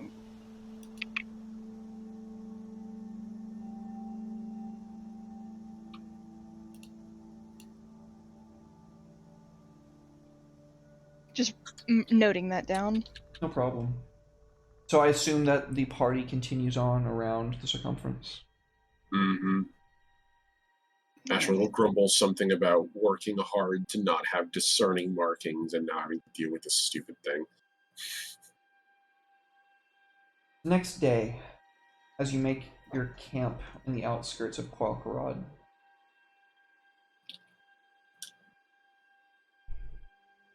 once you breach into the regular forest, you begin to notice slight drizzle.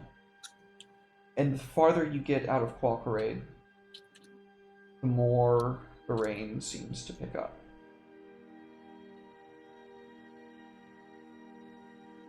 I was not supposed to reveal that. If you can see that. Wait, maybe I was. No, I think this is just being slow on me. Yeah, no, I was. This is slow on me. As the rain begins to pick up, the party finds themselves on the forest road amidst a heavy rainstorm.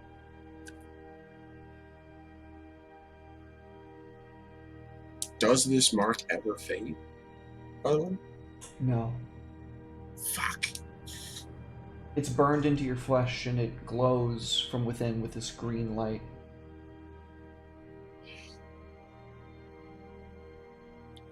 That's very rude. Elves. I hate Uh-oh, Fantasy Ground's not responding. It's gonna take a second to load. That's what we call the old chug-a-lug. this.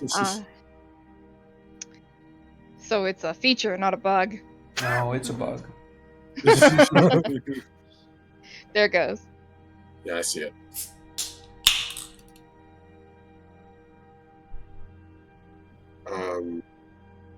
So it's raining super hard. It's raining super hard right now. It's coming down in absolute buckets. As you guys make your way down the road, I'm going to need perception checks with disadvantage from everybody. Okay. Kira is raising their voice, trying to speak over the storm. Can't we just find a place to make camp until this dies down? I will respond as soon as Fantasy Grounds allows me. Oh, Kira, by the way, if you you can just go ahead and do it again for me for disadvantage. Oh, okay. But for future reference, there's this neat little tool down at the bottom, the advantage or disadvantage. You can just click that before you make the roll. Now, it doesn't save it, so you have to do it each time, which can be a pain in the ass, and there's no shortcut that I know of. But it's neat. Okay. Sorry, I forgot Such to a use the nerd dice tower. about Fantasy Grounds. And what is this now? Perception, you said? Yes, please. With disadvantage or advantage? Disadvantage, please. And yes, I am a nerd. My wife knows me well. Fucking nerd.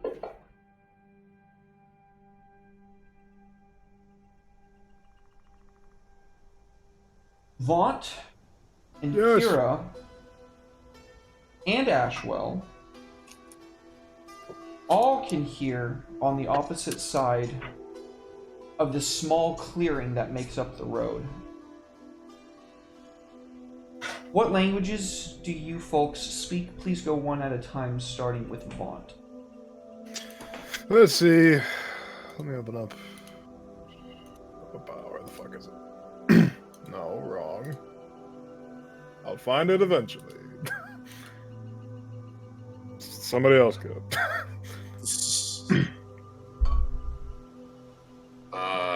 Common Elvish.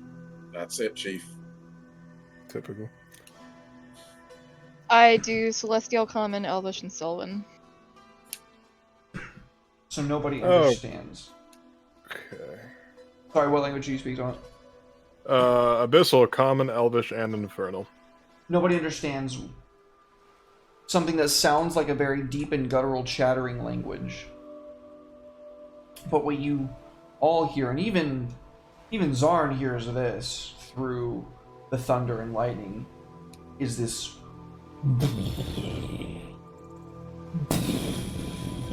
something that almost seems to shake the ground, this threatening bestial wake. The guitars come out, and Ashwell's eyes glow as the blade's edges go. That doesn't sound good to me. Yeah, I'm gonna pull my sword out as well. Staff's always up. Ashwell's gonna try to move towards a tree and try to hide discreetly away from the direction that sound is coming from. Okay, let's go one at a time. What is each person doing? Starting with Natalie, just because you're at the top of the thing on my screen. I pull my sword out, so get off the road. Not behind, but like to the side of one of the bushes, so I can easily duck in. So, like, over in this direction? Or over in that direction, or over in that? Doesn't really. Okay, Ashwell's next. Okay. Ashwell is going to try to duck off the path away from where the sound is and put himself behind a tree and try to hide actively. See if he can't maybe, like, evade being spotted and get the jump on. He might be trying to march up on us. Okay, you can move your token if where you'd like to go. I figure here will be fine. Okay, Kira. Kira usually walks with her staff. She will take their shield out, and move themselves up to the front a bit. See what's going on. Okay, and Vaunt. Vaunt is, since everybody else is sort of hiding, Vaunt's just gonna keep walking down the path and he's gonna cast Stone Skin on himself. Okay, what does that look like? Vaughn just sort of like proceeds down the path with all this like rain sort of like like pelting his hood and stuff like that, and he just sort of like taps his staff against the ground. And you see this sort of like gem-like effect encase his cloak, and he just has this like very light luster about himself as he's sort of just now basically a glorified geode, including his horns. His horns get encrusted with gems and what have you as well. So where Oh, do you... may I cast a spell on myself? Yeah. I'm gonna use the spell slot stored in my scythe to cast a third level false life on myself. Okay. This sounds very suspicious. Good deal. You feel yourself renewed with necromantic energy surging throughout your body. Oh, I don't have the diamond dust to cast stone skin, but Vaught probably would have known to get that. Can I just Does it subtract have 100 a gold? gold cost? It does. It has an 100 gold cost. I'll give it to you. Yeah, that's fine. I'll just subtract 100 gold. For future reference, I'd prefer if you took care of such things in downtime. I'm not going to count that forgot. against you. No, it's okay. I'm not going to count that against you as like an actual downtime activity, like carousing or like trying to recruit some new bruisers for your new band of mercenaries or whatever it is that Zarn's up to. You know what I'm saying?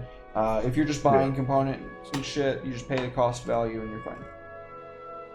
But I'll give it to you for now. Just in the future, I would appreciate it if you guys would either let me know before the session, at the very least, but I would really prefer it, especially if we're in a dungeon, that you do it before.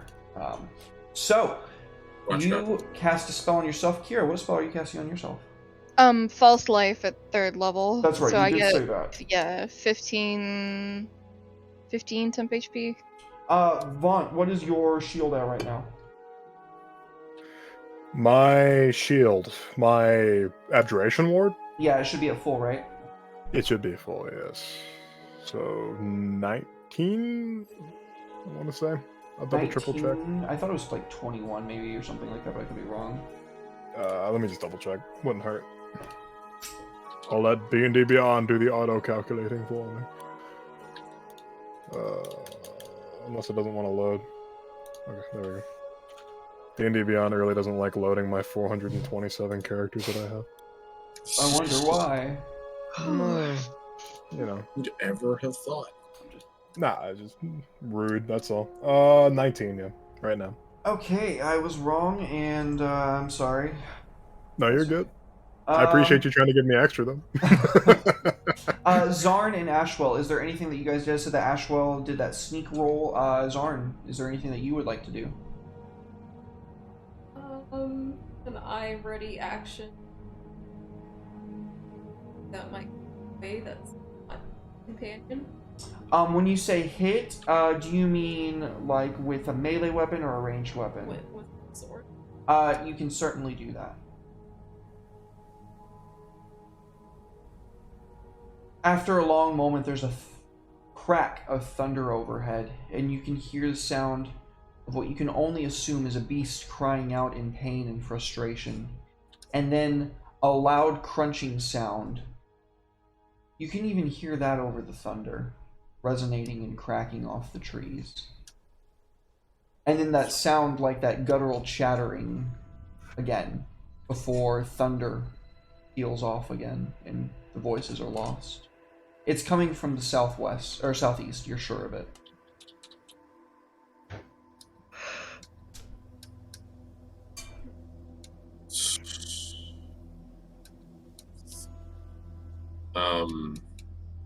Ashwell's gonna kind of like, to the nearest person he can get eyes on, be like, stay here. I'm going to go ahead and look. And he's gonna try to stealth along. You said southeast? Southeast. He's gonna try to hike along the tree line here and try to sneak along to this next one. Keeping pace with Vaunt. I don't think those be super fast.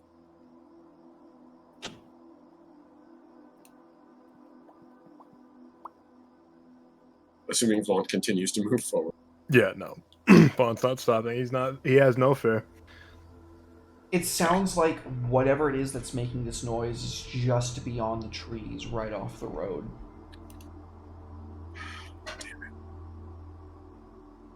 Zarn and Kira.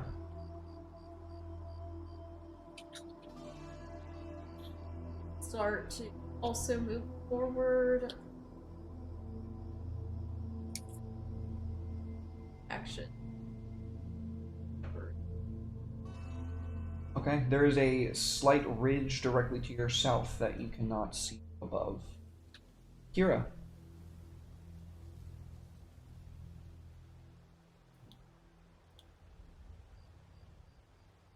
We lose Elise. Oh, sorry, I muted myself and forgot. No That's a problem. big move. I do that. Dude, don't even worry about it, man. Natalie can tell you some super embarrassing shit, man. Don't even... So, just to clarify, it's coming from over here? Like this south? A bit further off to the east from where you just moved. This general location, though. East by southeast would be East the by best way southeast, for me to put okay. it. East by southeast. Okay, in that case, Kira's gonna get Zarn's attention. I'll give you a boost if you want to get up. Sure. See what- You think see you what- can lift me? I am wearing plate mail after all. I'm a big go. Okay. Go for it.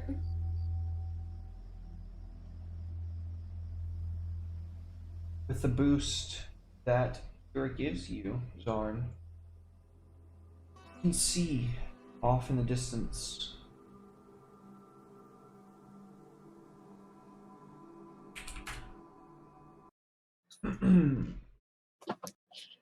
this size-large creature. It is quadrupedal in nature. Its skin is this thick gray hide. Why isn't the music playing? Oh. Yeah, I think I want to come back down now. Um.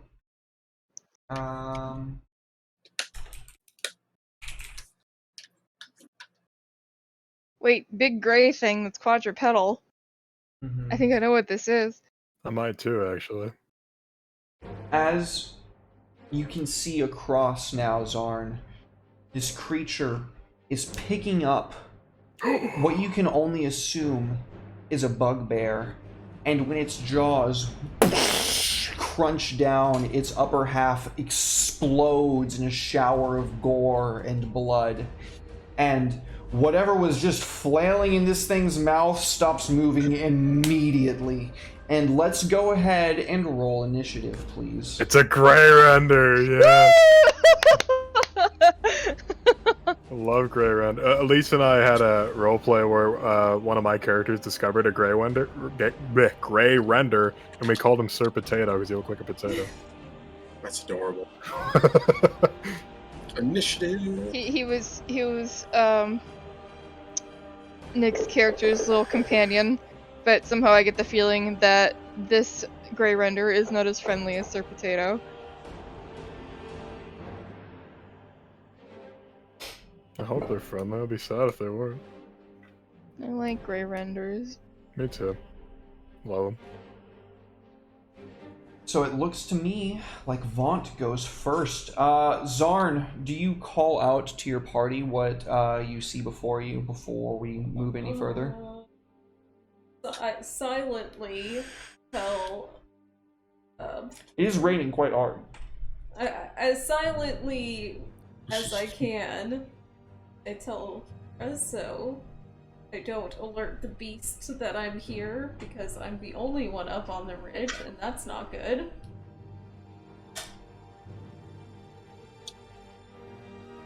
Kira?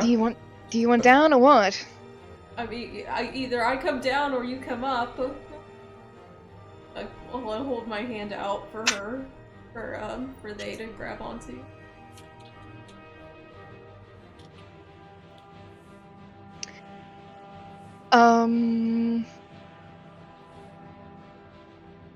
Is this thing a danger? I should take her hand and climb up the ledge. I mean, it just killed a bugbear, so it's definitely not friendly. Definitely quite strong.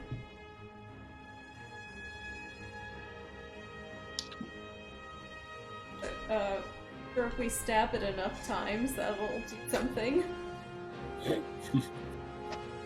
So now comes the time when I need Zarn to tell me whether or not Darvin is getting involved in the battle. I'll say no. Okay. Now also comes the time when the party tells me whether or not they're using their organization ability. I would probably assume not here because you only get it once per extended rest. But for future references, you can poison your weapons as a reaction when you roll initiative, but you can only do it once per extended rest. I don't assume you're going to be popping it on the first encounter that you come across. Yeah, best to hold off on that, I think. Alright, don't forget you all should have your stronghold actions as well, should you choose to use them. And, yeah, I believe that it is now the turn of Vaunt. You just saw them climb up there. What do you do? Let's see, can you see... You can see a bugbear from where you're standing. He peeks up over the ridge. How tall is this ridge? Only about 4 feet. So I could just, like, climb it really quickly? It is raining, so I would need an acrobatics check or an athletics check. The reason why I didn't require one earlier was because they literally said that they were setting themselves up to do that. Right. Yeah, no, that's fine.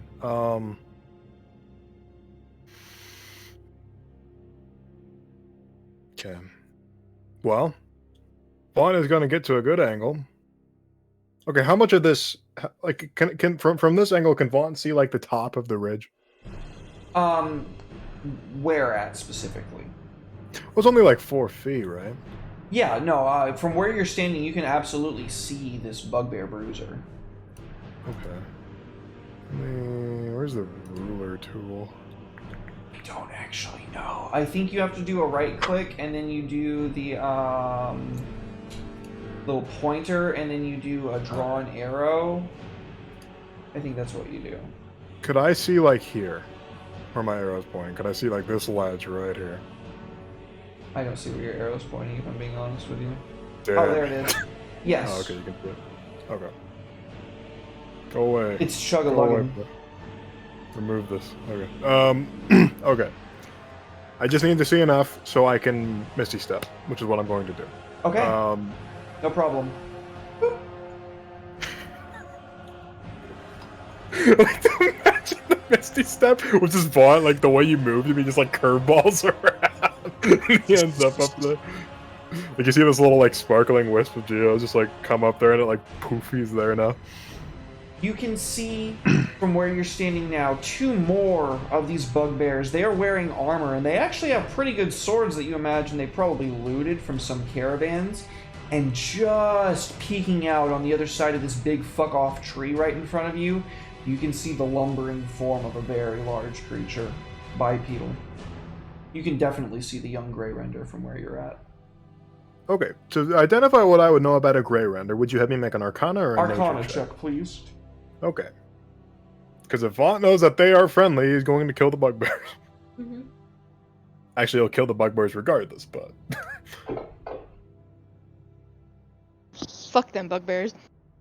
I'll tell you a couple things, and then you can ask a question with that roll. Grey Renders in my setting are all different and unique. They all have a unique property to their genealogy from when they split off to where they are.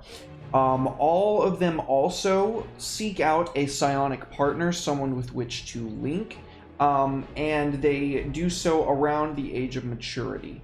And then you get one question. Is it clear? I don't think a Grey Render would just mindlessly attack. I think they're more like, are they intelligent enough not to just wildly attack things? Grey Renders are driven by this positively ravenous hunger that could cause them to attack anything that they're not potentially bonded to. However, bugbears are kind of assholes, so it's entirely possible that these bugbears are trying to kill it for something to eat and or enslave. That's all I needed. Okay, which one looks the most wounded out of these three?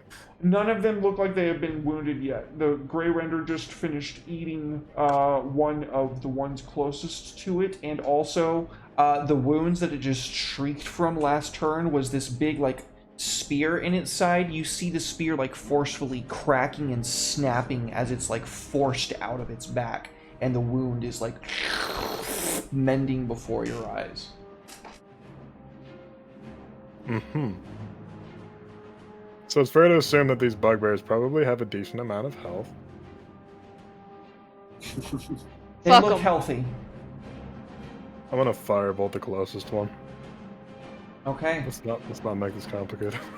Let's see. Okay. Yeah. The power of fire is weakened. Go ahead and roll the damage into the chat for me so I can cut it in half, please. Yeah. It is raining Yeah. very hard. So that'd You be deal 5. 5 damage to Bugbear Bruiser number 4. Your firebolt washes over the side of him, and he turns around to face you and begins bellowing in this guttural tone of his. And is that your turn? Yeah, he is like glistening in the rain, so it's a little bit distracting. A little bit. He's kind of wanting to act as a distraction. So. Fantastic. It is the turn of Zarn. I could see all that happening from where I was, right? No. There's 2 trees in the way, actually. By the way, shout outs real quick to Aeon Bar. Go ahead and tell me what you're going to do while I type in this source. I guess I'm going to move up 30. See what I can see from there. So, 5. 15. Actually, I have 35 feet. You have mobile. Shouldn't it be 40 feet? I thought it was 35. Oh, you're right, because plate mail slows you down. That is as far as you can get with your movement.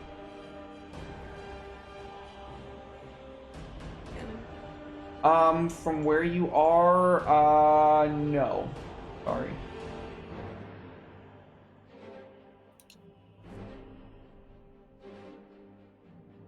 Just, use my action. Up and up. Take the dash action. Yeah. 5, 10, 15, 20, 25, 30. You have moved upward and you can see all of this going on. Ashwell, is that your turn or do you have a bonus action or anything? No. Okay. Let's see. Well, I still can't see anything. And if it's southeast east, that means Ashwell's going to try to clamber up on top of this area right here, and then see if I can do this right because it's from there. Then go there. Please So give me an acrobatics check. You got it. Acrobatics. Do. Doodly do. Because he's trying to sneakily do this. Oh no, your feet sink into the mud in the ridge, dude. Sorry, that was a really bad roll. Your approach was good, but you just picked the wrong spot, and there's no way you could have known. As you go to make your way up, you feel your foot just sink into the mud. So I'm stuck there. That's the end of my movement. I'm not gonna say that's the end of your movement. I'm gonna say it's gonna give you the prone status effect, so it's gonna require half of your movement to get out. That seems fair to me. Okay. He'll gladly do that. I only have 30 feet anyway, so if I tried to claw my way out, would I be able to get to the top? Or would I have to Yes. stay on the bottom? Okay. So I'll do that. So that means I have a grand total of 15 feet left. So I'm going to be sneaky Okay. I'm gonna use my standard action, the dash action, so I can move the full distance over here. Okay. And then I'm going to, once I get over there, hide. Maybe a little closer so I can actually see what's going on. Yeah, I'll move you into the position that would be most advantageous for you. That would be Thank it. you. That would be Perfect. it. Yes. Now I can actually see things. And I'm Okay. going to use that. Going to use my bonus action. Bonus action as a. Give me as a advantage on that roll because you are hiding during a thunderstorm. Yes. Oh, I want this so bad. Oh, that's fantastic! You rolled 2 19s. Hey. Yeah. All right, Good guys. shit. I hate to do it to you, but I gotta pee real bad, and then I'm gonna do my turn. Okay? I'm sorry. Okay. I gotta do it. We'll just plot against him while he's gone. I'm just going to stare at my impending. Everyone out in there in chat, hey there. Thank you for tuning in to Covet Syndicate. Streamed every Covet, Saturday. you fuck. It's Covet, not COVID's the COVID. disease. Not COVID. Jesus.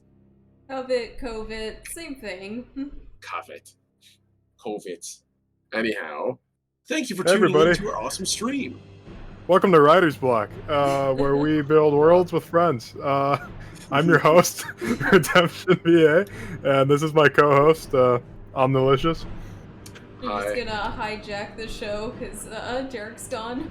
Yeah, that's exactly how this works. Oh my god. The vaunt is strong right now. The bond is strong. I have made a promise to many different people that I will play a nice character for my next character. So. I actually I'll do believe like it when I see it. Yeah, same. Everybody has said the same exact fucking thing. I told Soul, I'm like, the next character I play is gonna be a pacifist. He's like, yeah, I'll believe that when I see it. I'm like, I'm fuck so you. sorry about that, guys. I had a human moment.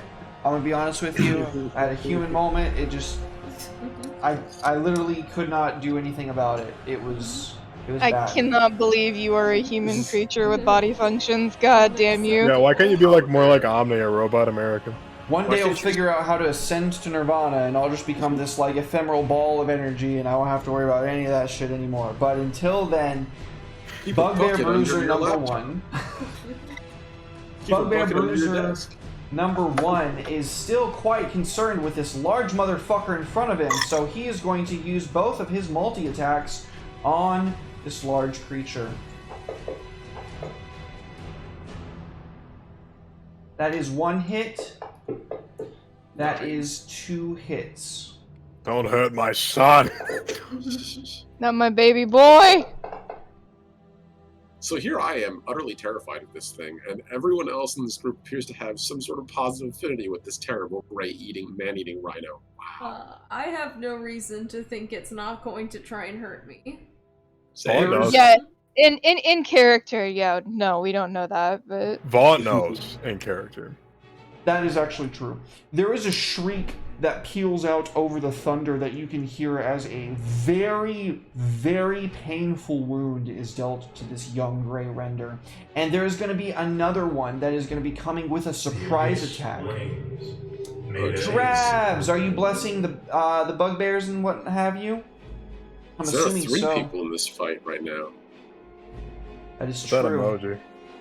Yep, thank you, Drabs. Okay, I'm going to go ahead and use one of those blesses here on this guy because I want him to get that surprise attack off on this gray render. Okay. So he's got advantage on the attack roll. Reaction. You cannot see this boy. You cannot see him to target him. There's a tree in the way. There's a tree. I can't just like project my shield. You have to see. Okay, okay. I see you. Explain to me how your shield works for me again, real quick. Let me read it real quick. Projected ward. Blah blah blah. Where the fuck is it? It should be in your Creature you abilities. can see. Creature that you can see within 30 feet. I can see it. Okay, I can't so see it very well. you but I can target the see it. gray render and not the boy that's attacking him. Yeah, targeting okay, the gray render. okay, then yeah, that works. Okay, so what does it do? I'm giving it basically 19 extra HP. Oh shit. Okay. Then. But it's a ward, so it's like I'm putting an extra creature in front of it, essentially. It's substitute from Pokemon. It's That like a doesn't take up your health. yeah, it's like a shield, but it's like not quite a creature. It's weird. It's You not Tempest see like your it. shield shatter from the fucking blow that is dealt to this, and the overflow that comes onto this young gray render is still a good 6 points of damage. Zarn, you see Vaunt like thrust his staff forward, and you can like see the staff like fly past the side of your head, and you see him project a shield onto this beast of all things. On Earth could he be doing that for? I knew he wanted us all dead. I wanted a challenge. Be part of the winning team. Bruiser Descend. number Oh three no, crits not on my him. baby. Don't crit my baby. And you Oh my can God. see its lower right limb just get sliced right off. The creature falls to the ground, shrieking in agony. It's crying out in pain. And this guy's going to go to make his second attack. Vaunt howls in protest. He's overcome with adoration for himself. And upon landing this attack, he just starts clawing in uselessly against this creature's skin. Bugbear number 4 just got hit with your firebolt, however, and though the power was weakened from the rain, it turns and it shouts something in its guttural, chattering language. And you can hear a couple of voices chatter out from the trees on the other side of it. And it is going to charge forward, but not without the young gray render taking an attack of opportunity at it. Fuck it up. Kill him.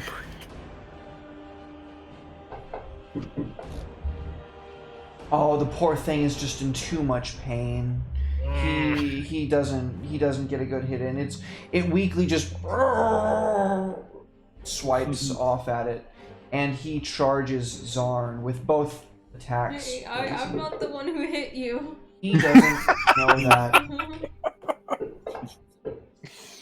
Oh yeah, no problem, Zarn. Like fucking training day, you just ting ting deflect the 2 blows. Your muscles react before you even had time to think. It was like, yeah, you a bitch. I'm not scared of you.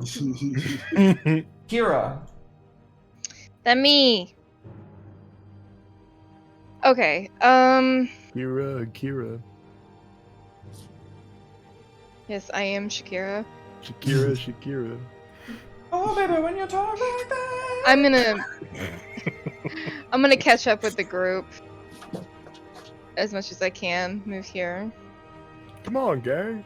Oh, actually, can I finagle that? Like, move underneath this tree so I'm like You get to here? here. Yeah. Okay. Are we allowed to do banter? What's your ruling on banter? Yeah, I'm pretty fine with it. Good gods, what is that thing? Save it. What, Ranny? Yes. Okay. In that case, I can't get close enough to cast a Cure Wounds on it. You can, if you want to use your measuring stick, what you do is you click right next to yourself, you right click, you hit draw arrow, and then you point it at yourself, and then you just draw it to where you're aiming. So you're 40 feet away from Dubois. Okay. I can. If imposes their will, the world shall. Oh, Drabs. Drabs is christening you. He's welcoming you into the fold by giving you disadvantage. Well, what I'm doing doesn't really require disadvantage, so A resident I'm Dreadlord. gonna cast a 3rd level healing word on the baby. Okay. So that's gonna be 3d4 plus 3, which is So plus 4. you should be able to grab the spell and then just while you're holding the left click, right click 2 times and then drag that into the chat. Or drag that onto him. Actually, that would be better. Yeah, you can just drag it and drop it onto the thing you're trying to target. Okay, so If the right click doesn't work, it's because I don't know what the fuck I'm talking about. what do I click exactly? So if you want to go to your actions page and then you go to your healing word right over there, Yeah. you can grab the little magnifying glass and then you grab the D4 plus 4 and then you'd it does work, radical. And then you just drag that onto him and then you just make sure that you mark off the 3rd level spell slot because it doesn't mark off your spells. Okay. So, okay, 3d4. Unfortunately, that was not more healing, but there's 10 HP to him anyway. Closes wounds, helps some of his pain. You can see that the eye that was just busted open last turn, that was like oozing this yellowish liquid, starts to like run back up the side of his face through the rain and starts to like form back into this perfect orb. And let me see, these 2 bugbears are 10 feet across, 10 feet away from each other, I think. Which ones? The closest to you? The 2 closest to the baby, to the render. Oh, yeah. Okay, unfortunate. I can't use my Reaper feature, but I will have. Does one of them look injured?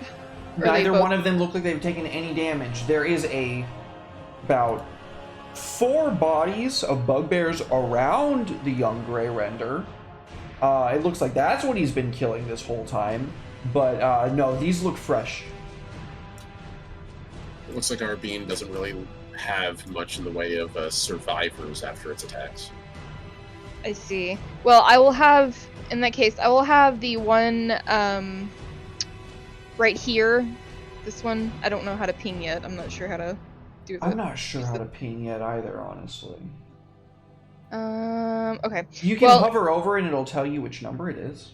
Number 3. Bugbear number 3. Okay. I'm gonna have him make a... What kind of check is that?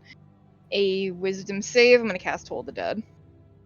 Alright, go ahead and do me a favor. Go to your actions, click the magnifying glass next to Toll the Dead, and drag the DC onto him. Okay. This is what we've learned by doing! Woo! Unfortunately, he does roll a natural 18. Damn. Well, he still takes half damage, I think. I'm not sure. You can go ahead and click on the spell for me. Wait, what are you trying to do? Are you casting a cantrip? Yeah. Yes. So give him 16 on wisdom save. Oh no, darn! It's a save or suck. Oh, Yeah, I was gonna say it's probably a save or suck if it's a cantrip. so what does it look like when you cast Toll the Dead?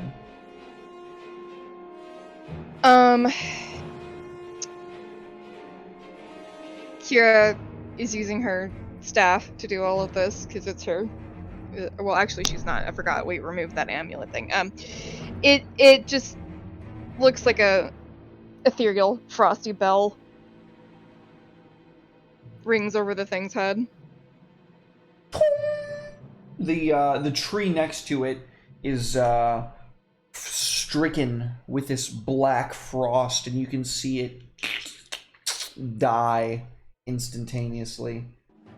Drabs also says you can change your mode to actions to see the actions easier if need be. Shoutouts to Drabs, he's the homie that got me on Fantasy Grounds in the first place. Is that your turn, Kira? I see. Action, bonus action, movement. Yes, that is all. The young gray render, shrieking in pain,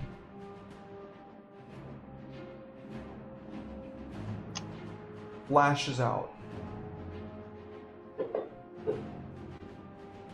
Poor thing. Oh, Come on, buddy. No, baby, no. get your shit together. That's one hit. Yes. Mess him up. Rip and tear until it is done. It only gets one hit. But you can see this huge force and this glint through the thunder and lightning of its claws raking down, and this bugbear ow, cries out in pain. And then you can see the cause of this second form of thunder charging through the trees. Boom! It hits the Grey Render. No! No. Save me, boy! But the Grey Render holds its own. So he's charging into it with his shoulder, trying to push it down, and the Grey Render stands up on its one back leg and just snaps to push him away. For a second, the ogre slams to the side, and then you hear this deep grunt. It gets angry, and as it raises, it's going to use that bless. And it's going to use that great club on that Grey Render. No, not the baby. Me baby. Don't need the bless, but that's okay.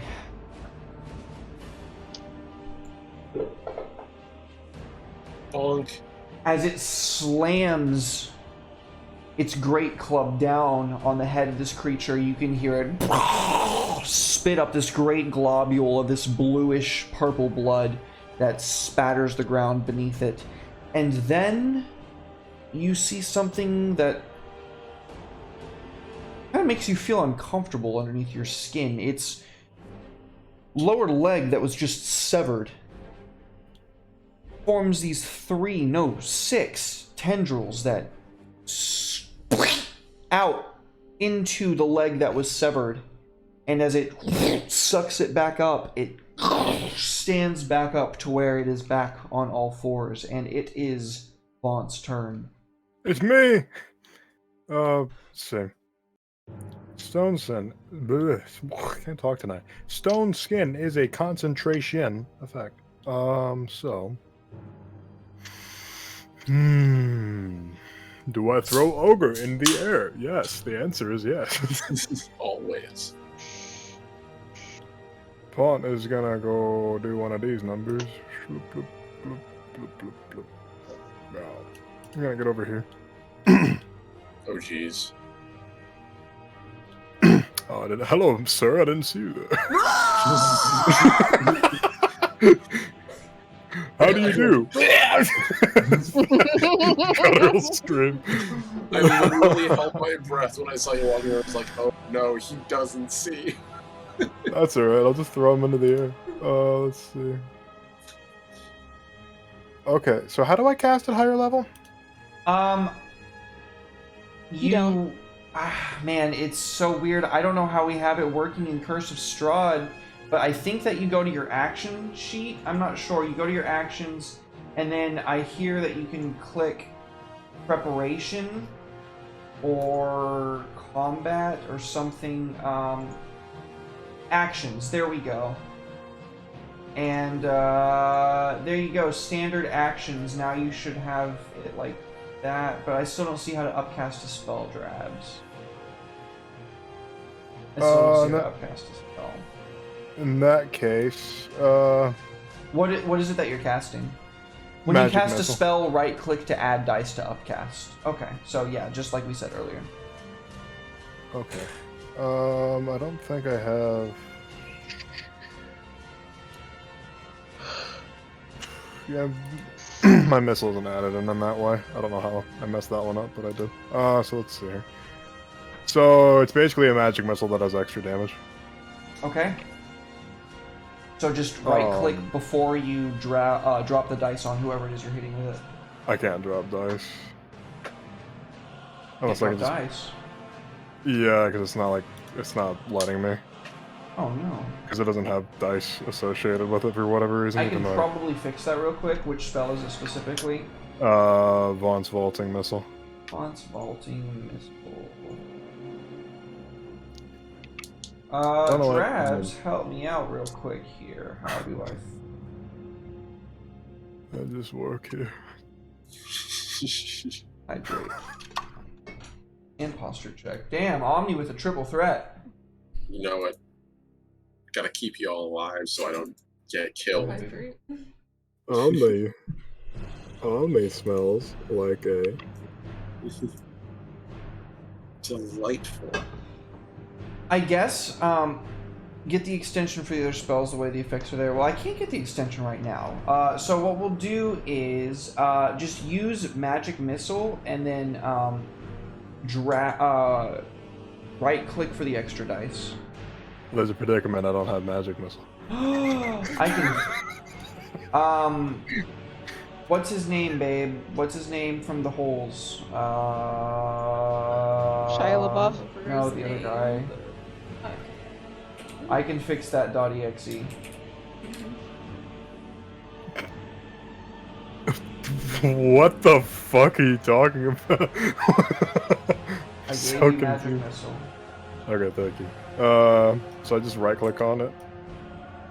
I am Give me gonna more go dice. ahead and put on here, Bibaru Bow, and also, Vaunt Vaulting.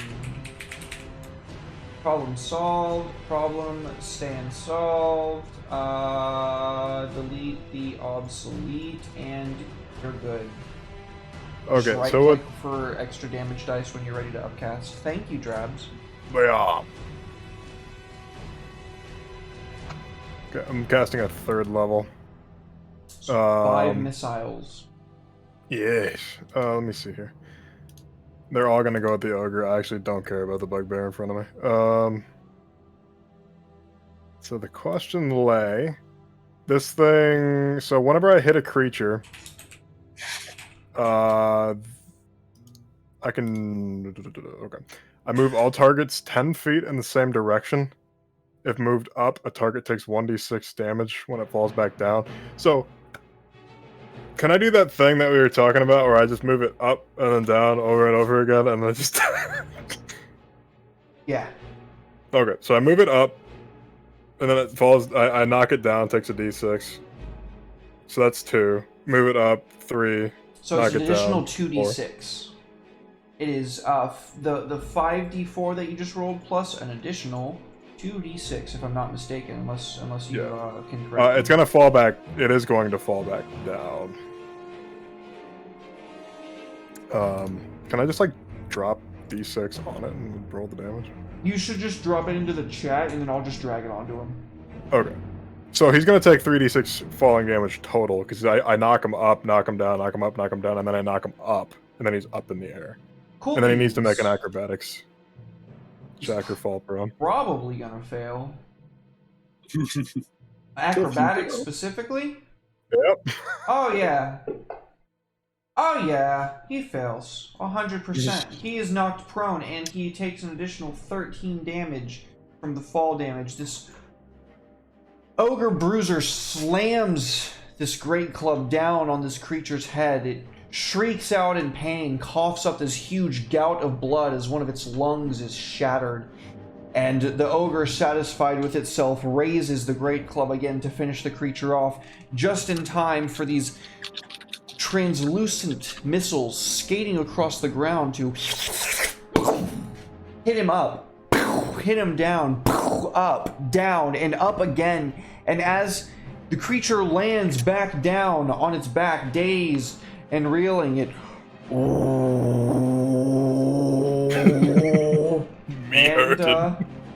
is that your turn? Yeah, he's also gonna try to taunt the ogre. I don't think you have any ability specifically that lets you do it.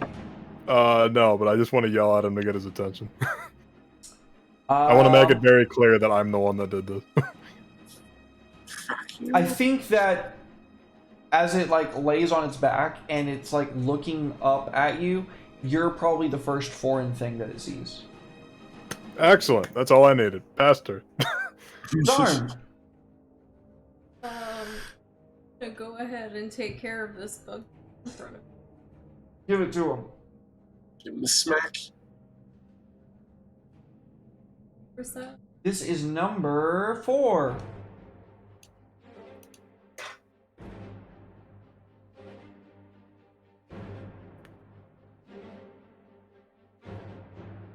One hit.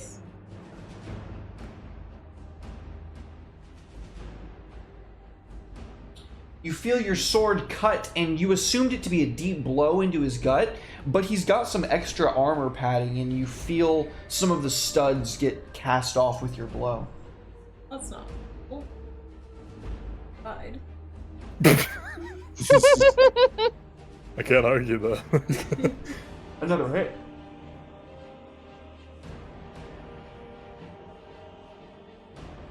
You go for what you would assume to be a killing blow, and as you lunge forward, assuming to chop him straight in the throat, he bends back upwards, and you can see this thin wire that he has between his hands and his weapon. There's a gout of blood leaking from beneath his jaw, but he's still standing.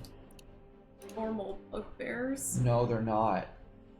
Would you like to do anything else on him? They're advanced bugbears. I have is bonus.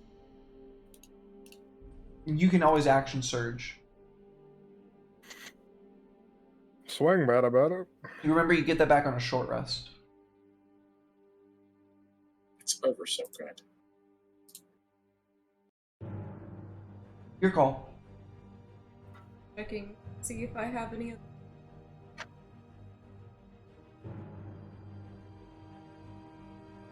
Second one, but I don't think you've taken any damage.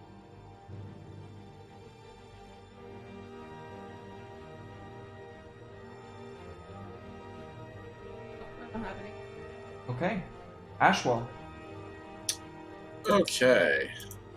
So, looking at where I am from here, my vantage point offers me a sight of the oak and two of these beans, and hilariously, all of them are within 5 foot of someone, which is great. So, let's enjoy putting a bow shot into them. You got advantage. I do. So we gonna use it. Use it. Plus, if you hit, you get assassinate. It's an automatic crit. Yep, which is why I'm putting it into the oak. Oh. So, before we resolve this roll, are you sure you want to put it into the ogre? Because I know what you just rolled, but also an ogre is prone, and you have disadvantage on ranged attacks against prone enemies. Okay. That is a fair point. You're right. I'm sorry, I forgot that he was No, prone. it's okay. It's okay. Let's put it into the bugbear then that is behind the ogre. Okay, go ahead and re-roll with advantage. Okay, reroll with advantage. Thank you for that, buddy. I appreciate it. So we're gonna try that again. Huzzah! Do we just put that in the dice tower, or we're here on the main table? You can just drag the attack roll onto him. Also, Wolfie just gave you advantage. Hell yeah! Thank you, buddy. Why is there 2? Why is there 3? I don't understand. Okay, let me try this a final time. This is like the most difficult roll, easy roll I've ever made. You saw that? That was crazy. Okay, there we go. 17. That's Definite a hit. It's an automatic That's also crit. a crit. So make Yes, sure you that's- hold shift when you roll the damage dice on him. So here's the first set. Here's the second set. Please explode. Wow, this guy's still the fuck alive. Wow. Okay. Oh shit, you were hitting this one way back here? Yes. Oh, I'm sorry. I thought you just rolled it into chat. Let me go ahead and give this boy his fucking hit points back. I'm sorry, Bugbear Bruiser number 2. I didn't mean to do that to you. Yeah, it's number 1. So the arrow hits him square in the chest. There's that resounding crunch sound as his sternum and ribcage explode inwards, and he and you can see his chest cavity beginning to reform. Unholy resilience rebounds through this creature. Ashwell pulls his hand from his bow, forged from the strange bone-like structure, and the string disappears, as does the little arrow of congealed force, sort of in a thin air, as he tucks it away and is like, well, that's a problem. And he's just going to hide behind the tree again. So he's going to try to, again, hide himself using his cunning action. So. Okay. Go ahead and give me another one in the old tower, please. You got it. Still advantage because of the ring? Yes, sir. Sick. Okay, you are confident that you are safely concealed. Hell yeah. Number 1 is right next to the Grey Render. He just got hit with an arrow. He looks around. He cannot see Ashwell from where he is, so he is going to assume that it was Vaunt, and he is going to hurl a javelin at the wizard. Are you going to do anything in response to that, wizard? Puny wizard. God. If you're talking, we cannot hear you. You might be mute. You might have muted yourself. Fuck. Shield. Shield will Okay. be my. Go ahead and drag that and drop it onto yourself for me real quick. It never fails. Never fails. Well, I'm learning to ask. Yeah. I leaned in real close to the mic and said shield. I knew what you were going to say before you said it. You dropped it on yourself? Yes, okay, sir. I see it in the chat. Good deal. Oh, still a hit. Oh, Jesus. 19's a hit. No, it ain't. Do you have mage armor going? Make sure you drag mage armor on yourself as well. I forgot to cast it. I won't be a cheat. Oh, you absolutely would have cast it at the start of an adventuring day. Don't be silly. No, What's your armor class? It'll be 20 after that. Okay, so it doesn't hit with the first one. The second one Let me put that on too. does not hit either. So both of his javelins, he throws with both hands, like overhanded. His whole body goes backwards with the throws, and both of them would have come straight for you, but they stop midair and just drop as you can see your shield like faintly shimmering in the rain. Number Excellent. 2 is right next to you. Yes. He's definitely gonna give it to you, dude. Fight me, bitch. Fuck. And with his great axe,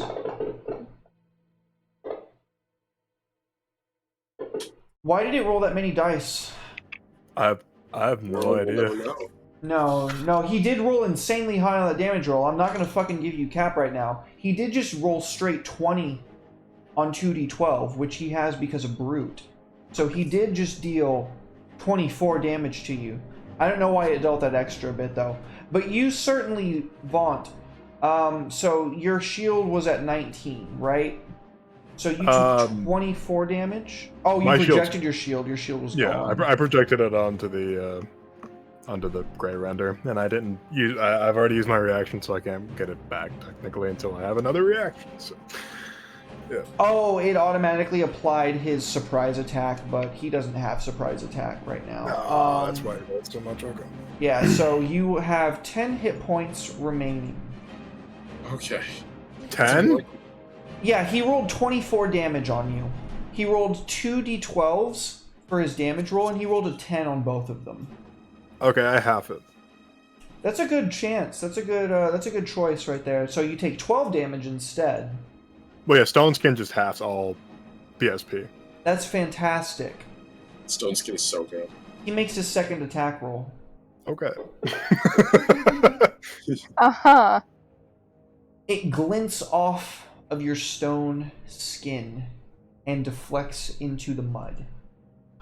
Nice. Bond's gonna growl at him, just like, yeah! Like he's ready, he's in the fray. Bugbear Bruiser number 3 still doesn't know that other shit's going on yet. So he's still attacking the Grey Render. He does not hit. His second attack No. does hit. Me boy! Don't hurt me, boy! He dealt maximum damage. He rolled 2d12 and rolled 2 12s. You can see the leg that just healed up getting chopped off immediately, as well as the other back leg in a fell arc. The Grey Render shrieks in agony. This poor thing is just in so much pain. It's crying out. It wants someone to help it. Bugbear Bruiser number 4 is right next to Zarn. And Come at me, you ugly beast. swings and hits. I shield. Men have broken flesh. Oh, Drabs, what a fucking sweetheart. Yeah, I'm Save me, boy! shield. Save the boy. Eric. I hear you, baby. Okay. You shield the first blow. We'll see what the second one is. The young Grey Render heals for a grand total of 20 hit points. Nice. Thank you, Drabs. Baby. As quickly as the legs are A severed. dreadlord imposes their will. Oh, but Press advantage to the advantage. ogre. Uh-oh. Well, As it's coming after quickly me, so that's fine. as the legs get severed, the tendrils lash out and begin restoring them. Bugbear number 4 misses on the first attack, and he is going for his second one against Zarn, which is an absolute automatic miss with a natural 1. Get wrecked. Nice. It is Kira's turn. Yay! My Stupid turn. bugbear. Thought you were about to call me stupid. I'm gonna say. No, I'm talking about the bear, the buggest bear. The Yes. buggiest of bears. I'm gonna go help this Grey Render, and I'm gonna approach this bugbear.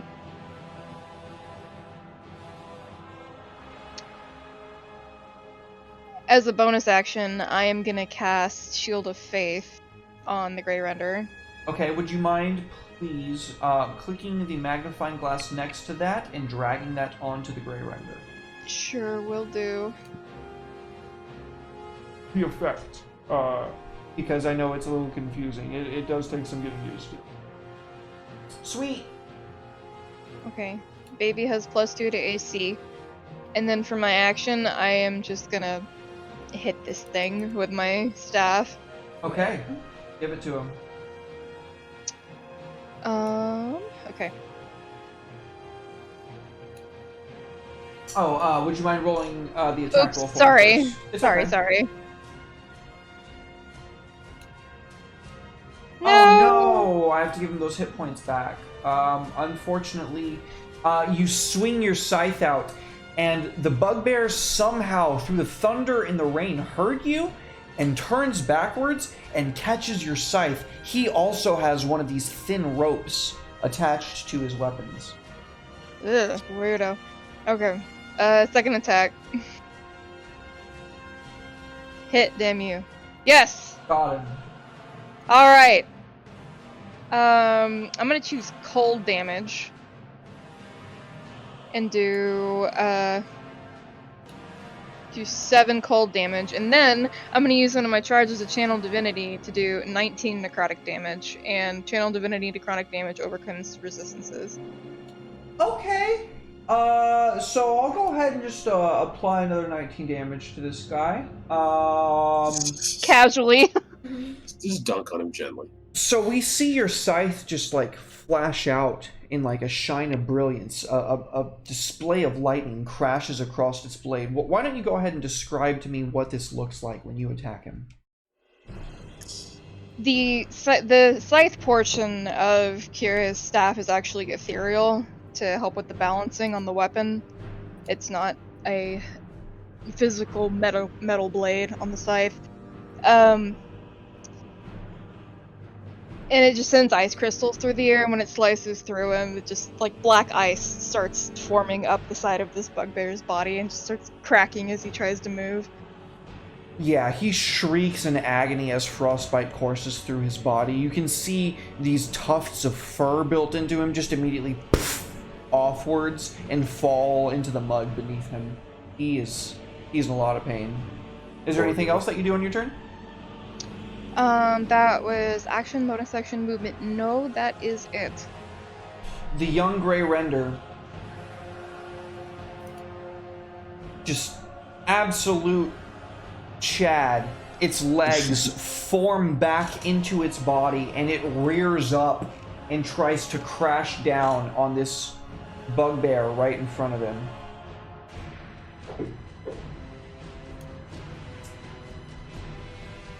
And that's a crit. Nice. Oh, that one's dead. There's a very, very loud wet sucking sound as one of its claws just straight on top of Bugbear Bruiser number 1. And in the paste of bone and sinew, that bugbear is no more. Bye. Yes. Get With its wrecked, buddy. next attack, it strikes at the bugbear that has been cutting its back legs off, and it does get a hit. Kill. It slams into at the same time that it slashes the back of this creature. And then it is going to make its bite attack, which also hits. And you can see this bugbear's back leg just get straight ripped off of him. He's only got his right leg left, and as he falls prone, he shrieks out in pain.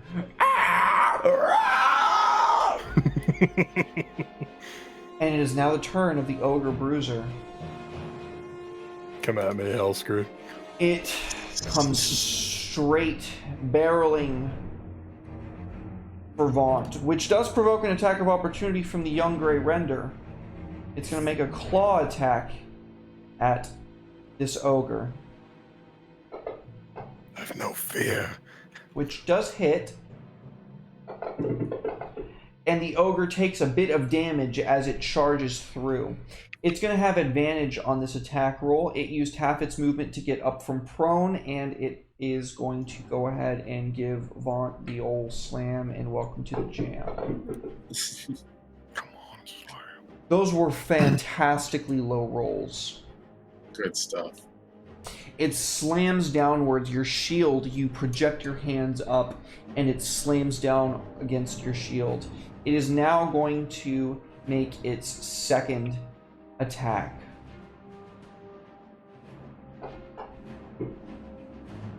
Which does not hit either. Your shield holds strong, Vaunt. It is your turn. Time for some retaliation. Ha ha ha. Kill. Oh man, I cannot wait until I get 6 level spells because you know what I'm taking. I don't, but I'm curious. Disintegrate. Oh, I thought you were saying something, Pip. Disintegrate. It's my favorite 6th level spell. It's a saver suck, but it's literally just like, no. It's a lot of damage. Leg my balls. Destroy. It's really powerful. Alright, I want this thing to feel pain, so I don't know if I keep vaulting it. I don't think that did that much. I am gonna do something else, however.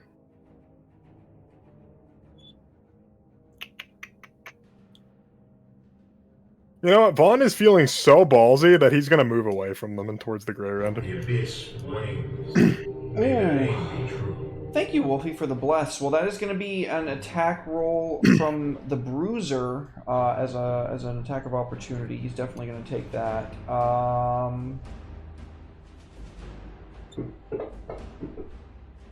Oh!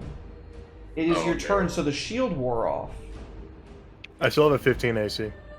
I It's rolled a to beat 15. it. Fuck! I don't want to use my reaction. I don't want to use my reaction. Especially not on your turn. That's We annoying. also have a bless to the party from Wolfstand, by the way. It's not going to do shit for armor class, though, unfortunately. Yeah, just a broad thing. That's True, fine. though. I'll take that. I'll take the hit. What's the worst that could happen? Die? I'll be fun.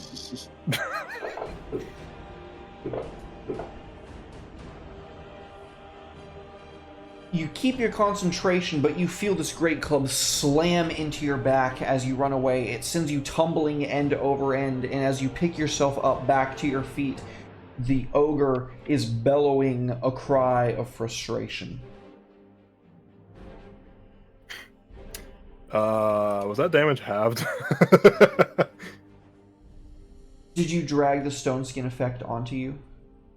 Yeah, it's on. Then yes. Okay. Oh, so it did like 12. Okay. After half. That's fine. That makes sense. It's an ogre after all. Oh yeah, I see it says death effects, so yes. So let's see. I moved, what, 15 feet with that? Oh yeah, no, I see what it actually does. Okay, yeah. Okay. This is incredibly risky, but I'm going to cast haste on the young Grey Render. which will end the concentration on my stone skin. The young Grey Render is going to make a wisdom saving throw. It doesn't know what the fuck is going on. It fails. Okay, it is hasted. Gotta It feels go it's- fast. It feels itself go become speed. Whoa! I no longer have stone skin, so I'm in enemy territory without that much. Oh boy. Let's see. It's close to the chest. I have 15 more feet of movement. I'm gonna risk it and like get back. I'll provoke the Alright. opportunity A from the dread bugbear. law imposes the will. Advantage Press to the advantage. full health bugbear on this opportunity attack. You're a bitch. Drabs, I love you so much, man. You are such an absolute Chad. I don't care what anybody says. Don't you have like a D&D game to be playing, Drift? Thank you for the advantage, otherwise that would not have hit, and that drops you. Haste immediately wears off. The young Grey Render is overcome with a wave of lethargy as soon as the haste hits it. I mean, I could cast shield. I I think that's the only I have to use my reaction on shield. Yeah. I'll I do allow not it. want to go down. I'll allow Do you it. burn the resource, yeah. Yeah, I'm fucking. protect the baby. You and do get not out. go down. Instead, your shield restores 3 points, and is that right? It'll restore. So, no, 2, because it's spell level times 2. Okay, you have 2 hit points remaining. Oh, that's the wrong direction. Is that the wrong direction? Yep. You feel the great axe biting into your back. A lumbar gets. No, I shield. Like I use my shield reaction. I don't use Oh, okay then. Then you block, take yeah, no I see. damage, and you are at 24 hit points still. Got it. I'm sorry, I misunderstood. I don't the. know No, I'm why. at. Yeah. Full disclosure, I'm at 10 left. I've 24 wound. That's what I meant So- to say. Yeah, you move, and you move to here or to here.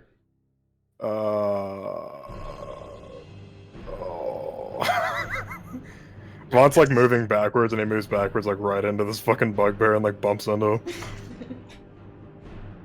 You do so. Is that your turn, Vaughn? Yeah, he's gonna look at the Grey Render like, do it. Kill. Zarn. Number 4 is the one in front of me, right? Yes.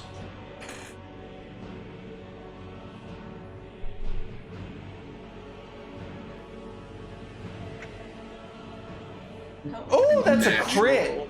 Oh! Split him Oh, open. you said I have to. Well, No, you don't have to do it now. If you naturally crit, you don't have to do it. Remember, Homeboy has an ability that if he hits with a sneak attack, he crits, so that's why I always remind him. Yeah. So 16 damage. Actually, you know what? Drabs, there's a crunchy crits rule, right? Or is that an extension as well? Quanchy quits. Crunchy quits. Is there a crunchy crits rule? Because I would like to use that. Extension. Damn it. Okay, well then for now we'll have to take that. 16 damage with your first attack, Zarn. He's not dead. No, they're beefy boys. Kill. Why are they Okay, so yeah. beefy? Need to kill that ogre. I'm going to. Do I have? Bless. Yeah. Roll that d6 for me. Ruin him. Hit. Kill. Murder even. I'm trying. That is what I'm Extermination. aiming to do. Ooh, you cut deep into his stomach, and when you rip out the blade, you can see part of his lower intestine attached to it, but he is still standing. Why won't you die? Why won't you die? Damn it! I'm using my action surge. I want you dead. It's going Want to you happen. dead. Definite hit. Go want you into dead. the light. More damage. How is he not dead yet? I would just keep whacking and whacking, and he just won't die. Killing is hard. It didn't used to be this hard. As like we have like a whole flashback montage. It's like an entire episode. Finally, Zarn, after stabbing and parrying God damn. and slashing, you cut both of this creature's arms off, and when he falls down, you drive him into the point of your blade that you thrust through his face. Twisting it, you wrench it out, moving faster than light. They are all dead. Is there anything else you do with your turn? Can I make a request, Zarn? That would help me immensely. I don't know if I can do it, but let's go for it. It only involves your movement, which you should still have. Okay. If you would be willing to move up next to that big ogre boy. That's only on melee attacks. That's not true.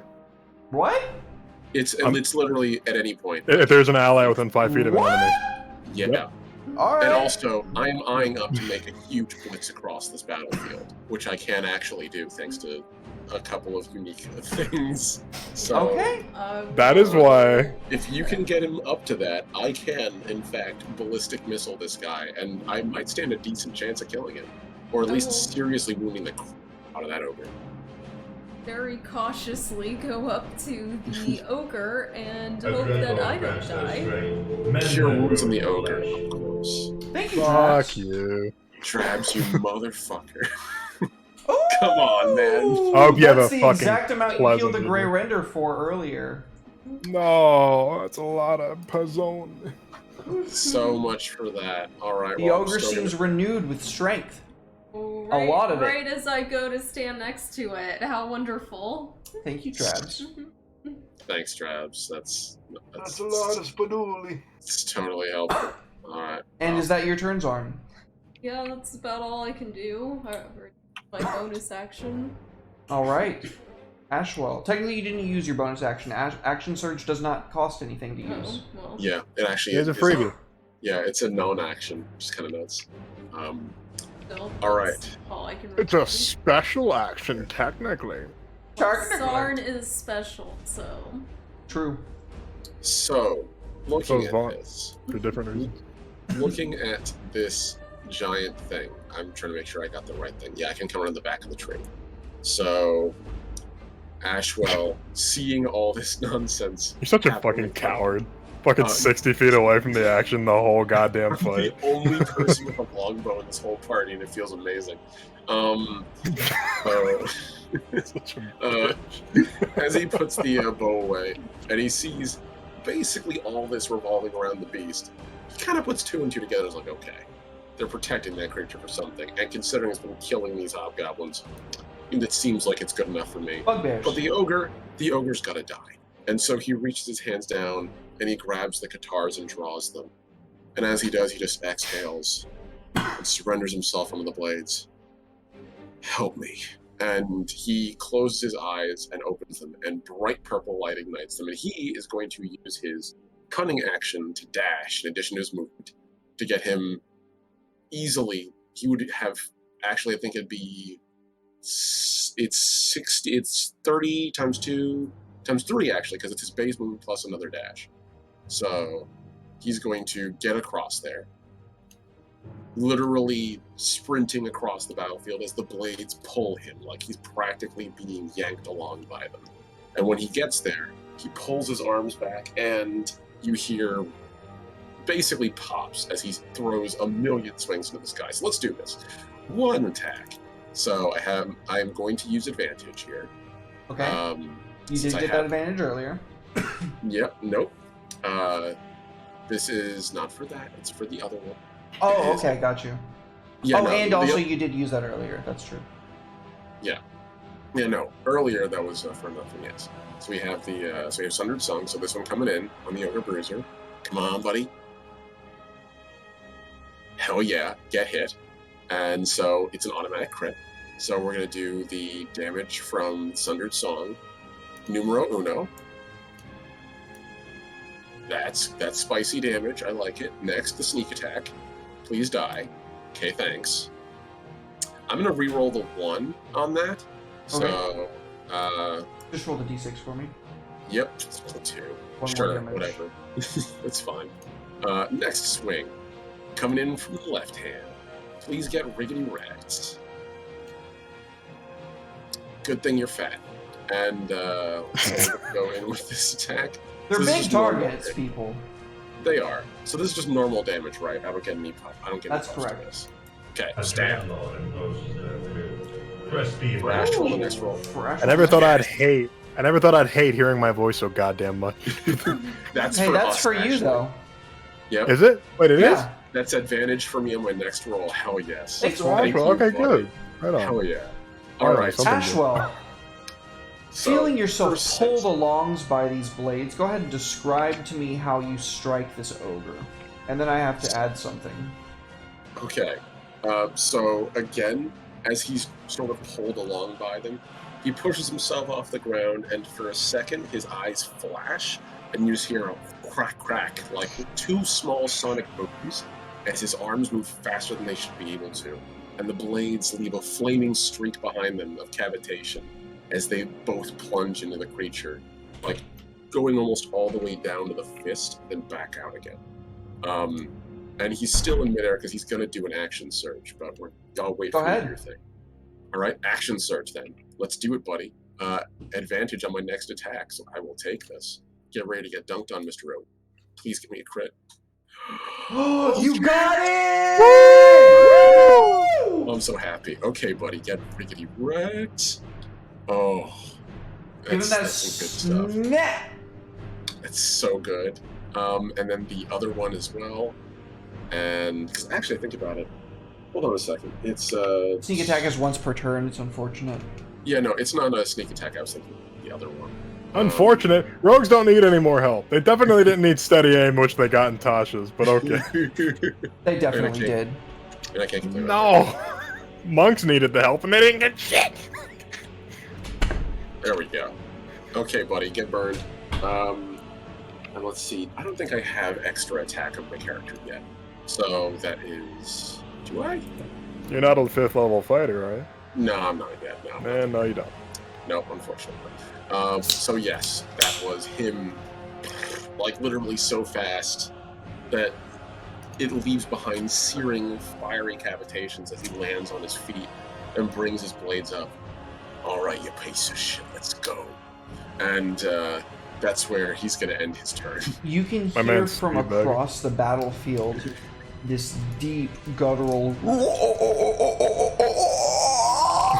Vaughn, you can see the Grey Render's eyes glowing with this purple fire.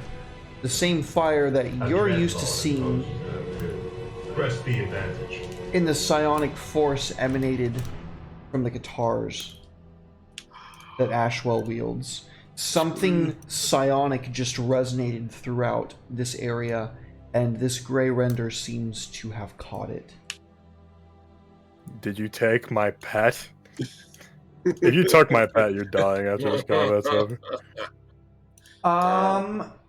It is the turn of number 2. It is going to charge at Zarn now. It sees that you are available, and it is coming straight for you. Who said I'm available? And I hate to tell you, but Drabs did give advantage to that full HP. Ooh, thank you, Drabs. Then I'll go ahead and give him advantage on the second attack here. You fucking bastard. I have to be honest. Thank We you. gotta win this. I mean, yeah, that's my job. Yeah, even if you shield, that's going to be a hit. So I'll take it. save you the spell slot. Thank you, Drabs. The Great Axe sinks deep into your shoulder, and you can feel as he rips out some blood and sinew, severing pop painfully. I see you took flirting lessons from Bond. I heard that! Bugbear Bruiser number 3 is caught between Kira and the young Grey Render. He is panicking, but he is going to take a swing at both of them. Panic. Oh, that is a hit. It is wild, but it is a hit on Kira.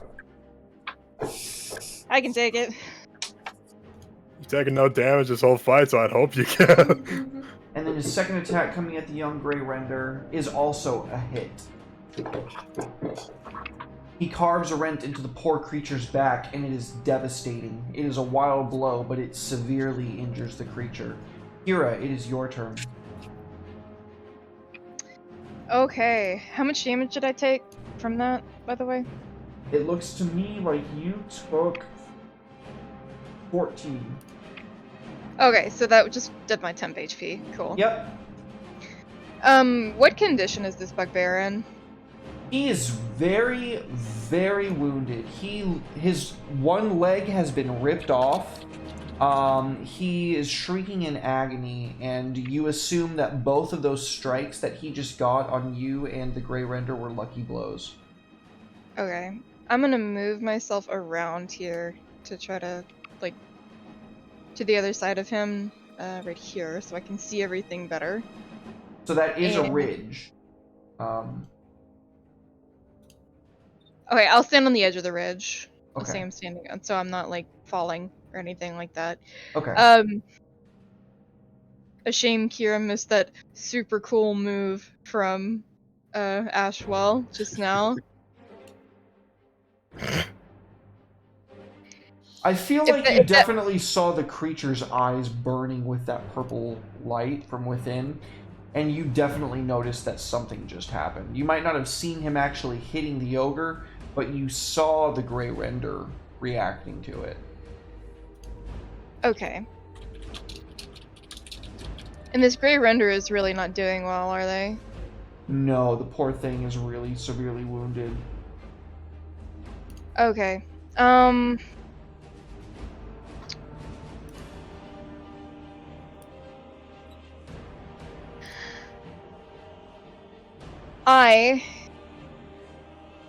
Since this thing is doing so poorly, instead of using my my action in, like, taking the risk and not killing this bugbear, I'm gonna use my 4th level spell slot and I'm gonna cast Death Ward on the render.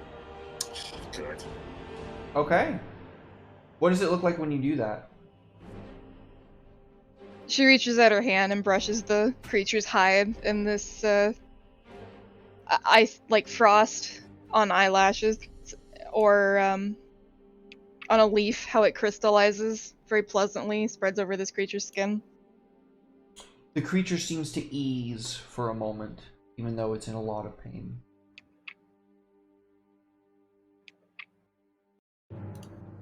Yeah, we're just trying to take Vaughn's only friend. Everybody's to fighting yourself. for the Grey Render. Vaughn is fighting for the Grey Render. Is that your turn, Kira? Bonus action. I don't think I have many bonus actions.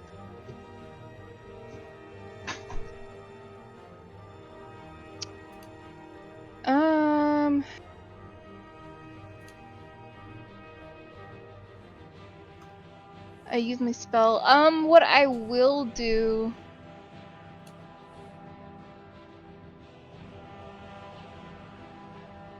How are my party members handling the other bugbear and the bruiser? I think we got this actually pretty well. Vaughn is close to death. Zarn is chatting it up, and Ashwell just came out of the black to deal a crippling wound to this ogre. Yeah, Looking Vaughn may be a fresh as fuck. Vaughn may be a dick, but he's not any sort of coward when it comes to combat. So he's like, even though he's like bleeding all over the fucking place, he's still gritted teeth, still going at it.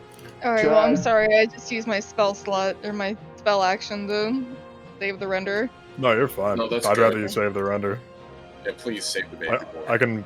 I can save myself a little bit. A little bit. Okay, I'm gonna hold my bonus action then, and that'll be my turn. Okay.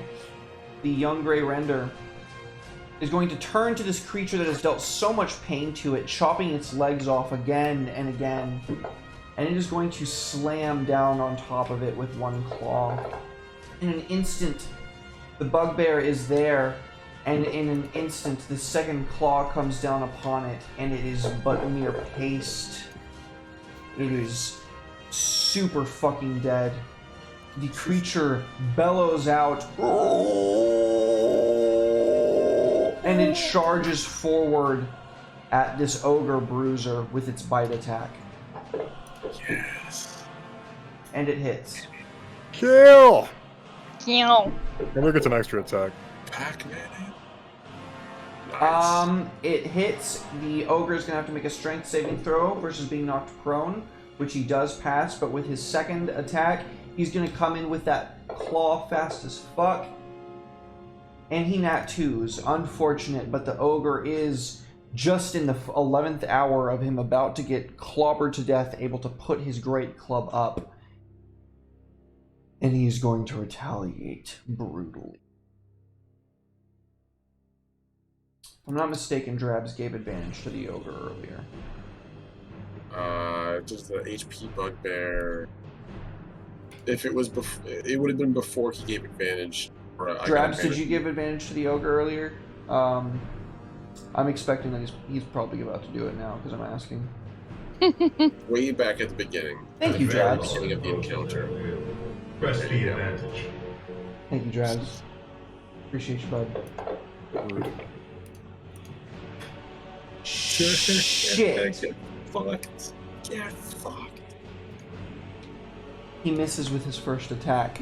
Yes! Despite the goddamn advantage, he misses with his first attack. Yes! Perfect.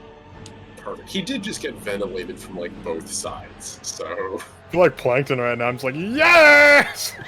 And then he's gonna be a real fucking asshole. I need a dexterity saving throw from Zarn real quick. What did I do?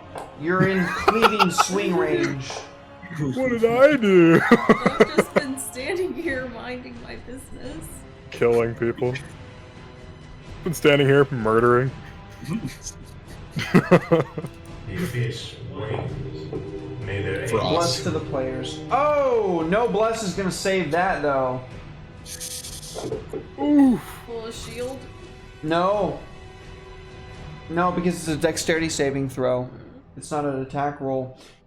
He drags his club through the ground, and as he slams it across, both the bugbear next to him and the young gray render save, but Zarn takes damage. It is Vaughn's turn. Ouch. Oh Lord have mercy. Alright.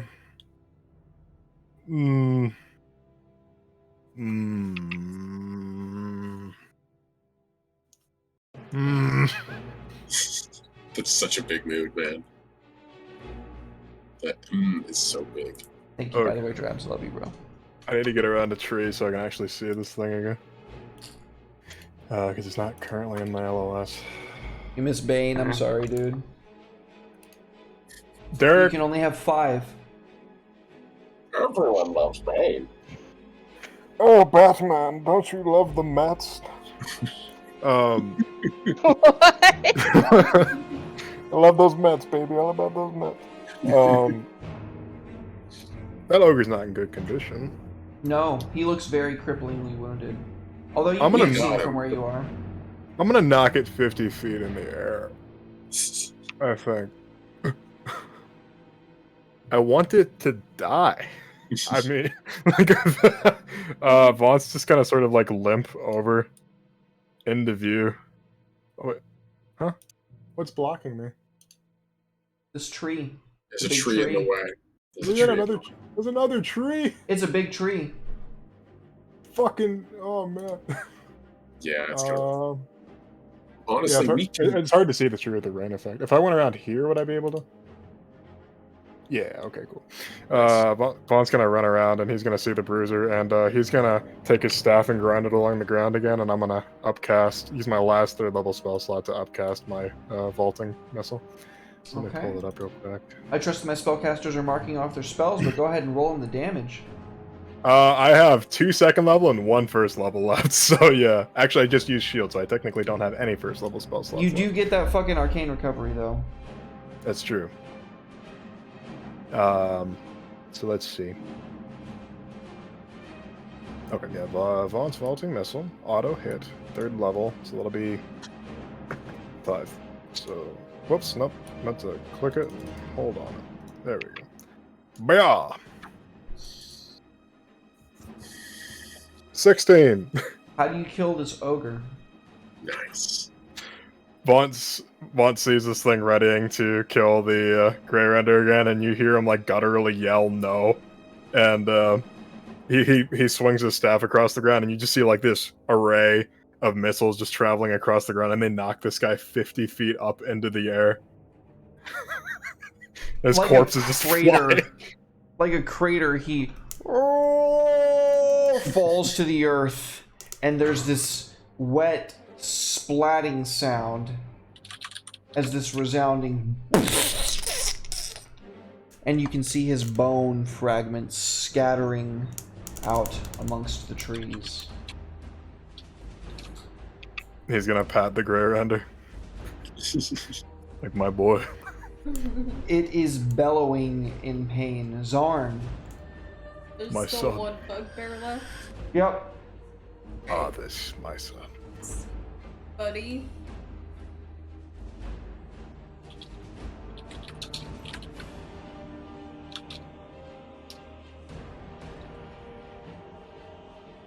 Get him. Get him, get him! I mean, there's no way I'm gonna kill him, but I can at least do some damage. But you could.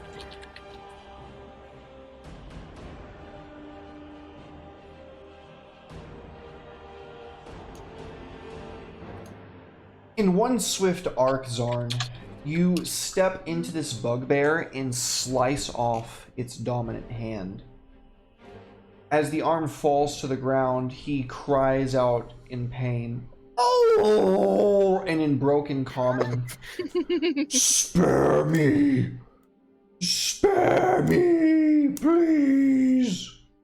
No. On top of everything else, he's a coward. Zarn, you coup de grace this bugbear? Slit his throat. Yeah. With the bugbear at its knees, you slit its throat, and he collapses into a pile before you.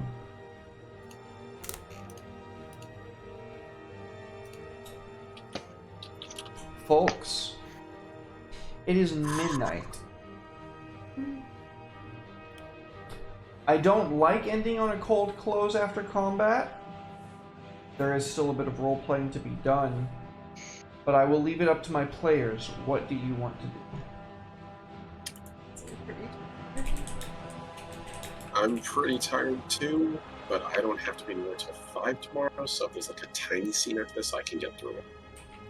I can't imagine it will be very long. It's up to you, babe.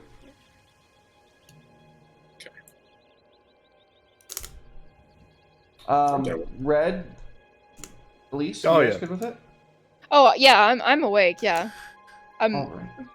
Totally good, fella. I got work to do after this, so I'm gonna be up for hours. This is nice, though. Nice to be back in Covet. Heck yeah, man. I know I'm not very sentimental, but love you, Derek. Love running this, being a part of this game with you guys. I love you, man. Same, man. I have so much Oh, fun with this. gay. Oh, I'm so gay. Omni's alright too. Thanks, man. I love all of you guys. You're all fantastic. Yeah, alright, suck up. Let's get on with it. As the last of the bugbears falls to Zarn's blade, the young Grey Render shuffles about itself, its breath uneasy in its chest, and it looks to each of you scared and in pain. We'll call Darvin up to use it. Whatever highest heal. It's lesser restoration. Darvin heals the creature's wounds as best as he can, and you can see a bit of mending done to it. The creature's breathing becomes a little bit more stable, and it starts looking to each of you.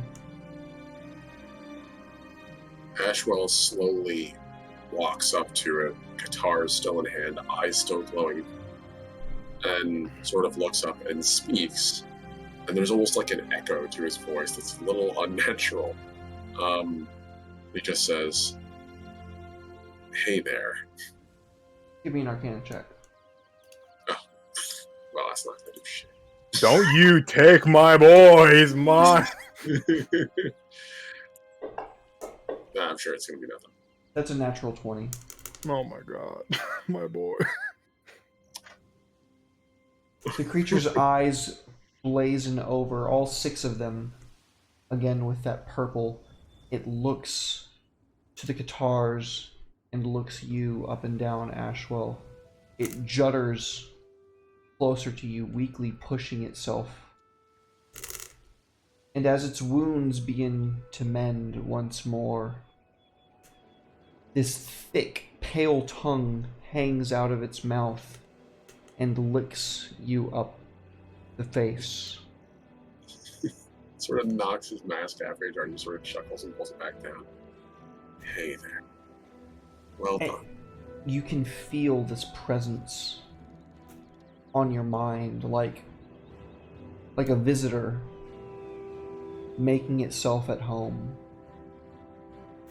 And as it psionically links with these guitars and with you, that is where we will end this session.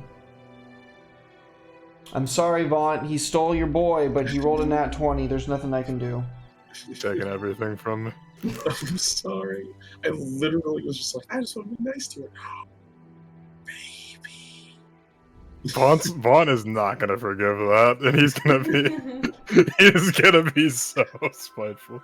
He's gonna be salty.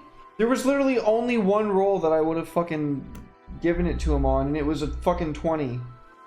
And he rolled it, so... Nah, that's alright. Oh, God.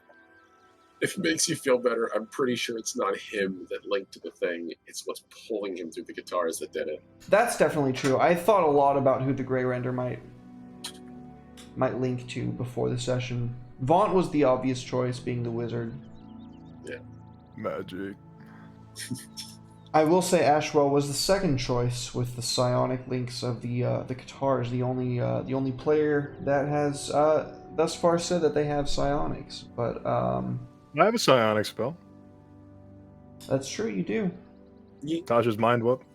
I have my single psionic spell. Hey, shut up. But it is a No, pretty no, big no. figment of Ashwell's character. These blades. That's true. So I also I'm have mine sorry. I'm sorry that it ended up that way, Red. But honestly, I feel like that was the way it was supposed to go because that's literally what the dice told me to do, and I am but a harbinger. No, that's good for story because Vaughn's gonna be like unnecessarily spiteful and upset about this. Like usually he's a bit petty, but now he's just like not fucking talking to you. Can we all get a Grey Render? I want a baby. We can all Once ride it the like thing Papa. reaches adulthood and starts budding. Yes. I would like baby. Well, thank you everybody for joining us. This was a long session. Before I even get to my shoutouts, massive shoutouts to my players. This was like a whole hour and a half longer than we normally go, but I had a whole bunch of fun, and I hope that they did too. So, Heck Yes. we'll just go down the line, starting with Natalie. Again, I'm having a human moment. I'm gonna hand it over to you for shoutouts, then you guys just go down the line. I'll be back as quickly as I can. Well, mine will be short and sweet as usual. You can catch me here Saturdays like this, and possibly in the future also on Thursdays. Temporarily on hiatus from Twitter. Let's it's me if you want to take it from there, Ashwell. Hello, everyone. I am the last Omnitech, your favorite robot American. Thank you all for tuning in to this amazingly awesome campaign that Derek's been running for us. I love this game, and I'm so happy to be here. You guys can catch me every Wednesday and now Thursday and Saturday at 10:30 a.m. EST on my channel, twitch.tv/TheLastOmnitect. where I am now running my first ever light play on it, AS Wilds of Glaswell. So if you're interested in the Caltrop core game that me and Red made jointly on Writer's Block, then I would tune into there and have a fun time watching it on Wednesdays. Thursdays we do world building for that campaign, and then Saturdays I do world building for my long-running Legacy project, which I'm finally dusting back off again to make serious progress on, because I want it done.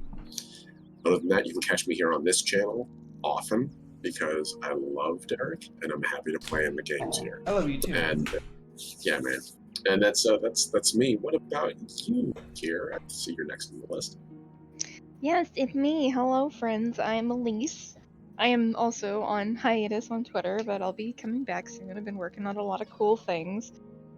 I do art things for the most part, and it's about to be more things. So be looking forward to that. You can find me at Van Helsing Art, but my handle will be changing soon.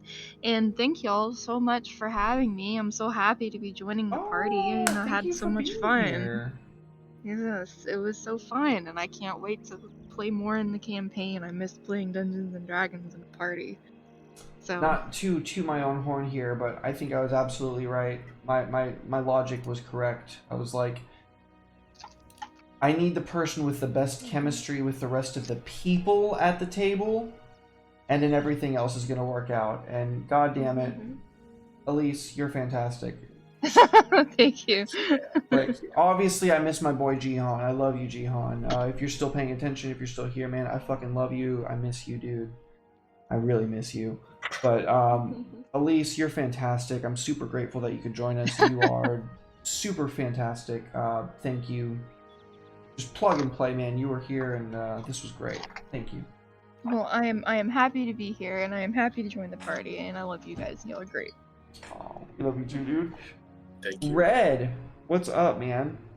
Hi, I'm red. I'm one of the 3 primary colors, as opposed to yesterday where I was blue. Just kidding. Blue is in hospice. So yeah, I just finished writing a book. So I'm gonna post that in the chat. I'm gonna promo. Derek can't stop me. So yeah, after I started it in November and it's finally done, in mid-April I'll have art for the cover done by Elise here, and that's gonna be very exciting. I'm doing the art. Yeah, she is. I'm also gonna give her a portion of sales. She doesn't know that yet. Shit, why did I say that out loud? Anyway. Nice. So yeah, you can catch me here on Derek's channel very, very often. If you want to put up with my bullshit on another channel, sometimes solo, sometimes with other folks, I am on Twitch Redemption VA on Wednesdays and Wednesdays and Fridays. Sorry, Thursdays are temporarily off. Wednesdays I'm playing The Walking Dead the whole way through. I've done the first 2 episodes of season 1. Join us for the 3rd episode. I actually don't remember what happens in the 3rd episode, so it'll be even more exciting. And what else do I do? Friday Night Magic. Yeah, I play Magic the Gathering on Fridays. Sometimes with Kev, sometimes with Omni. Sometimes I don't know. Might be even more of a variety stream. We'll see. But yeah, that's what I usually do. You can catch me on Twitter posting random shit. I do a little bit of everything because I'm indecisive and 21. So yeah. Oh yeah. Oh yeah. Well, thank you, Red. Thank you guys for being here. All of you, you are wonderful. I say it every time, but again, this campaign truly would not be what it is without my players. I'm super grateful to you guys, especially on sessions like tonight when we go over like an hour and a half without any real prior warning.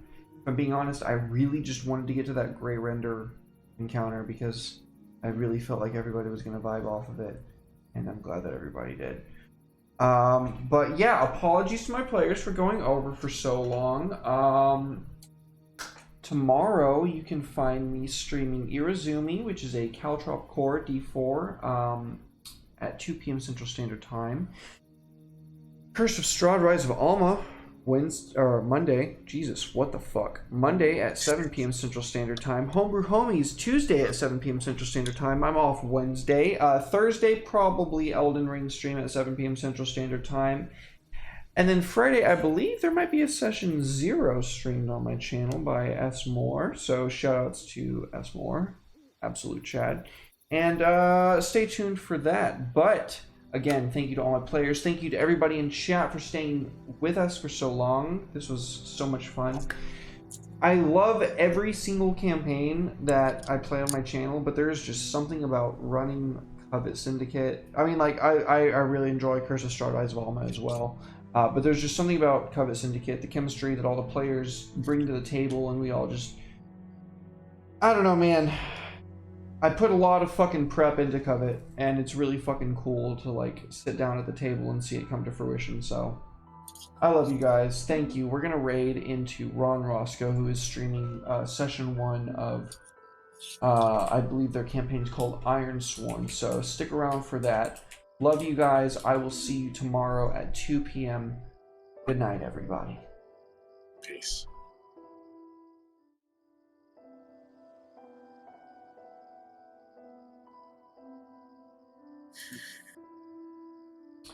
And we're